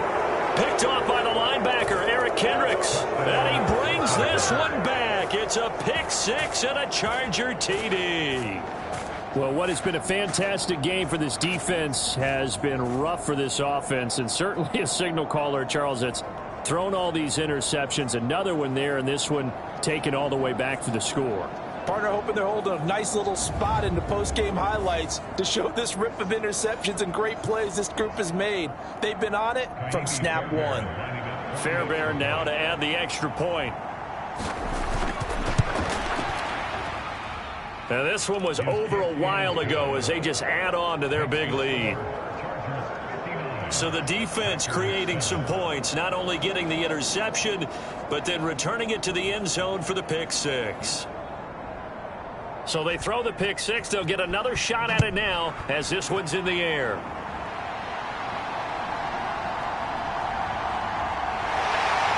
And a good return as he'll be stopped just shy of the 30-yard line. Now the Packers get set to go. They are looking to make a bit of a 180. They are sputtering right now. And frankly, I think it's time to call your playmakers together and say, all right, guys, we're going to lean on you through this patch.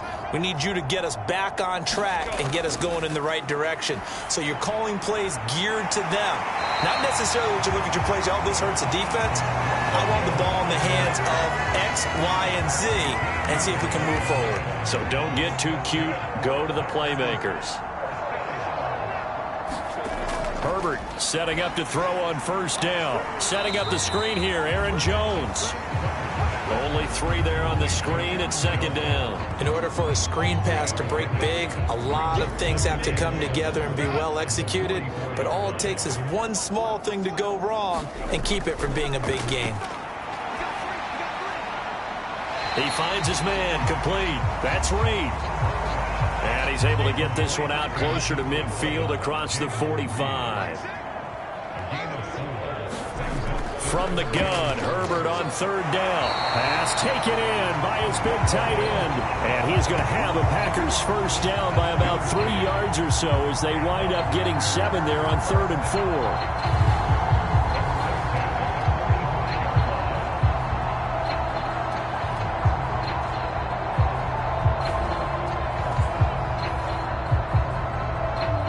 So from Charger territory now, here's a 1st and 10 at the 45-yard line. Herbert back to the air. And it's caught over the middle. Wilson. And he's going to get this down near the 30-yard line. A good-looking drive for the Packers so far. It's a first down. Now, this is certainly one of the bigger losses that we are going to see for quite some time. And you have to think at this point where we're at in the 4th quarter with how wide this advantage is.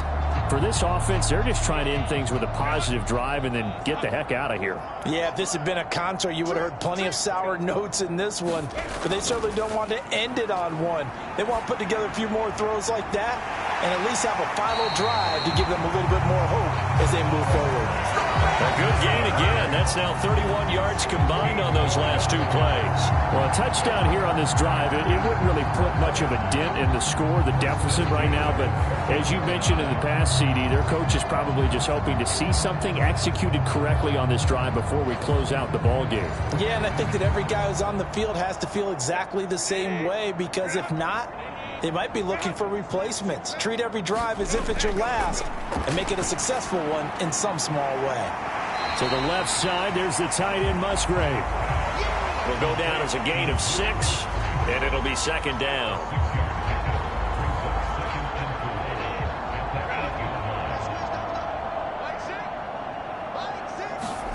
From the shotgun, here's Herbert.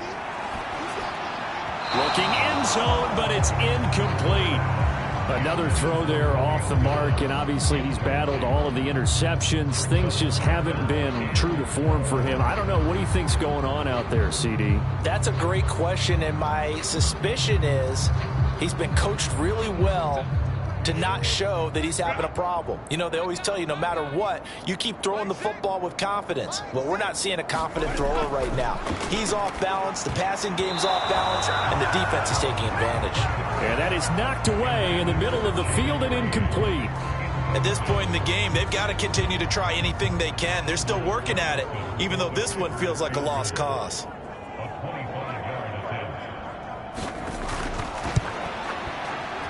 And his kick is indeed good. And they'll get back 3, but this remains a large deficit.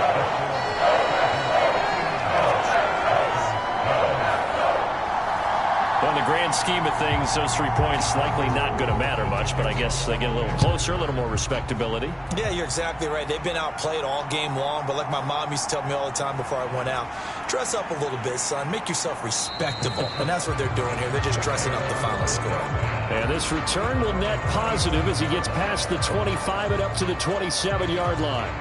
And now out on the field, here comes Los Angeles.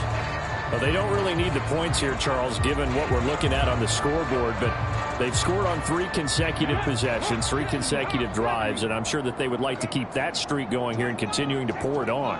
And things have gotten that way in the NFL, haven't they, partner? Because in the old days, people would, they'd get off the gas a little bit, right? But now, people continue to accelerate, but we'll see what they decide to do as they come out for this one. But the way that this game has gone, they've got to be awfully happy with their execution overall. Right back to Spiller on 2nd down. And he's brought down at the 34. Call it a gain of 4. Historically, this is such a tough, loud venue, but you can hear a pin drop right now. A lot of fans long gone, not used to seeing a lopsided score like this. They'll try and run for it with Spiller. And he slips up past the 45 before being tackled.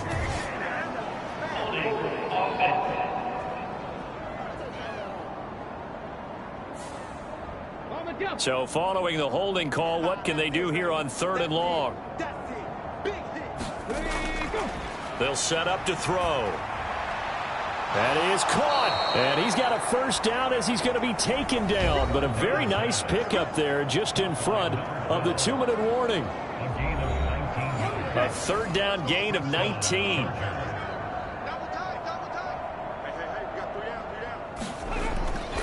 On the handoff, Spiller. And this will be taken across midfield and into Green Bay territory. Here's 2nd and 3.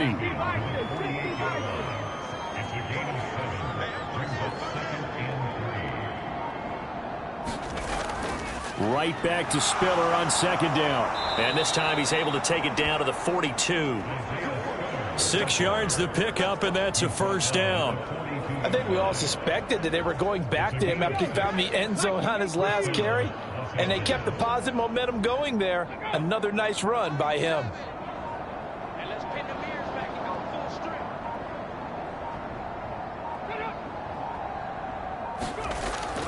Here's a fake on the jet sweep, and instead a give up the middle. And he's going to take this ahead for right around 3 yards, but no more than that. 2nd down.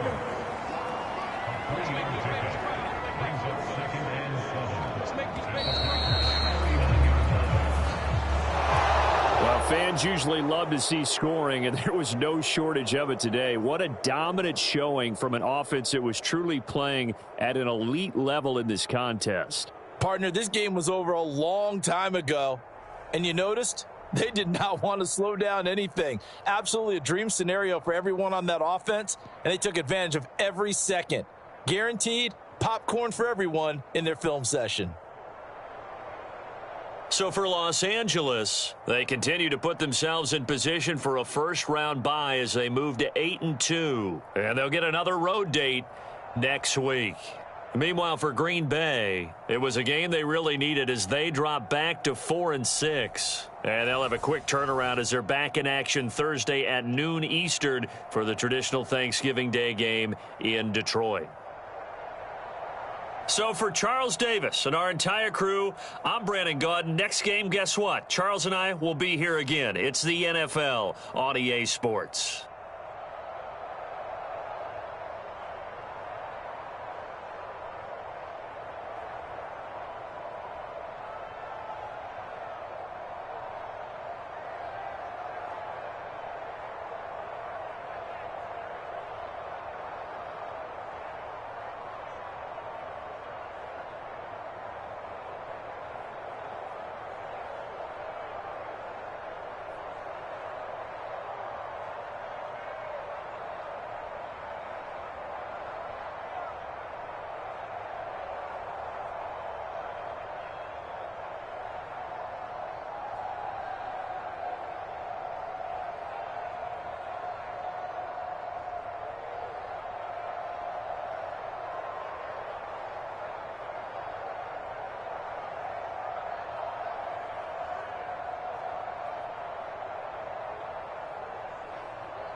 today. From Levi's Stadium in Santa Clara, California, it's Week 11 of the NFL on EA Sports.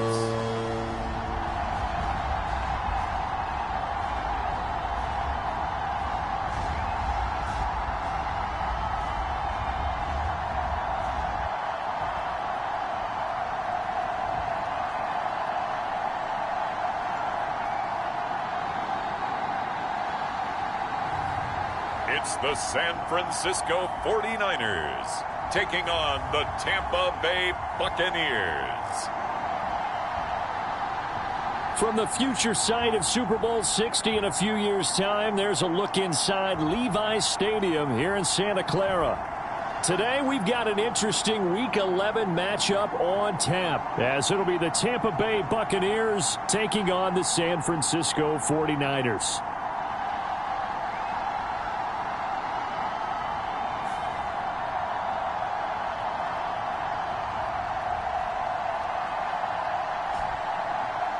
Hi again, everyone. Brandon Gaudin alongside Charles Davis. And, Charles, you take a look at these 49ers as they enter play here. They come in playing pretty well, 6-3 in their last 9 games. And it's the defense that's...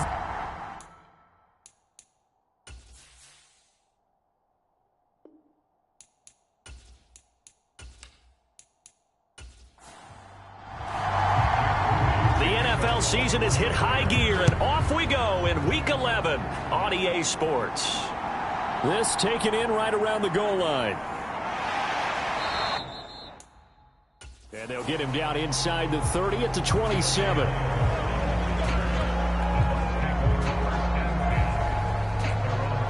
So here are the Buccaneers ready to go on offense with a new man at the helm here for 2023 in his 6th season now in the NFL, Baker Mayfield. The former #1 overall pick has had his ups and downs in recent seasons, but he finished strong last year and inherits a really good offense in Tampa that should set him up for success.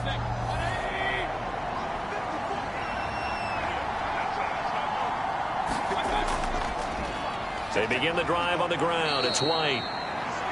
The numbers for White a week ago: 18 carries, 69 yards, and a touchdown. Just an all-right day from him last week. He really didn't break out for the huge yardage he had hoped going in. I talked with him before the game, though, and he knows this is a new, fresh opportunity. He's put last week behind him, and his focus, getting some extra yardage with every carry he receives this week. And he'll be brought down right around the 37. Line of scrimmage, the 37 on 1st and 10. First down, here's White. And he puts his head down and gets up to the 42 for a gain of about 6. From the 42-yard line, here's a 2nd and 4. Now Mayfield. He completes it right side to White. And he'll be taken down, but not before he works it past the 50. So from inside Niner territory now, this is 1st and 10 at the 47. First carry now for Keyshawn Vaughn. And he'll get this down only to about the 46. They work now on 2nd and 9. To throw, Mayfield. And that falls to the ground, incomplete. A nice job of bodying him up defensively, and now it brings up 3rd down. On 3rd down, Mayfield. Over the middle, he finds Godwin, complete. And this will move the chains again as the tackle's going to be made at the 49ers 36. Give him 10 yards there as this offense is on a roll. This drive continues to plunge forward. We got to like what you're seeing from this offense here on the first drive. A nice, sustained series to begin the game, and it will continue after picking up another first there. Would you say the word methodical comes to mind? I love the execution. I love what they're doing on this drive. They're controlling the ball, controlling the game, controlling the clock. Now back to the ground game with White. He'll be brought down on the 30-yard line after a gain of 6. Well, this defense for the Niners very strong in that victory a week ago. Yeah, we're definitely in top form and pitched a shutout, as a matter of fact. That's the cherry on top of a great week of preparation. And you know what? These guys are eager to keep it going. So motivation this week, not an issue. Mayfield to throw it. It's caught by Mike Evans. And Evans will have a Bucs first down as he'll get it down inside the 25.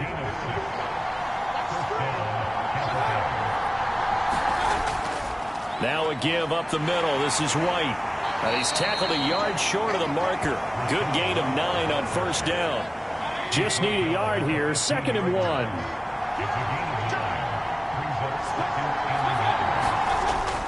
Up the middle, it's Vaughn. And they'll bring him down at the 13-yard line. From the 13 now, they work on 1st and 10. Staying on the ground with Vaughn. And he'll get this one down to about the 10-yard line. 7 yards left for 2nd down. Ball at the 10. On the draw, it's White. Nothing doing there as the 13th play of the drive proves to be unlucky. This defense against the run, by the way, they're not top 5, but they are top 10. So what's your philosophy here? Do you try and run the ball against a team that's pretty good against the run? What if you're a pretty good running team? If so, you might want to go ahead and run it anyway because that's your strength. And they're going to mark him down short, maybe by about a yard, if that. They'll wind up getting 7 on the play, and that's going to make it 4th down. And he's already got 2 catches on the opening drive. They know he's going to be a handful. And sometimes you game plan for that offensively. You want to make sure that guy touches the ball, and sometimes it just happens naturally. And then you change your game plan. When he has the hot hand, you keep going back to him because he's running routes with confidence as the game goes on.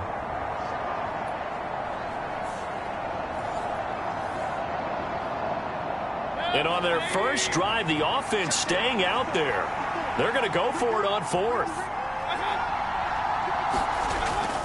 They'll run for it. This is White. And he won't have the touchdown, but he will have the first down as he's tackled at the 2. They only got a couple, but a couple's all that they needed as they convert on 4th. 1st and goal, a chance for an early statement here on the road. And they'll let the fullback try and take him home. And he gets halfway there down to the 1-yard line. Only a yard on the pickup there. 2nd and goal. That's someone who's pretty happy right there. That's the defensive coordinator. Body after body getting to him before he can get started. 2nd and goal from the 1. Vaughn will score. Touchdown, Buccaneers. First quarter, maybe too early to talk about statement drives, Charles, but that sure seemed like a statement drive right there. Well, if we're going to talk about statement drives, I think what they're saying is we're going to establish the run. They gave it to him early and often on this drive, and he wound up taking it into the end zone.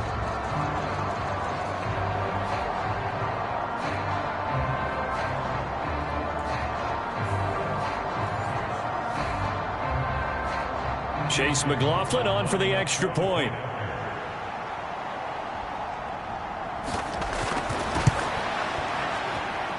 And that one gives the Bucs a 7-0 lead. So that, amazingly, a 17-play drive. And it ends with a 1-yard touchdown run.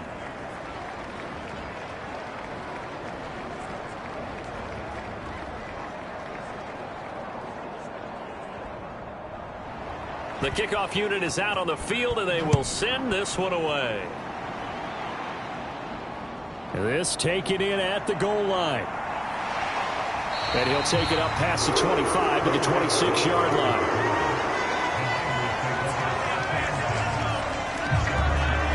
So here are the Niners now to get their first drive. And they will be led out by the youngster, the rookie, their QB. And it felt like it watching the game tape. He got everyone involved last week. He was a manager. He really was. That's a great way to put it because they ran the ball some. They threw it accurately. 1 touchdown pass, so he didn't, break the bank doing that, but he didn't throw any interceptions. That's the bottom line. That's why a defense loves a quarterback like that. Doesn't put them in bad situations. Only a yard on the keeper, and it'll be 2nd down.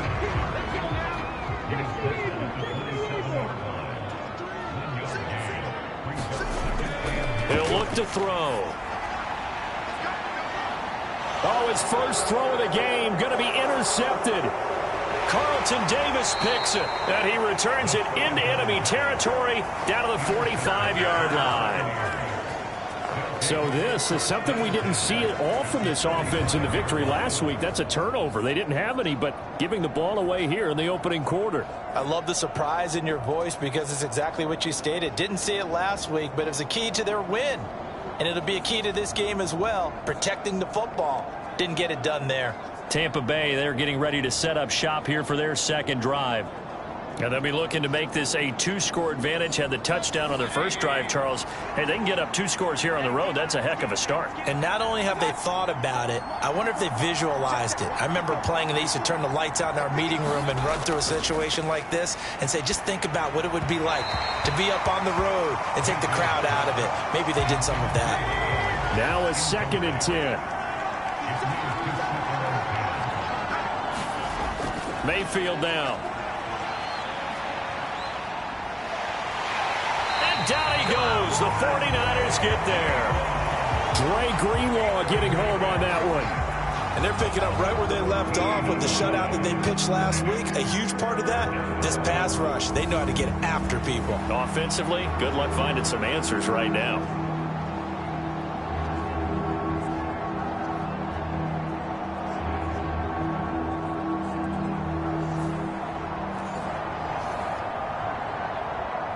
Here is 3rd and quite a ways. From the shotgun, it's Mayfield. It's caught. This is White. And he'll be taken down at the 46-yard line. 5 yards, not enough. And it'll be 4th down.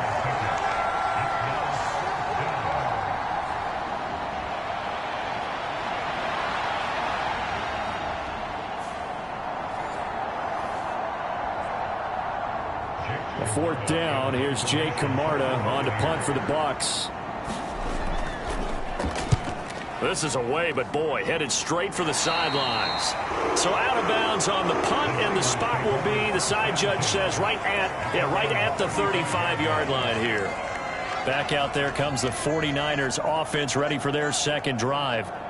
And they, if you just look at this game, Charles, on paper, they've got the edge, no doubt. They're hanging around the top of the NFC. On the other side, you got a squad that's towards the bottom of the NFC. But when we mentioned that to the coaches, they were having no part of it. Yeah, and I like how you said when we mentioned it. In fact, I mentioned it, and I upset them a little bit, didn't I? Because they wanted no part of that one, and I was reminded, like a 5-year-old, this is the NFL. Any given Sunday, anything can happen. They're guarding against the upset.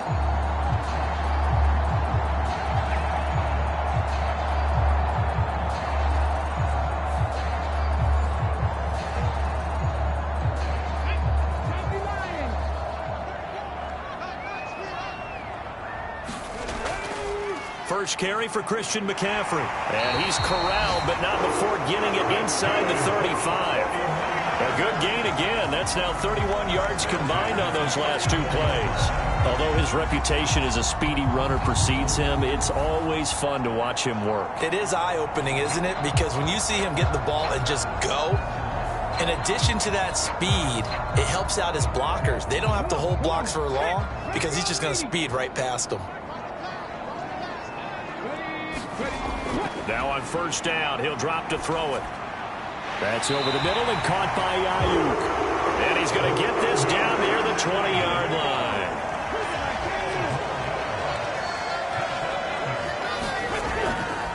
On first down, this is McCaffrey. And he'll keep it moving down to the 15-yard line. 2nd down and 3.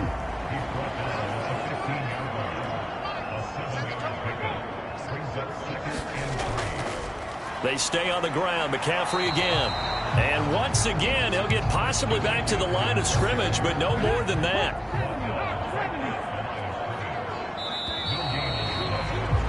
After one, 7-0 on EA Sports.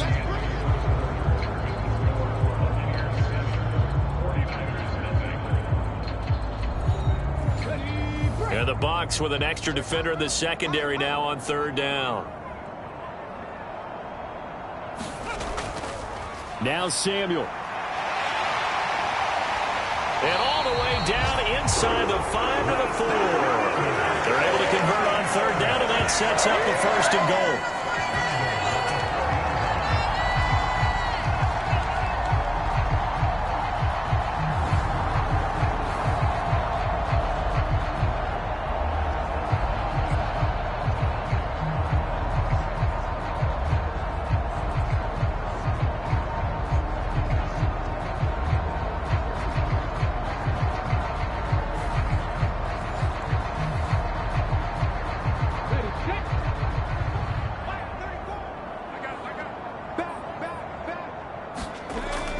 McCaffrey will get about halfway there as he takes this from the 4 down to the 2.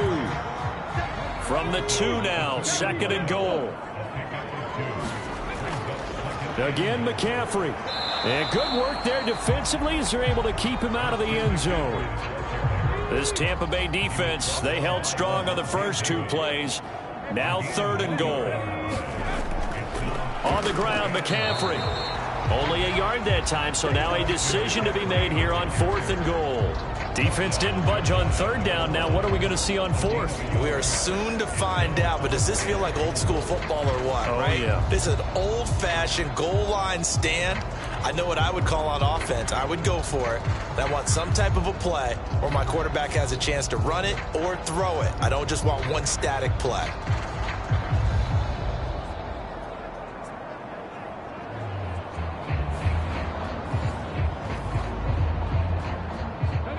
No move to take the offense on the field. They're going to stay out there and go for it on 4th and goal. They'll run with a fullback, Juszczyk. And across the goal line into the end zone. Touchdown 49ers. Kyle Juszczyk, his first touchdown on the year. And the 49ers' decision to go for it pays off with 6 points. And, Charles, maybe that's one they had dialed up. Hey, if we're in a 4th and goal situation, we're going to our muscle. And you can feel the boom, boom, boom all the way up here where we sit. The earth was shaking, and he found his way into the end zone. Yeah, but that's such a great guy to have around the goal line, isn't it? Indeed it is. It's a great extra dimension to add to your offense. When you can finish things with power, that's hard for a defense to deal with. Moody good with the extra point, and we are tied at 7.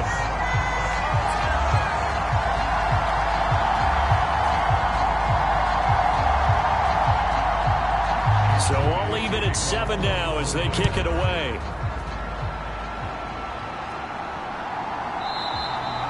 Holmes going to opt against bringing it out, and they will begin at the 25.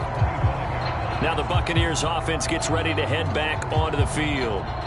Defense got the better of them last series, forcing a punt.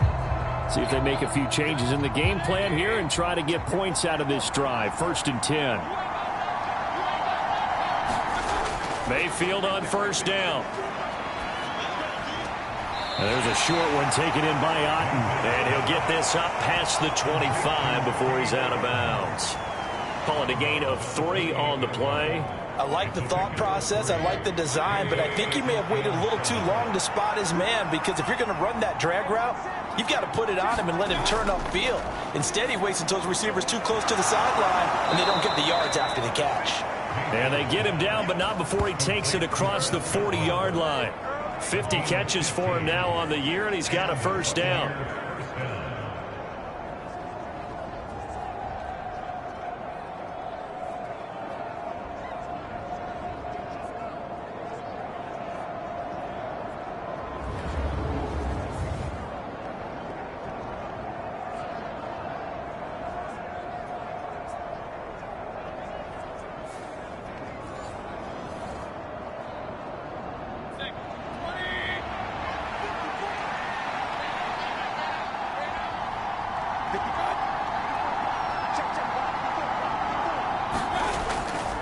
They'll go up the middle with White.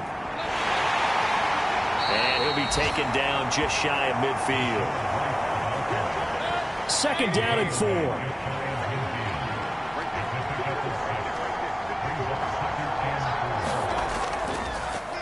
On the draw, here's White. And he's got this one across midfield into 49er territory. The offense on 3rd down tonight, just 1 for 3 thus far. They're looking at 3rd and the nose of the football. Throwing, Mayfield. Able to find the open man. That's complete. And he's got this down to the 35. First catch for him. It's good for a dozen and a first down. Even against double coverage, he found enough of an opening for a noticeable gain. 2 guys on him, yet he finds a way to uncover downfield for the completion.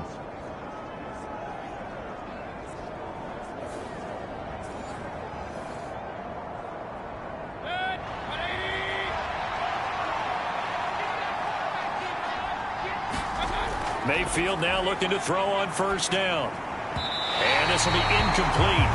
Physical play on the football there, and it's second down. Mayfield. There's a short one taken in by Otten. And he gets it down a yard or 2 shy of the 30 before he's out of bounds. This will be the 8th play of the drive. It's 3rd and 7. Working out of the gun, Mayfield. That's complete to his receiver, Godwin. And this will move the chains again as the tackle's going to be made at the 49ers 16. Catch number 4 for him on the afternoon, and it'll give him a first down. Seems as if the passing attack's starting to heat up a little bit here in the second quarter. You can sense and you can see the momentum because now they're reading their patterns downfield, they're understanding the coverages, and they're finding the open holes in the defense. So the ball down to the 16 here for 1st and 10. They run the draw play. This is White.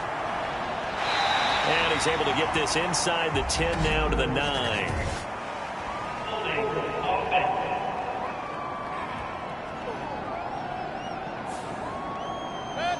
So they accept the penalty, of course, and push the offense backwards a bit. Going to the air again with Mayfield. Oh, it's intercepted. A drive killer there. Picked off by Fred Warner. And the Niners are going to have the football here at their own 35-yard line. Well, they were in a great position to take the lead, Charles. Obviously, all they needed was a field goal to do that. They wanted the touchdown. Unfortunately, they're going to get neither. And you know every offense talks about the same thing each week, don't they, Brandon? They want to end every drive with a kick, whether it's a field goal attempt, a point after the touchdown, or at worst a punt. This time they had that opportunity but didn't get it because you know the field shrinks that close to the end zone, and that allows the defense to tighten up their coverage, and they pick that one off. And they'll run the option to start the drive. Looking for an opening, not much there. He'll get it to the 39. Ball on the 39. Here's a 2nd and 7. Back to throw. Flushed out right. And I think the ball's out, but this will get out of bounds, so possession will stay the same. Give him 10 that time, escaping the danger, running with it, and picking up a first down. I don't know about you, but I could hear and feel the sigh of relief all the way up here in our booth. That was palpable. The sideline, the friend there. No doubt about it. Ball goes over the sideline, able to retain possession, no turnover. I know his coaches are screaming, just hang on to the ball, man. 19 Tiger, 19 Tiger. On first down, he'll drop to throw. He'll get this into the hands of Ayuk. And just 3 yards on the catch there. He couldn't get away. And that will bring up second down.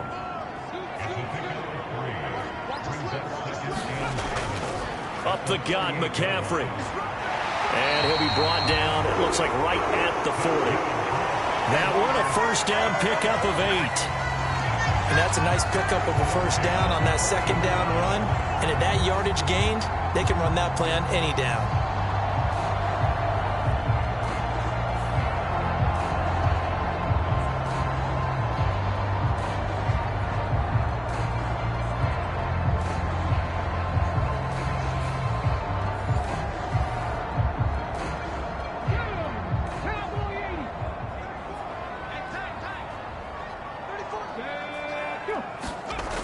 They'll look to throw now on first down. And down he goes. A Buccaneer sack. Shaquille Barrett, he's the one to get him, and that is sack number 7 for him on the year. You've called plenty of games in your career. Do you believe in momentum, my man? I do, and I think we're seeing it right here. Oh, there's no doubt about it. The run that he's been on, how about that? 3 sacks in a game a week ago. and another one right here, oh, he's feeling it in a big way.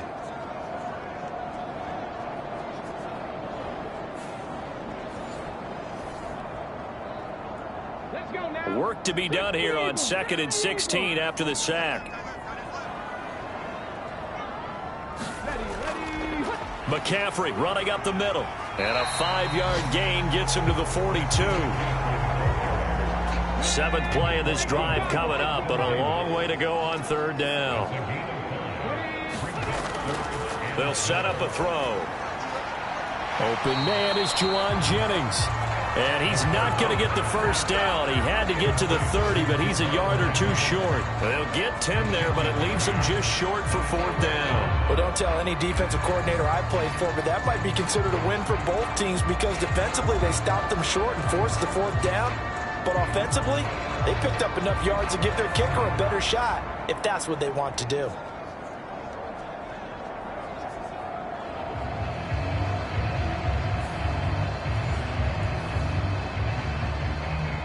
From here, this would have been a 48-yarder, but no, they're going to go for it. Oh, look at this play call. And he picks up the first before he's taken down at the 29. They don't need to run another play here before the 2-minute warning. Let's see if they do it anyway. Now a play fake here on 1st down. And he slides and covers up at the end as he's going to be able to pick up decent yardage. He'll get 8 on the scramble there. It'll be 2nd and a couple. 2nd quarter, 2 minutes to go. Tie ball game. Now a 2nd and 2. From the shotgun, he'll look to throw. And he'll get him inside the 15 down to the 14-yard line. 8 yards that time, able to take off, and the result is a 1st down.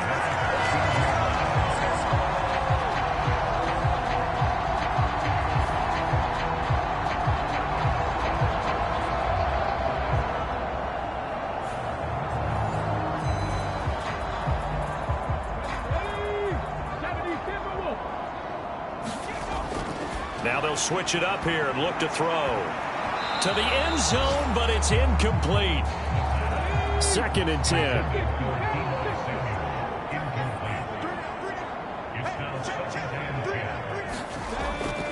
Looking to throw. And he'll slide to a halt here. Still a little shy of the 1st down marker. He'll wind up with positive yardage. It's a gain of 3, but now it's 3rd down.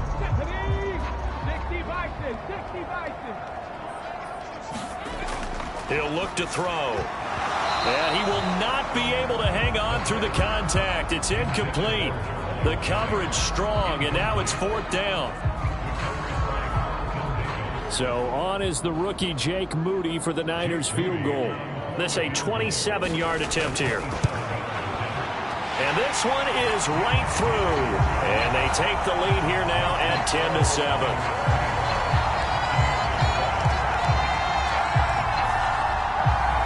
Well, they got the turnover and were able to drive it down, Charles, but ultimately in the end, the defense holds up, and they only come away with the 3 points. Yeah, they gave up a lot of ground, but when they had to, they settled in and prevented the interception from leading to 6 points. Because you never want to see turnovers turn into any type of points against you, but better to give up 3 than 6. Here comes the Tampa Bay offense now heading back out onto the field. And you figure, Charles, they have enough time here in the first half, more than a minute, to put a drive together, at least get them in position to try a field goal. Yeah, they've got all 3 timeouts at their disposal, so I'm actually thinking bigger. With those 3 timeouts, that amount of time on the clock, I'm thinking about trying to get a touchdown and settle for a field goal.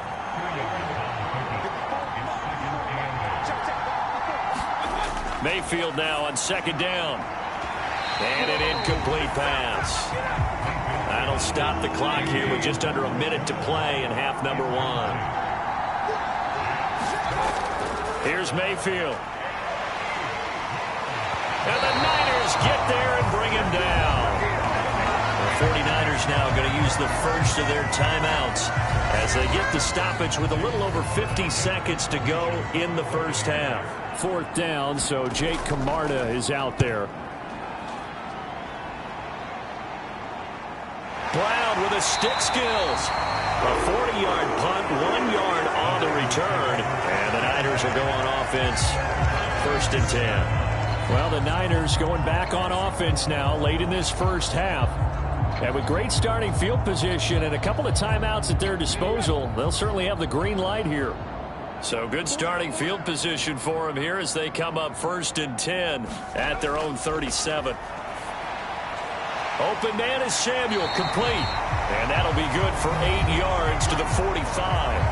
Now San Francisco going to call their second timeout as they'll stop it with just over 40 seconds to go in the first half. 2nd and 2. Trying for Ayuk, but it's intercepted. Picked up by Levante David.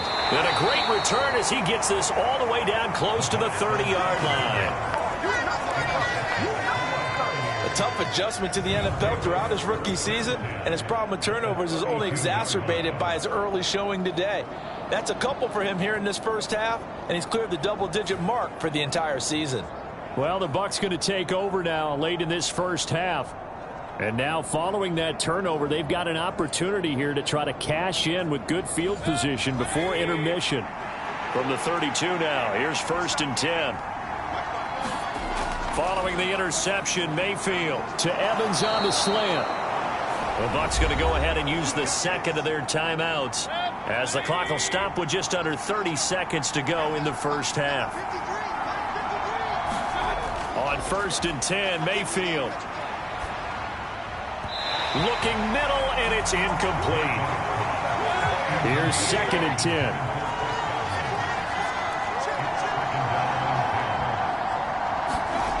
Mayfield looks to throw.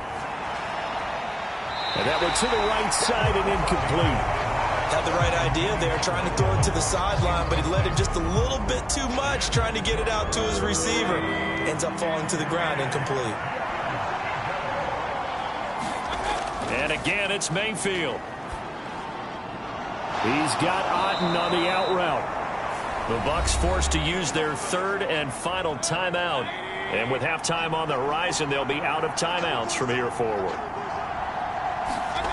Back to throw again. He gets it over the middle to Palmer.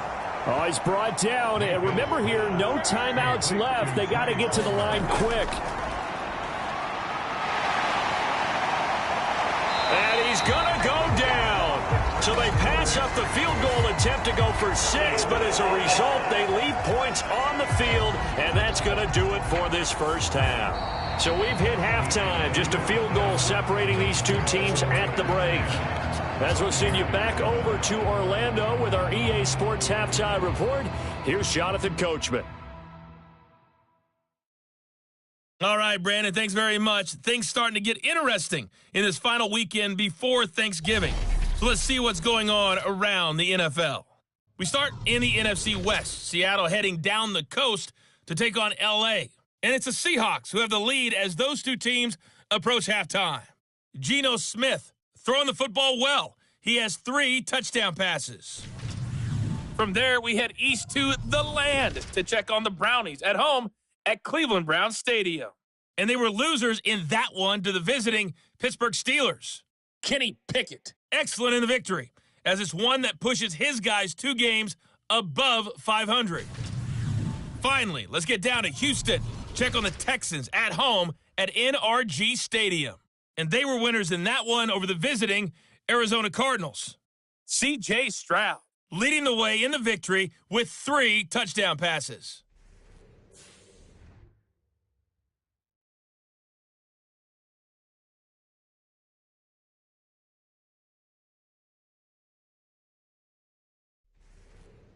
All right, Coach, thanks. Yeah, both teams likely to make some changes in what's been a closely fought battle to this point. A good, tight football game thus far. 10-7 the score as we resume action on EA Sports. The football will come out to the 25 as McLeod will not return it. Here comes the 49ers offensive unit as they'll have it first to begin this third quarter. And they've got the lead, CD. What do you expect from them in this second half? Well, I like what they were able to do on the ground in the first half because they had a lot of success running the ball, and I certainly think we'll see more of that. But I'd keep an eye on that defense, and I think their coaches up in the box will do the exact same thing. If they start to see one or two guys start to creep towards the line of scrimmage, that'll be licensed to take some shots downfield. Ball on the 30. They'll come up with a 2nd and 5. He'll drop to throw.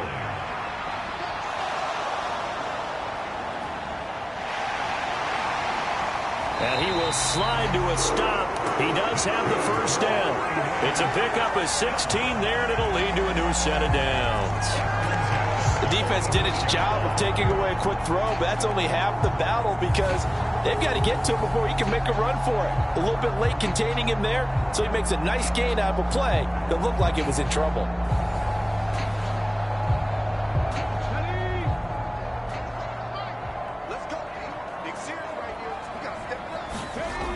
Back to throw now on first down. That's Samuel, caught left side.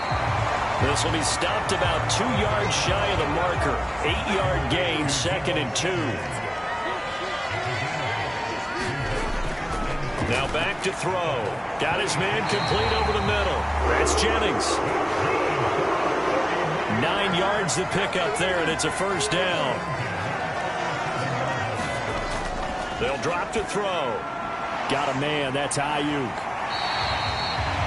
And that's good for a pickup of 10 yards. And that'll leave him with a 2nd and just a few inches left. Doesn't matter whether it's a zone coverage or man coverage. The drag route can be effective when it's run well.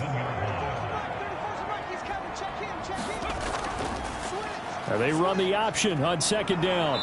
And he'll lose yardage here. Going down back at the 28.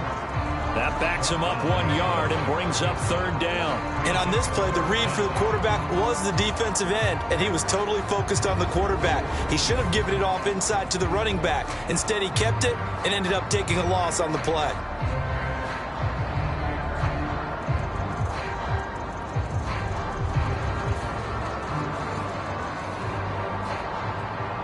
This will be play number 7 on the drive. 3rd and a yard.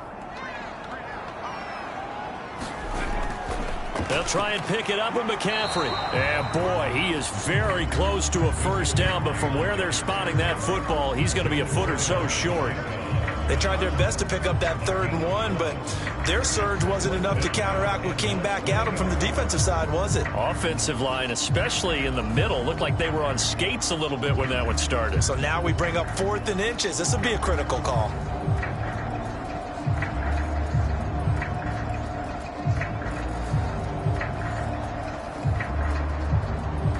This offense 2 for 2 converting on these thus far, so why not try again here on 4th down? They'll go for it. They'll run for it. McCaffrey.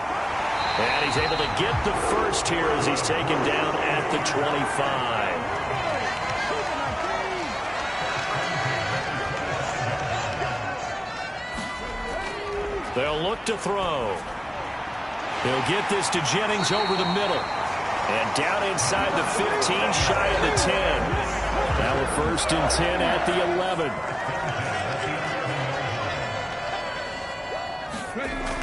They're going to look to throw. Over the middle, complete. That's Jennings. So give him 5 yards there on the pitch and catch, and that's going to bring up 2nd down. Well, if you do read man coverage, Brandon, the drag route's a pretty good one to run against it because you're running away from people on it.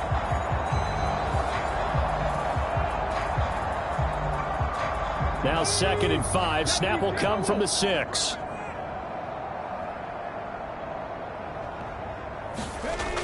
This is Samuel.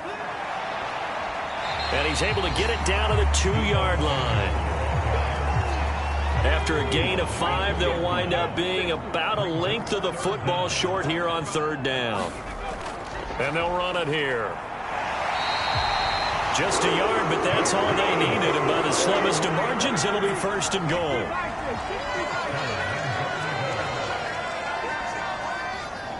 They'll motion out one of the tight ends. They'll try to run with McCaffrey. And he'll take this into the end zone for a San Francisco touchdown. Christian McCaffrey with his 6th rushing touchdown on the year. And the Niners take the opening kickoff of the 3rd quarter and drive right down the field to extend their lead. Well, we talk a lot about Christian McCaffrey and what he can do in the open field, and it's easy to gloss over how tough he can be to stop near the goal line. And he shows you just how tough he is on that carry as he takes it into the end zone.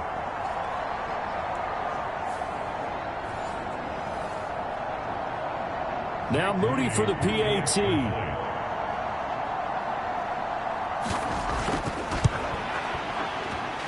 It's good to make it 17-7.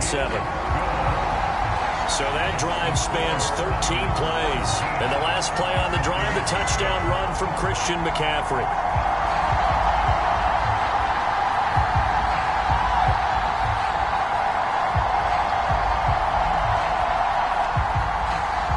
So here's Moody back out there now to send this one away.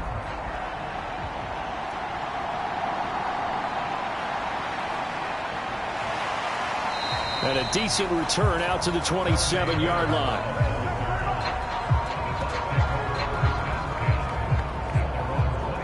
Here comes the Buccaneers offense. They get their first reps of the second half. They make their second half debut here. Things are looking a little bit tougher now. You give up the points there, Charles, that touchdown drive on the other side. So now it's a two-score game here. Got to be careful. They certainly do, and I'm just wondering at halftime if those guys just looked into each other's eyes and realized what they've got to get done and come out a little bit more charged up, because if they don't get some kind of points here, that next drive, that could make this a three-possession game. Now a second down throw for Mayfield. There's a short one taken in by Otten. 7 yards there and a first down.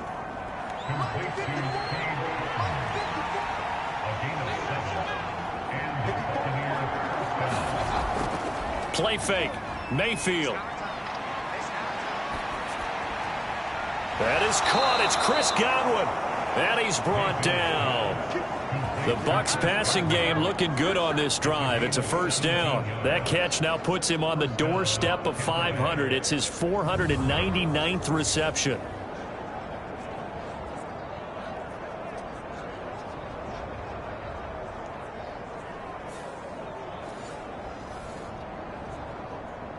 So from inside Niner territory now, this is 1st and 10 at the 41. On the draw, it's White. And able to break one tackle, but then quickly brought down. But a nice little gain. They still need about the length of the football here, maybe a little less as they come up on 2nd and inches. Play action now. Here's Mayfield. Throwing quickly there, but it's incomplete. This offense in desperate need of a conversion as they come up on 3rd down. They'll try to pick this up on the ground with White. And he picks up the first before he's taken down at the 29. Give him 3 yards and a fresh set of downs. That right there, a good sign for a team that's had trouble converting 3rd down so far this year. They're in the bottom 5 in the NFL, but they come through there. Yeah, and I bet if we put our guy Marvin on the case and say, Marvin, tell us where they rank on 3rd and what, right? I bet they're in the top 5 in the league on 3rd and 5, 3rd and 6, 3rd and 7 or more, because that's how you end up not converting. Just too much yardage to pick up on 3rd down. First down, Mayfield. And down he goes. They sack him back right around the 41-yard line. Javon Kinlaw. What a play by him. That's going to go as a loss of 13. He's known for his legs and his fancy footwork, but he's not getting much of a chance to use it here. The defense continued to hold the upper hand by bringing him down on that play.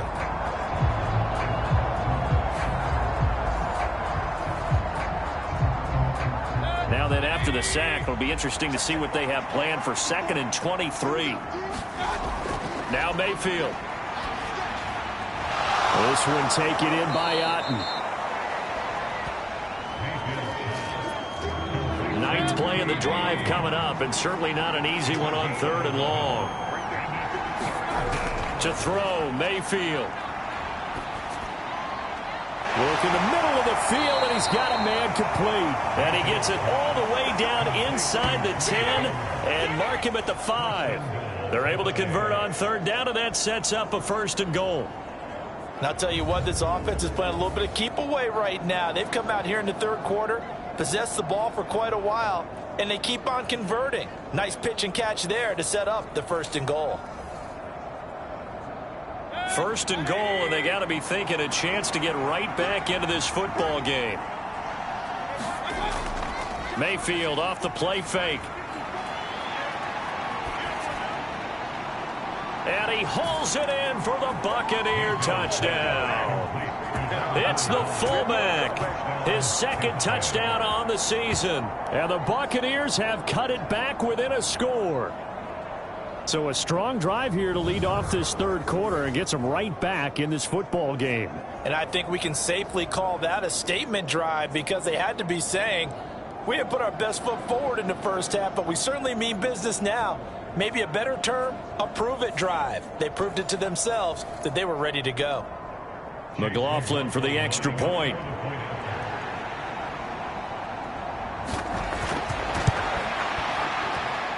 And this is up and good to make it a 17-14 game. A 10-play drive that time. And it ends with a touchdown for the Bucs.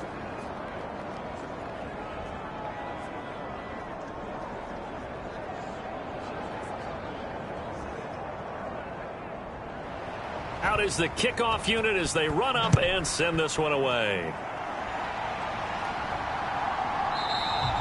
The football will come out to the 25 as McLeod will not return it. The 49ers offense now. They work their way back onto the field. Still enjoying the lead here in the 3rd quarter despite their defense giving up that last touchdown. Now they'll see if they can get the equalizer here on this drive. They start on the ground with McCaffrey. Trying to run inside, but nothing there. No gain on the play. It'll be 2nd down. As usual, the hallmark of a good run defense, linebackers making plays near the line of scrimmage. Absolutely nowhere to run there. A good action to this point in the 3rd quarter. Just a 3-point game. 2nd and 10. They'll look to throw here. And this one incomplete. Too much contact to hold on to that one, and it's 3rd down. Well, you most certainly don't want to go 3 and out here and give the football right back because your friend, Old Momentum, he's wondering if he should change sidelines about right now. And if you don't convert here, guess what? He's going to make the trek to the opposite side, and all of a sudden, you got a battle on your hands. And he is going to have a 49ers 1st down as they're able to get the 3rd down conversion. They're just going to run a drive route here with their tight end. Let him get upfield about 10 yards and then move toward the middle of the field. This ball's right on target, and it results in a 1st down.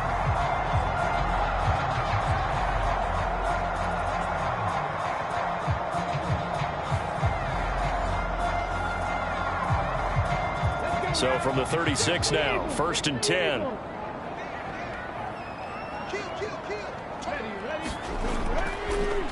He's going to try and take off with it. And he'll lose yardage. Brought down at the 32. Coming in to put a lick on him was Levante David. And they're not going to get to the line to run another play. So we will switch ends as the 3rd quarter has come to a close.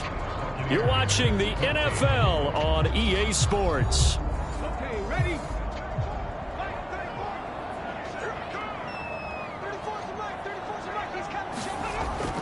On 2nd down, McCaffrey. Oh, what a move. They'll get 4 on 2nd down, but it leaves them with 3rd and still 9 to go. They'll come to the line here needing 9 yards to pick up the 1st. On 3rd down, he'll drop to throw. Pass taken in by his big tight end. And this is going to lead to another 1st down as the tackle's made at the Bucs 42. Great way to convert on 3rd down there. 21 yards to play. And that certainly appears to be a critical conversion right there because not only do they keep the drive going, they take valuable time off the clock as well. They have to feel really good about that last completion. So from Buccaneer territory now, it's 1st and 10 at the 42-yard line. Back to throw here. Throw left side. McCaffrey's got it. And he'll go down shy of the 40 at the 41. If nothing else, they've already taken a couple minutes off the clock here already as they come up 2nd down. A throw over the middle taken in. And he's taken down inside the 30. First target, first catch, and a first down. I think that's a big pickup for a first down because when you run a drag route against zone, you're sometimes asking for trouble because you might run into a defender. Yeah, well, there they ran into a first down. Executed it to perfection. Again, he'll drop to throw. And that is incomplete. He couldn't hold on through the contact. Brings up second down. They'll give it up to McCaffrey. And he's able to work his way down inside the red zone to the 19-yard line. The Niners have the first down on a gain of 11. How about this offensive line? They're really starting to establish themselves, take over this game. And before the series began, I know exactly what was said in the defensive huddle. Guys, we got to get no less than a 3-and-out. Let's get off the field. Instead, they can't find any traction towards doing that. Right now, they're just getting muscled all over the field and getting pushed down it. Back to the ground on first. It's McCaffrey. And he's going to take it in. Touchdown, San Francisco. Christian McCaffrey, his second touchdown of the afternoon. And the 49ers are able to build on to their fourth quarter lead. And he certainly played a pivotal role with those 2 TDs and why they're up on the scoreboard right now. Well, someone's all about winning, aren't they? Because he's not worried about the number. Sure, it's great to have 2 touchdowns. But the bottom line is what he's doing is contributing to their lead. He wants to continue to do so. Moody good with the extra point, and his guys will take a 10-point lead. A pretty long drive that time, 11 plays all told. And the last play on the drive, the touchdown run from Christian McCaffrey. Holmes going to opt against bringing it out, and they will begin at the 25. And Tampa Bay trots out there now. And you figure after giving up that last touchdown, they trail by 2 scores here in the fourth quarter. This drive becomes very critical. Now Mayfield and the Bucs come up on 1st and 10 at their own 25-yard line. They'll try and start this drive in the air. It's incomplete. Took a shot, couldn't connect.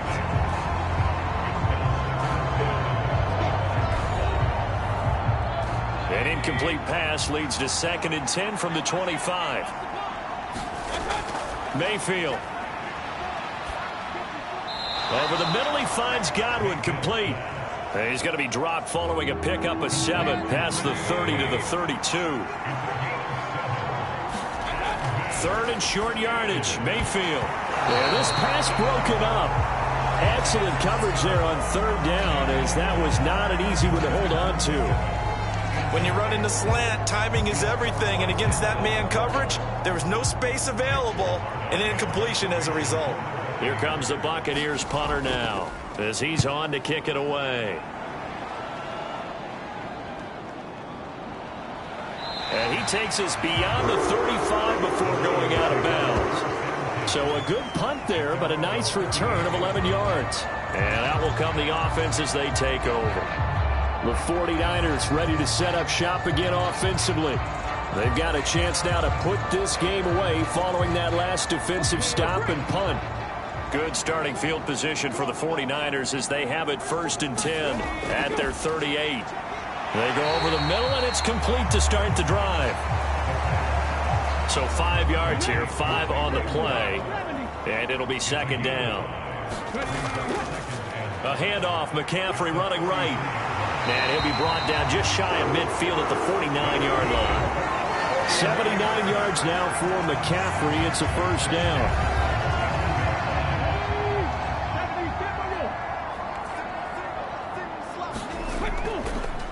Off the play fake, he'll look to throw. And he can't get rid of it. He's taken down. Shaquille Barrett able to get in there for his 2nd sack of the afternoon.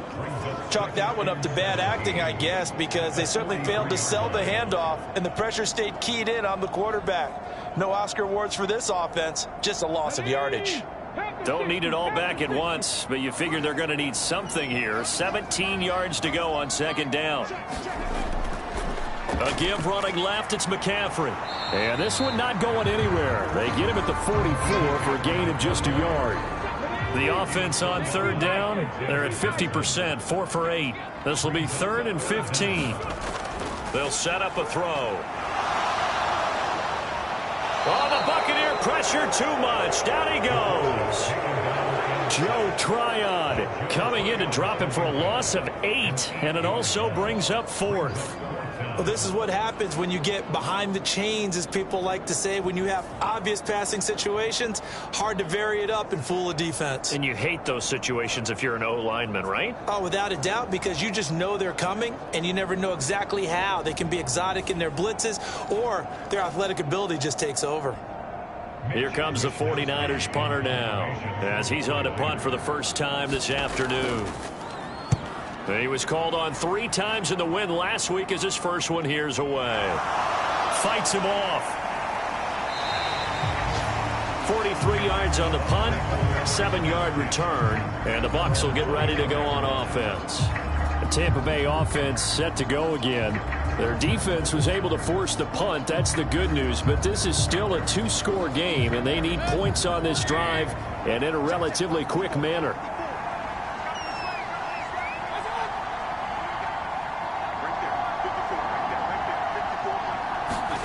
Mayfield now looking to throw on first down. Oh, he tries to force it in, and it's intercepted. Picked up by Ambry Thomas.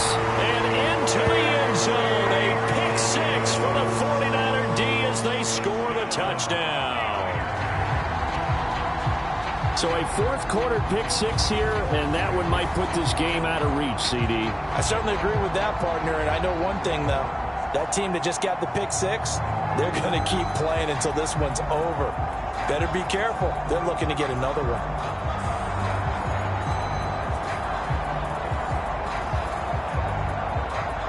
An extra point try now for Moody.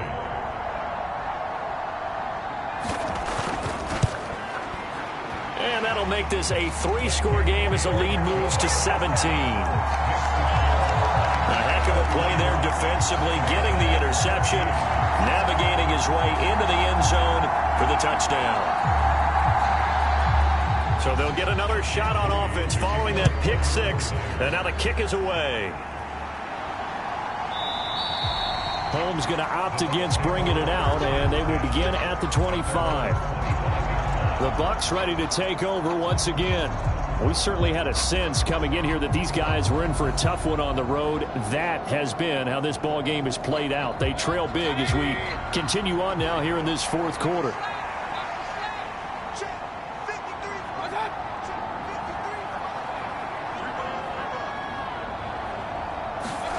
Back to it after the pick 6. Mayfield. He completes it to Evans.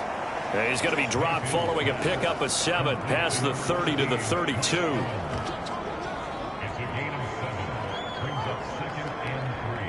They'll operate from the 32-yard line here, 2nd and 3. Mayfield now.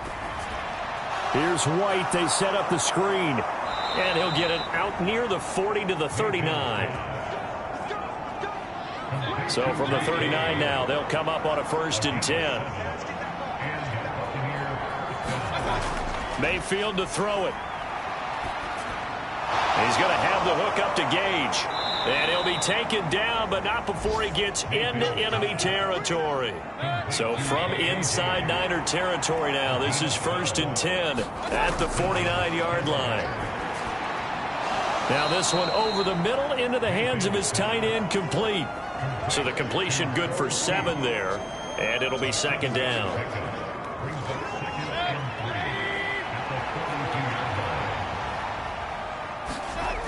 From the gun, Mayfield. And he's going to be intercepted for the 3rd time thus far.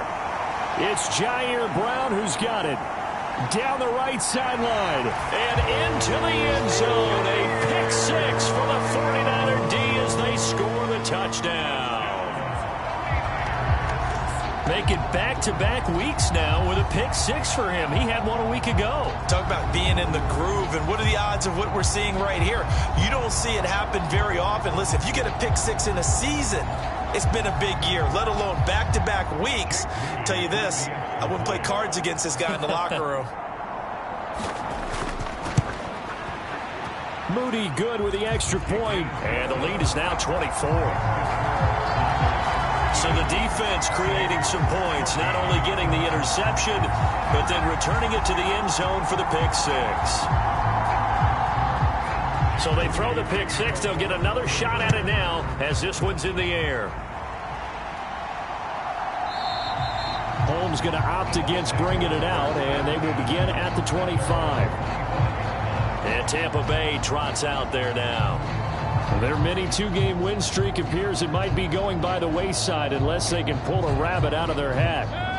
Now Mayfield and the Bucs come up on 1st and 10 at their 25-yard line. After the pick six, they go right back to the air. Throw out wide is incomplete. So the incompletion, and now it's 2nd and 10, again from the 25-yard line. Here's Mayfield. Got his man complete over the middle. That's Palmer. And this will be a gain of 5 as he gets it to the 30. They'll come up facing 3rd and 5. Throwing, Mayfield. Able to find the open man. That's complete. And he is going to have the Buccaneers first down as they're able to get the 3rd down conversion.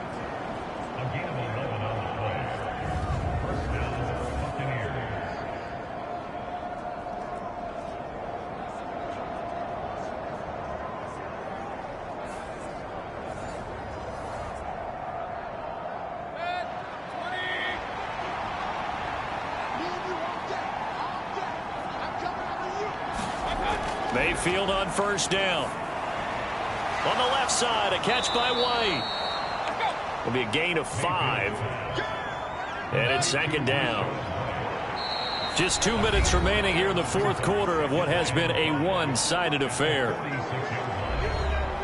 So it's Buccaneer football as we welcome you back. They're looking at 2nd down now as they search for a consolation score. The 2nd down attempt there knocked down as it leaves the quarterback's hand, and it's incomplete. They come up now 3rd and 5 following the incomplete pass. Mayfield looks to throw. Ball had his hands on it, couldn't bring it in. Pretty symptomatic of how this game's been going. Even with such a big lead late, the effort hasn't lapsed one bit. If the offense wants to score some points in this one, they're going to have to earn it. These guys are not giving up anything. He's got his target. That's complete. And he's brought down. They're going to need to get up and set in a hurry. And again, it's Mayfield. Oh, he dropped it. And that's pretty indicative of the way this one's gone. So now 2nd and 10 after the incompletion on 1st down.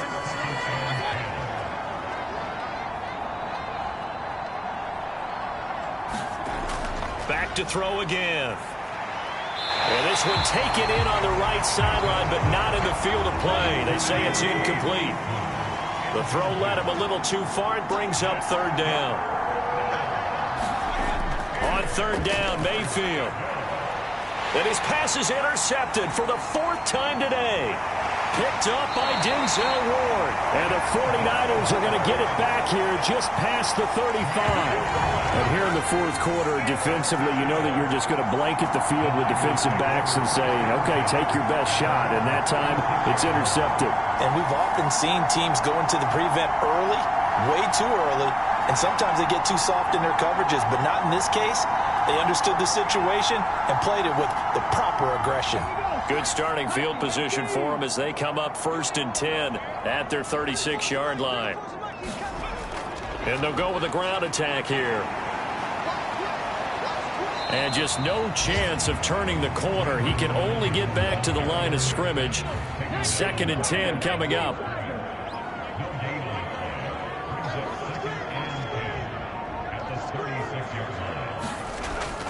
Off the option, here's McCaffrey.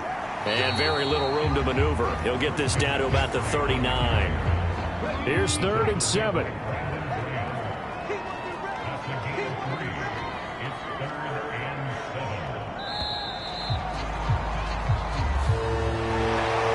this was a very close ball game at halftime, Charles, but in the second half, that offense kind of kicked things into another gear, and they were able to pull away for the victory.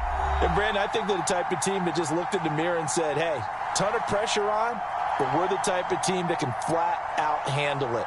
They stood up with confidence, and made it happen for a victory. So for San Francisco, they keep pace for a playoff spot as they move to 7-3. And they will hit the road next week to take on the Seattle Seahawks. Meanwhile, for the Bucs, they're going the wrong way as this will drop them to 3-7 now on the year. And they'll try to get back to their winning ways next week as they head to Indianapolis to take on the Colts. So that'll do it for my partner, Charles Davis, and the best darn crew in the industry. I'm Brandon Gaudin. This has been a presentation of the NFL on EA Sports. The 49ers get the win here at home as we say so long from Santa Clara.